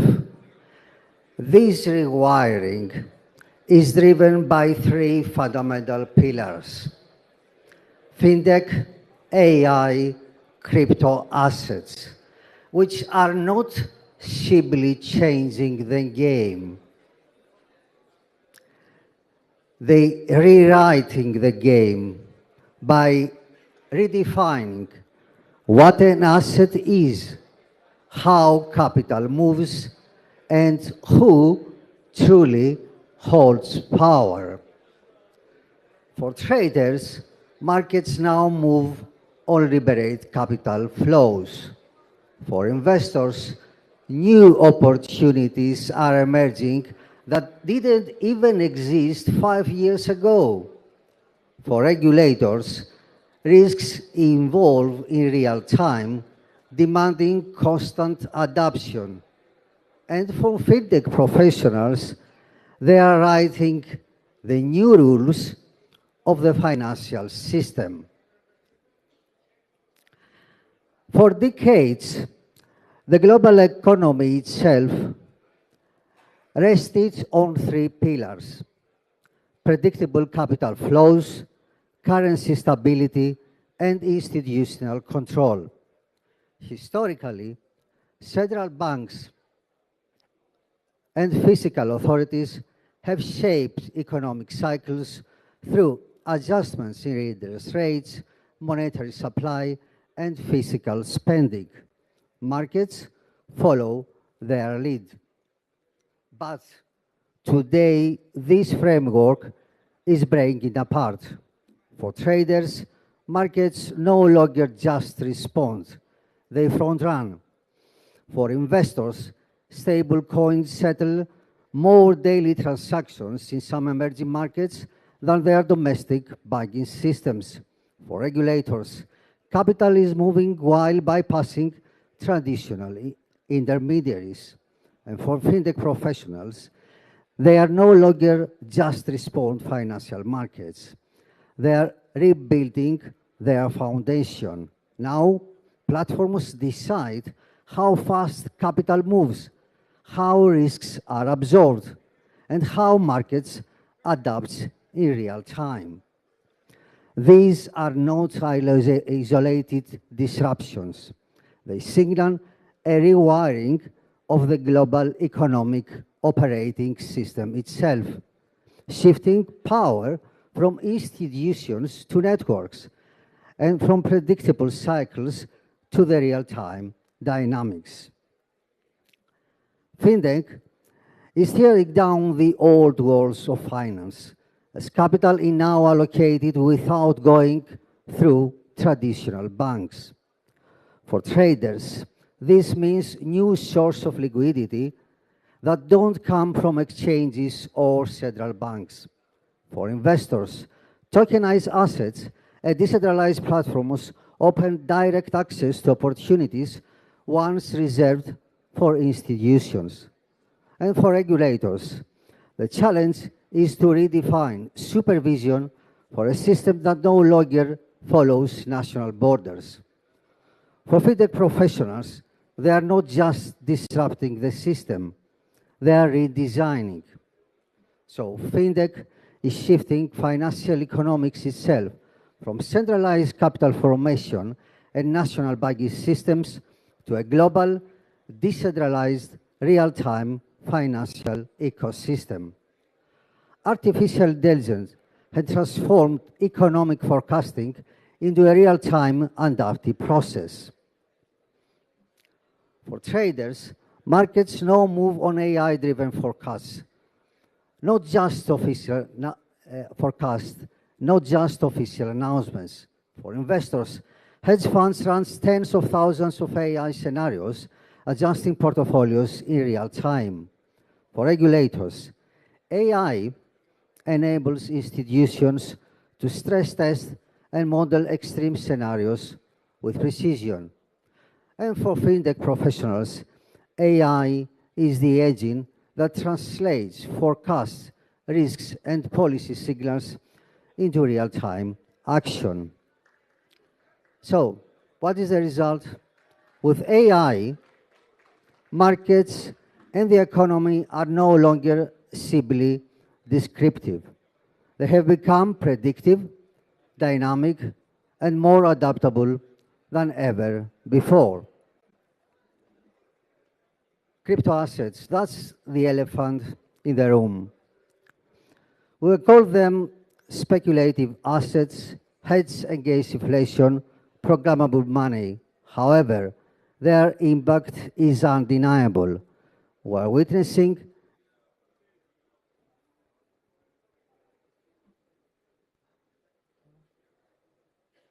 yeah, okay.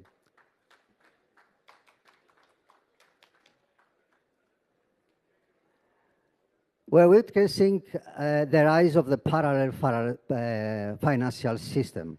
For traders, cryptocurrencies act as a decentralized store of value, full of volatility, but also opportunity. For investors, stable coins are no longer just theory. They are used daily as a hedge against currency volatility. For fintech professionals, DeFi protocols are issuing loans, paying yields, and moving capital, all without a single bank branch. For regulators, crypto assets provide what legacy finance often lack: open verification and programmable flexibility. So crypto assets are no longer just another asset class. They represent the blueprint of a new financial architecture. So, what does this leave us? It leaves us at a turning point, not just in technology, but in the very structure of finance. For traders, markets are faster, more predictive, and shaped by algorithms as much as fundamentals. For investors, portfolios now include digital assets, tokenized securities, and AI-driven strategies. And for fintech professionals, they are not building apps, they are building the rails of the new financial order. And finally, for regulators, they face the challenge of governing systems that evolve faster than laws can be written. So, this is no longer about financial innovation at the edge. This is about a fundamental shift at the core of finance. The great rewiring isn't coming. It's already here. And our responsibility is clear: to engage, innovate, and lead this transition with intelligence, ethics, and long-term vision. And some final thoughts. Speaking about fintech, remember all the time that fintech is about financial technology, which means that technology serves finance and not the other way around. Speaking about crypto assets, you should think and you should consider tokenized assets. And finally, speaking about AI, AI is not a tool. AI is an entity that brings order from chaos. But AI has no character, no ethics. You do. Thank you very much.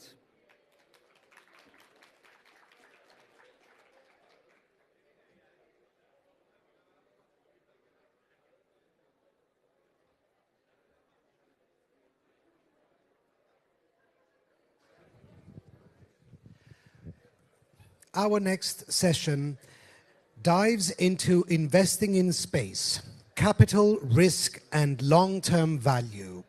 This panel will uncover the financial opportunities, challenges, and future potential of space investments. Leading the discussion is George Troulias, founder and director of Gideon Planetarium and Observatory. He is joined by expert panelists George Danos, President of the Cyprus Space Exploration Organization, Samuela Davidova, representative from Liberland, and Rina Faber, COO of Loonco. Please join me in welcoming them to the stage for our last roundtable.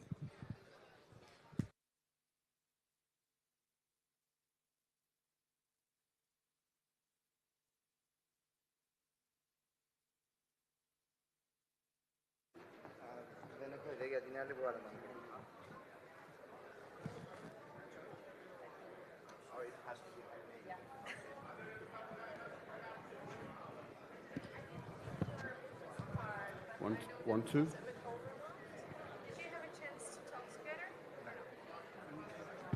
Ένα, δύο. Hello everyone. So investing in space today is like investing in the internet in the early 1990s. High risk, yes.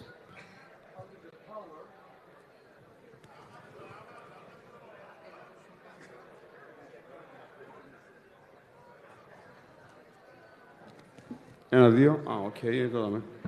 Fuck. Sorry, guys. Okay, let's start again. So I mentioned earlier that investing in space today is like investing in the internet in the early 1990s. So there is a high risk, yes, we agree, but with the power to reshape economies, industries, and humanity's future. So good evening again from me. My name is George Trugias. I'm the director of the Gideon Planetarium Observatory in Cyprus since 2008. I'm the national coordinator for many international projects related to astronomy, science, and space exploration. And these projects relate to NASA, UNESCO, United Nations, and so on. Over the past 18 years, I have led teams into astronomy research, asteroid discoveries, and science outreach. And today I want to talk to you about why space is not just a dream, guys. It's real and compelling investment opportunity.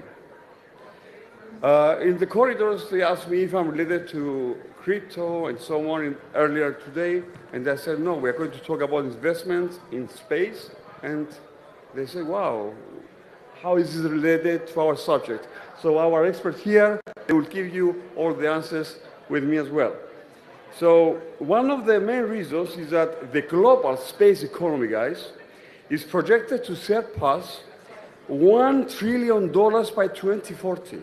$1 trillion, with sectors ranging from satellite services, telecommunications, to asteroid mining, space tourism, and in-orbit infrastructure.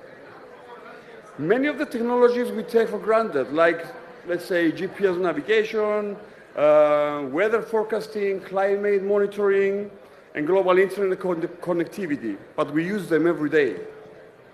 Or these are technologies that they already depend on space investments. The opportunities are real, and they are already creating measurable returns. Of course, space is a frontier market, and like any emerging sector, it carries risk. But consider the reusable rockets and falling launch costs. All these, they are transforming the economies of space access. So partnerships between governments and private companies are international organizations are mitigating uncertainties. Insurance models and collaborative missions, they make the market more predictable than ever. Risk exists, yes, we admit, but it is increasingly manageable. Now, the long-term value of investing in space is even more compelling. Beyond financial returns, space investments build the infrastructure for the future. Asteroid mining promises access to rare metals and critical resources. Space observation satellites provide actionable data to combat climate change and monitor biodiversity. These are not abstract possibilities, guys. They are foundations of a new economy, and early investors can shape it. Investment in education, and I have to admit that I agree with my friend here, Mr. George Danos. He mentioned earlier in his presentation that to start from the early stages, like education, science outreach, public awareness is really, really vital. As these areas, they lay the groundwork for inspiring and preparing the new generation of scientists and space explorers. We, at the Gideon Planetarium Observatory, witness this process every day. Children, students, and families walk through our doors, very curious about the universe, or they are driven maybe by their love and passion for science. With guidance and opportunities, and by engaging them in citizen science projects at the Gideon Astronomy Academy, they strengthen their knowledge and develop essential skills. Many of these young people have since advanced to international projects, contributing as astrophysicists, nuclear physicists, engineers, biologists, and other specialists in space-related sciences. Finally, investing in space is about legacy. Those who take the leap today will be remembered as visionaries, who expanded humanity's horizons, who translated curiosity into tangible impact. So the capital, the risks, and the long-term values are all intertwined, but they offer a very, very unique chance to be part of history. So I invite you all to look at space not as a distant dream, but as the next frontier for smart, impactful, and transformative investment. So those who invest wisely today in space won't just see returns. They will help to write the next chapter of human civilization. And hopefully we will be able here with our three panelists, our three people, guests on the panel, Mr. George Danos, President of the Cyprus Space Exploration Organization, our lady Samuela Davidova, representative of Liberland. I want to be a member of Liberland. I already talked with her earlier. I want to get this beautiful passport. And Ms. Rina Faber from Q and Lunco. So, welcome guys. Thank you for being with us today. So, space is no longer purely exploratory. It is an emerging market with tangible investment opportunities that rival other high-growth sectors. And my first question goes to all of you, because you all come from different backgrounds, and I want to listen to all your opinions. What do you see as the most promising sectors in space for early-stage investors over the next decade, let's say? Shall we start with the ladies? Oh, sorry, no offense, George. Ladies first. Rina? Please.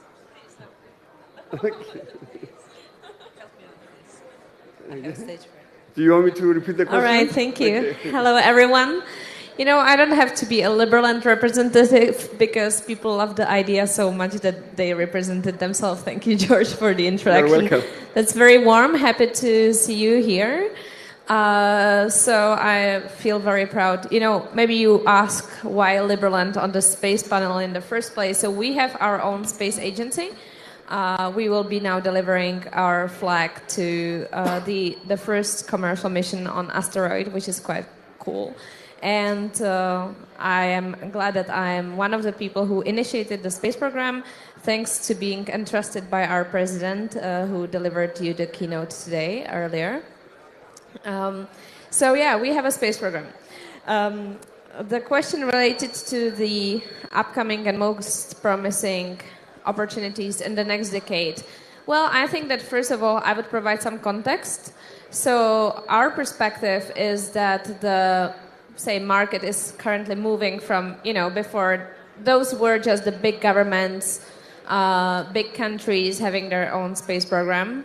And now you can see more super small countries having their own satellites, which is a question of, 2 years to actualize such a mission, to have their own satellite pictures of their own territory to progress the agriculture and to have ownership of those satellite images. So this is one thing. Smaller governments are moving into the industry, and second, the market as well. Like as I mentioned, there are the first commercial missions, but this was not a question, say, 10, 15, 20 years ago.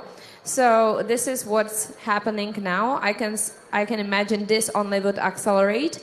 Why Liberland is interested into space? Because we have minimum government and, well, minimum governance on this planet.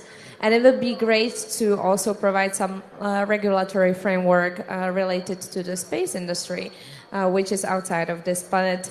And you can see that it's actually very regulated, which limits people and, new players to enter the market. And I hope that we can contribute to that.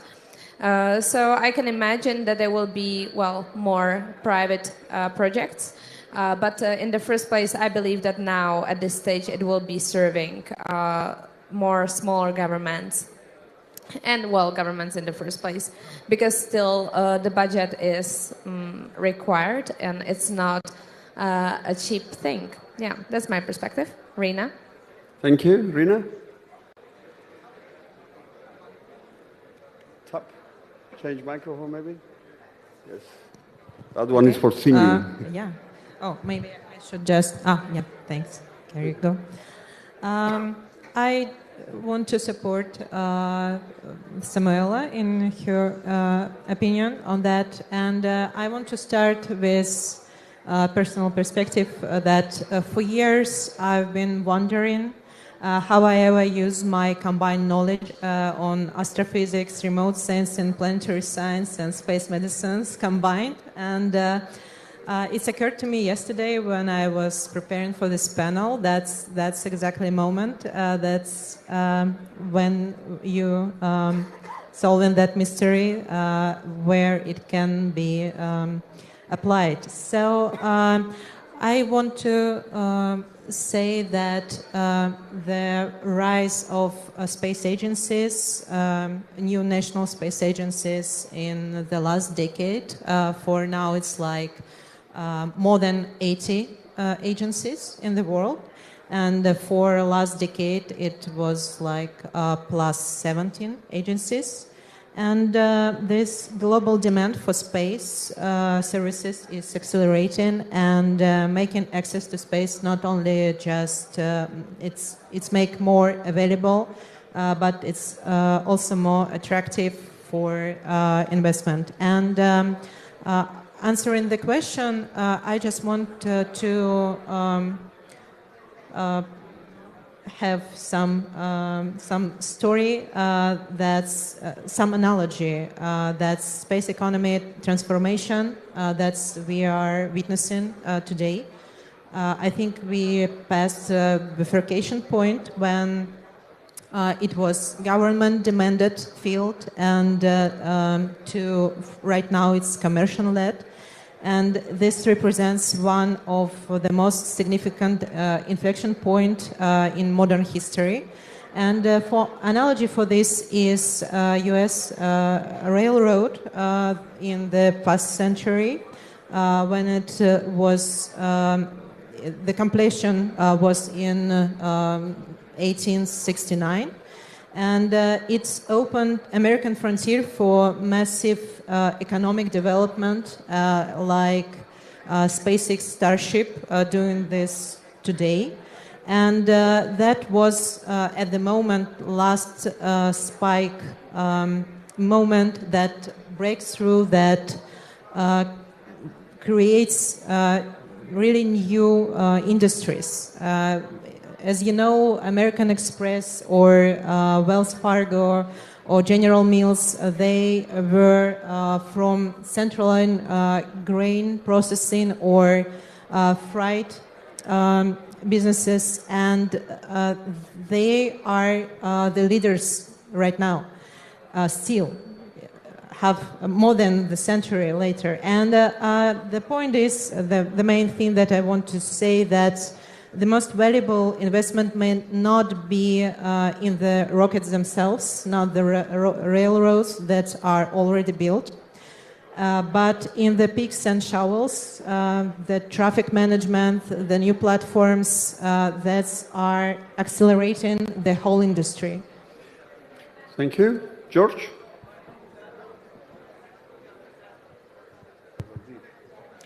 So I want to take you a little bit back into the past. We had the aviation industry. We had the big names of countries in the airlines. Let's name a few. Cyprus Airways, British Airways.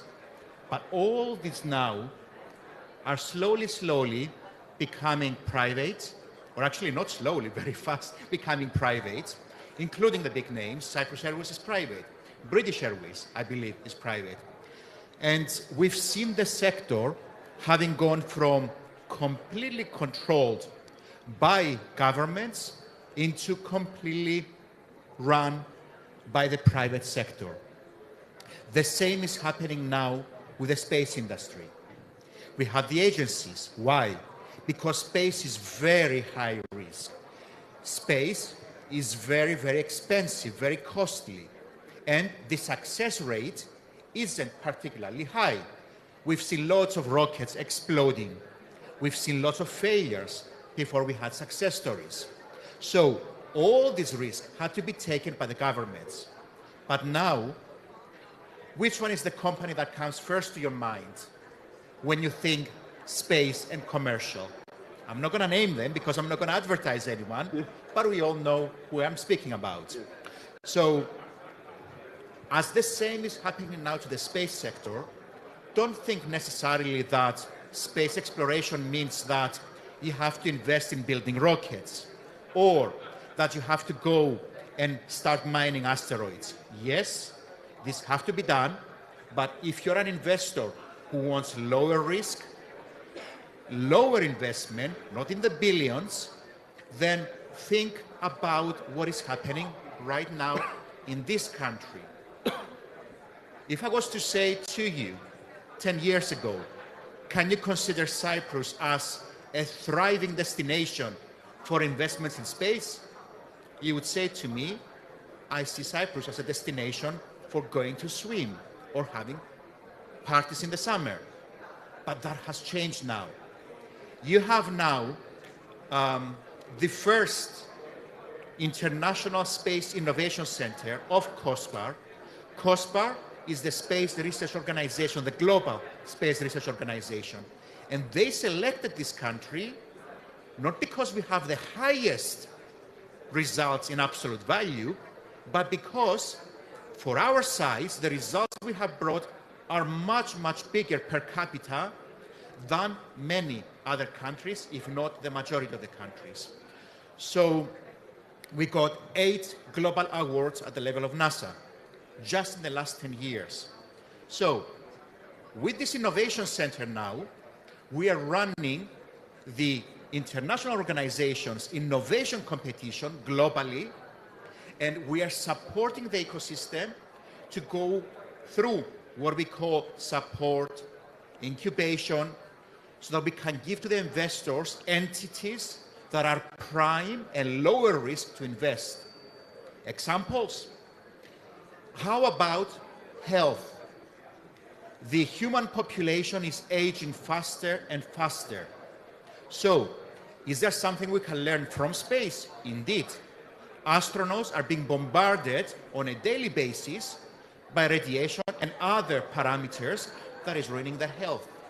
So, utilizing today's trendy word, AI, our researchers from the Cyprus Institute of Neurology and Genetics, partners of the International Space Innovation Center, have brought solutions for the astronauts, but utilizing repurposed drugs, this can be applied to the human population today. So therefore, big pharma, is it something to invest in? New solutions to invest in? Lower risk? Indeed. And think also AI and the ability to have cheap microsatellites rotating around our planet. Already a company has got a constellation which is providing the internet from up there. But it's not just the internet. Imagine if you're bringing information absolutely necessary for the industry, having an eye up there that gives you information for insurance companies, for agriculture, for anything else. So, are there solutions from space that are cheaper to invest in? Yes. And how do you do that? Well, simply, you have to be attached to those that are experts in the field, that are innovating, supporting innovation, and bringing to you ready results. Thank you, George. From what you said, you actually mentioned diverse applications in space, like Samuela mentioned, and also Rina, she mentioned about technological advancements, especially in the smaller nations.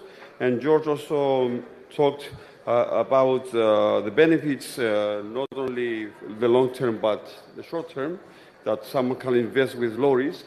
And since I'm looking at the time, I want to say that NASA claims, according to their to their knowledge, their experience, that for every dollar they invest in space, the return is more than $8, which means that you pay one, you get 8. The European Space Agency also claims something similar, and they say that the opportunity for opening new works multiplies by a factor of 2.1 and increases by 1.6 the GDP. And okay, maybe someone says that investing in, let's say, in space needs a long-term vision, but for sure we get immediate returns for the society. We have societal benefits very early. So you also mentioned the collaboration between the governments and some private companies in your saying. So that makes me jump to my fourth question. Let's say that collaboration between the governments and the private companies and international organizations is critical to mitigating risk and unlocking scalable opportunities. And my question is, how do you see public-private partnerships evolving to create more secure investment pathways in space? We only have 3 minutes, so if you can be brief, please. Do you want me to repeat the question? The question is, how do you see public and private partnerships evolving to create more secure investment pathways in space? George? So, because we are already doing that, it's not a difficult question. We are working very closely with our government, and hand in hand, we recognize the fact that the government is regulating, the government is supporting, the government is incentivizing and providing the necessary fertile ground to do that. And all we have to do as science, entrepreneurs, investors, is simply to come in on this fertile ground and work to bring the solutions. It's impossible to expand further because we have only 1 minute, so I'm going to stay just to this. Thank you, George. Our ladies? Okay. Yeah, it makes sense that these things are already happening, and we already provided some more context into that. I believe that the government, the best way to support my perspective is like to create clear, sort of rules, but not to interfere too much. I believe that any kind of industry, be it space, be it AI, be it blockchain, what will really help is is more creation, thanks to more cash flow, more investments. Yes, there will be falls, but only thanks to that they will crystallize some great new projects. So initiate more, deliver more. I believe that would help. And if the government will not obstruct by increased regulation, which only limits new people, new companies starting, so that would be great. Okay, and my takeaway will be that by 2030, I think successful space companies will have deep government partnerships that provide stable revenue while building the capabilities that scale the space sector. Because we actually see this shift right now. Like for Artemis mission, now it's more than 55 countries provides regulatory clarity and market access. NASA CLIPS and SBIR initiatives, they are all collaborative. Also, our initiative at Lunar Company, we are building open source collaborative space mission design platform for collaborative space missions design. So that's the place where you can actually make it decentralized for the purpose of accelerating the space industry. And when you invest in these highly risk endeavors, it's with time you can have this perspective on how it will transform the whole industry. Okay, thank you very much. We're running out of time. We prepared 5 questions. We answered only 2. If I may proceed with one last question with a very short answer out of respect to our panel because they prepared for that. My last question is, asteroid mining, space-based solar power and satellite infrastructure are not science fiction. They represent near-future industries with real return on investment potential. For the investors, I want your personal opinion, for the investors new to space, what are the most critical metrics or indicators to evaluate before committing capital? This is my last question, and I want a very short advice from you for the future investors. Yes, please. Look at the financial model. Okay. And I think that it's not where to invest. The market will arise and it will be really big. And the thing that you need to look is the ecosystems, the platform that are making space more accessible. Thank you, Rina. And George? Well, I would say if you're an investor who doesn't want risk, you will go for something which is proven, something that has got heritage. But if you want to risk and have a bigger return, then I will sing our own praises. You have to go to a body that has been curating entities and then gives you, yes, higher risk, but higher return and vouch for. That's what I have to say. Thank you very much, guys. To summarize, it seems that it's a good opportunity for everyone to invest in space. If you need further, we can prove it privately, if you need further confirmation. So thank you for being with us. Thank you, panel. Thank you very much.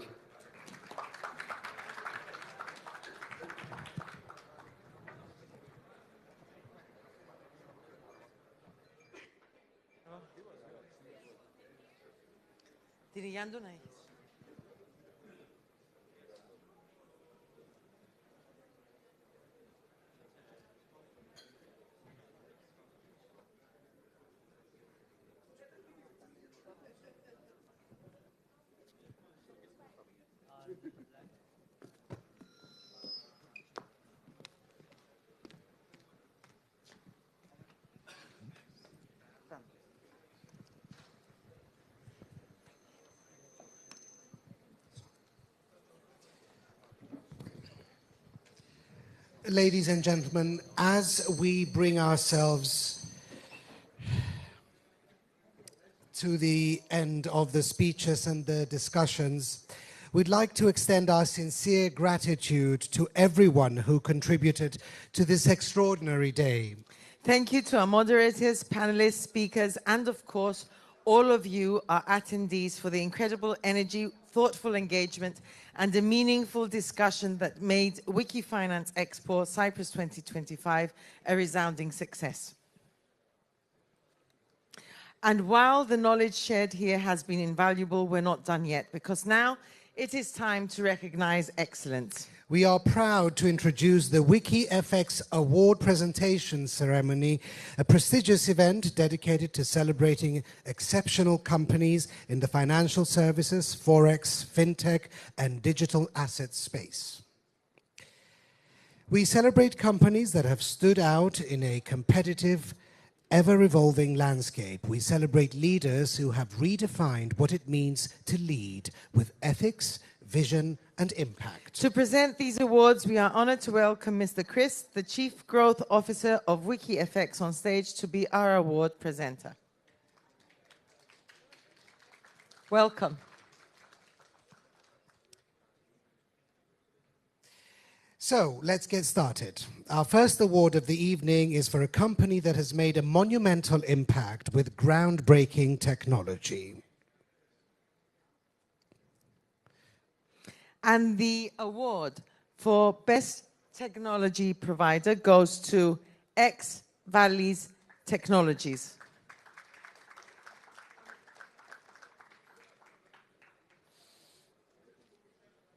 Receiving the award is Mr. Andreas Livadiodis.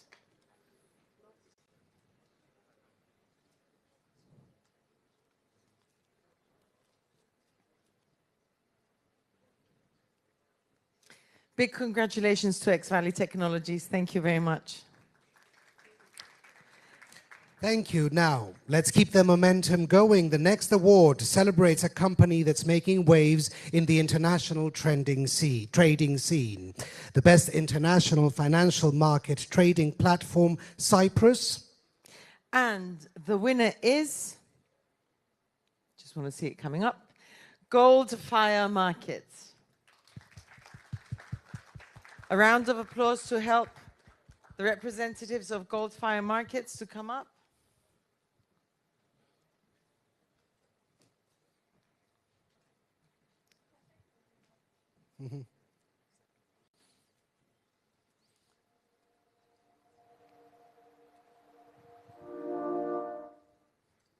Congratulations, Goldfire Markets, and thank you to Mr. Chris. Next up, we have an award for a company that's taking the world of digital currency by storm. It's time for the Best Cryptocurrency Exchange Award.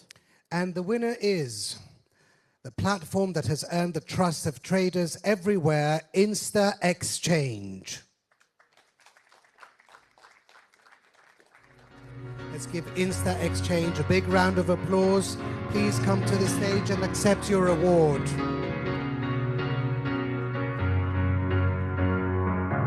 Congratulations to InstaExchange. 'Cause you're a sky, 'cause you're a sky. Congratulations. Let's move on to a company that's been absolutely killing it in the Forex world with next level tech and innovation. Best Forex Technology Innovation Broker, Cyprus. And the award goes to Great Golden Brilliant Limited. A round of applause for Great Golden Brilliant Limited.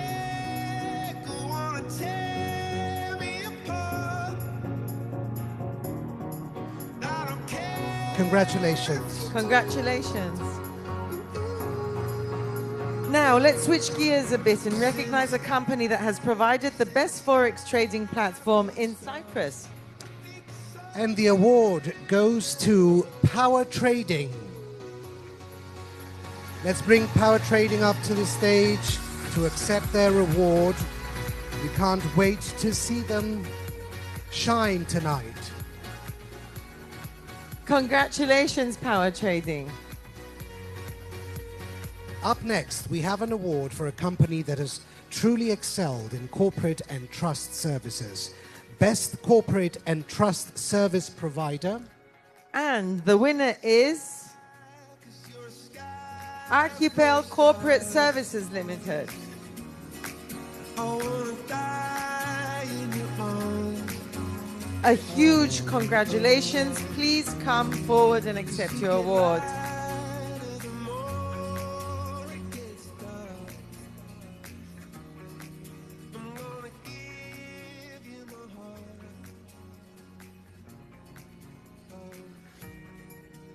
Thank you very much.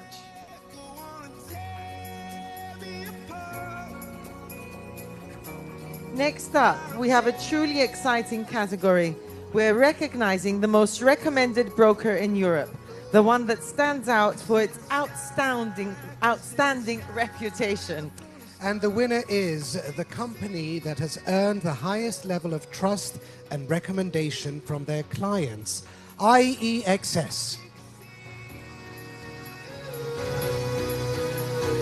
WikiEXPO, come up to the stage and take a bow as you collect your award. Big congratulations to WikiEXPO. Right, we're just getting started. The Best Financial CRM Provider Award is next, recognizing the best in customer relationship management tools that make a real impact on the financial industry. And the winner is Dynamic Works Syntellicore. Congratulations. Let's welcome Dynamic Works Syntellicore to the stage.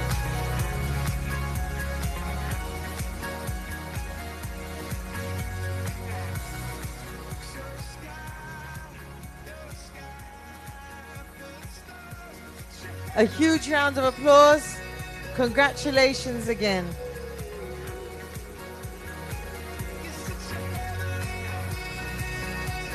And now it's time for the Best Forex Trading Experience Cyprus Award. This award goes to the company that has provided Forex traders in Cyprus with the most seamless and enjoyable trading experience.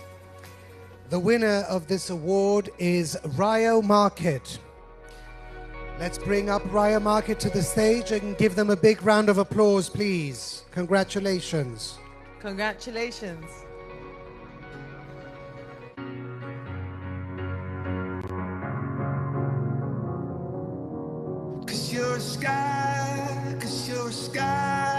Now let's start with an award that celebrates the best Forex broker in Europe.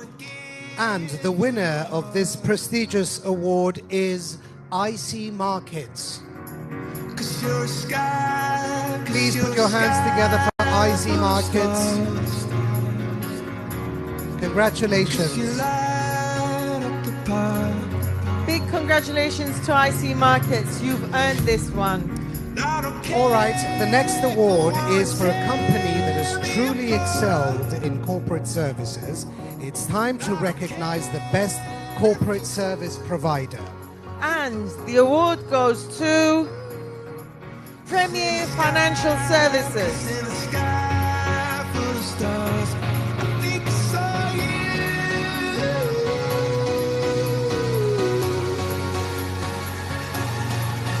Let's give a big round of applause to Premier Financial Services. Congratulations.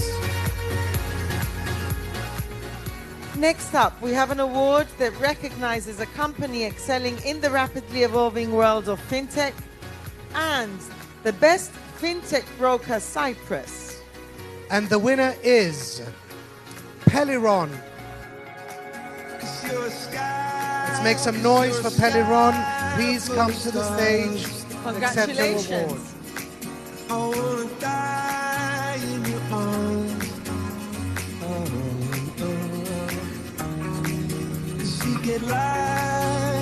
Congratulations. The next award is for a company that has played a crucial role as a best Forex industry partner. And the winner is ZoviPay.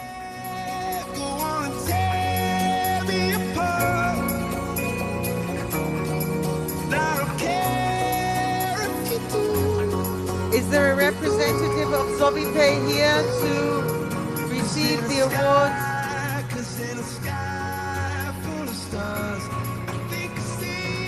Congratulations to ZoviPay.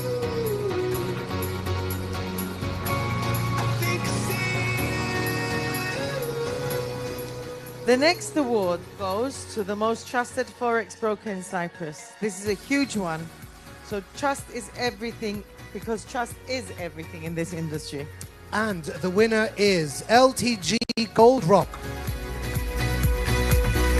Please join us on stage, LTG Gold Rock. Please claim your well-deserved recognition.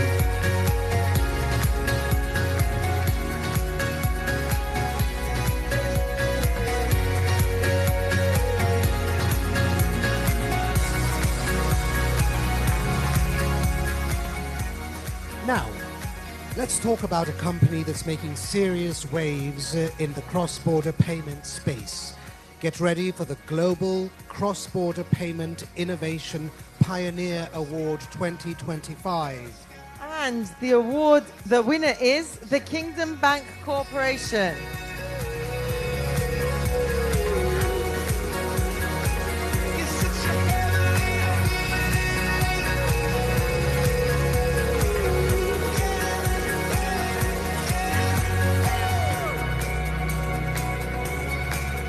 Congratulations, Kingdom Bank Corporation. Now, the next award is for the most innovative EU tech agency. We're talking about the Digital Excellent Catalyst Award 2025. And the award goes to Mount Birch OU. Let's give a big hand to Mount Birch OU. Please come on stage and accept your well-deserved recognition. Congratulations once again. Next up, the most recommended broker in Cyprus. This award goes to the company that has earned the trust and recommendation of their clients like no other. And the winner is Primetime Global Markets.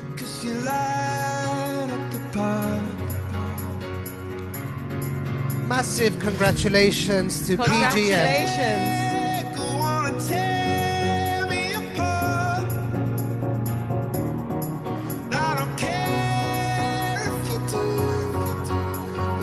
We're nearing the end, but we still have some incredible awards ahead. Now let's move to the best Forex trading experience in Europe. And the winner is Bate. Let's welcome Bate to the stage to accept their award.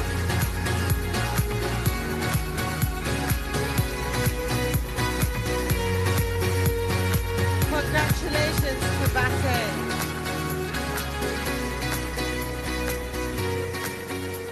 Congratulations. All right, we're almost there. Next up, the Best Forex Trade Execution Award in Cyprus. This one's all about precision and speed. And the winner is Star Trader. Congratulations, Star Trader.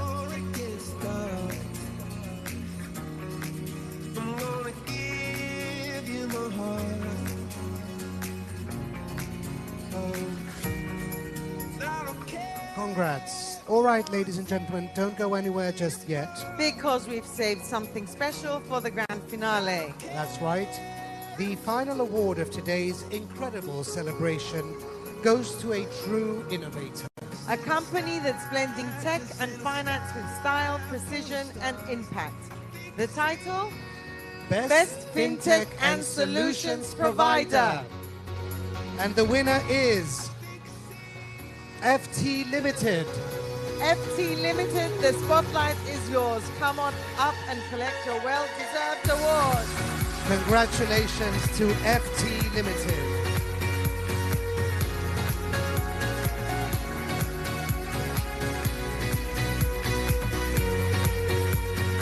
Thank you, Mr. Chris. Thank you very much. Thank you.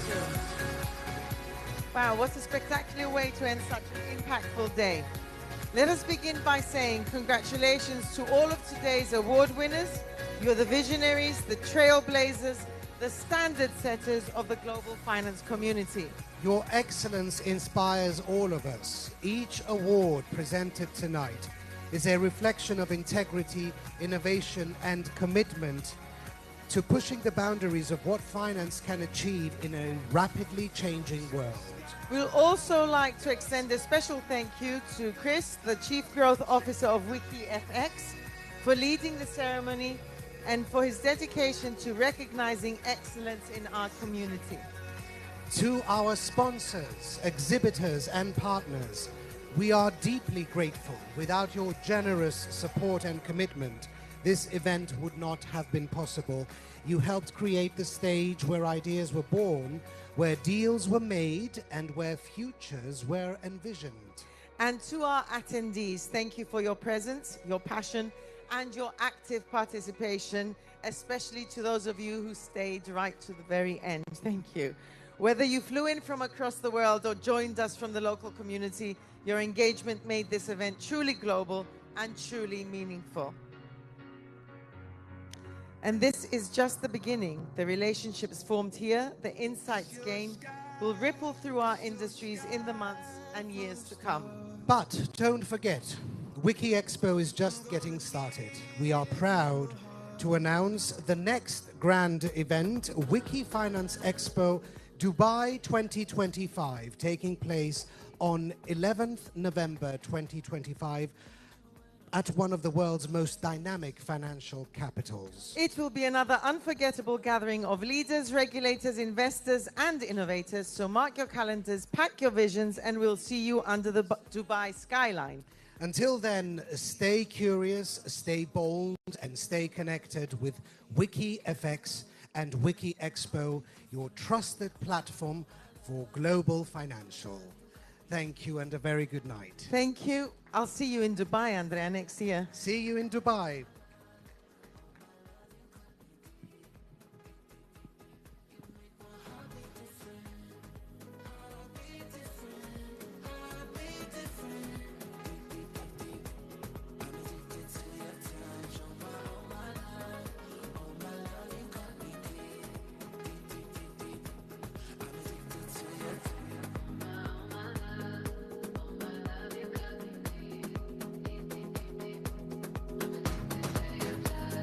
Tell me who you love in these days.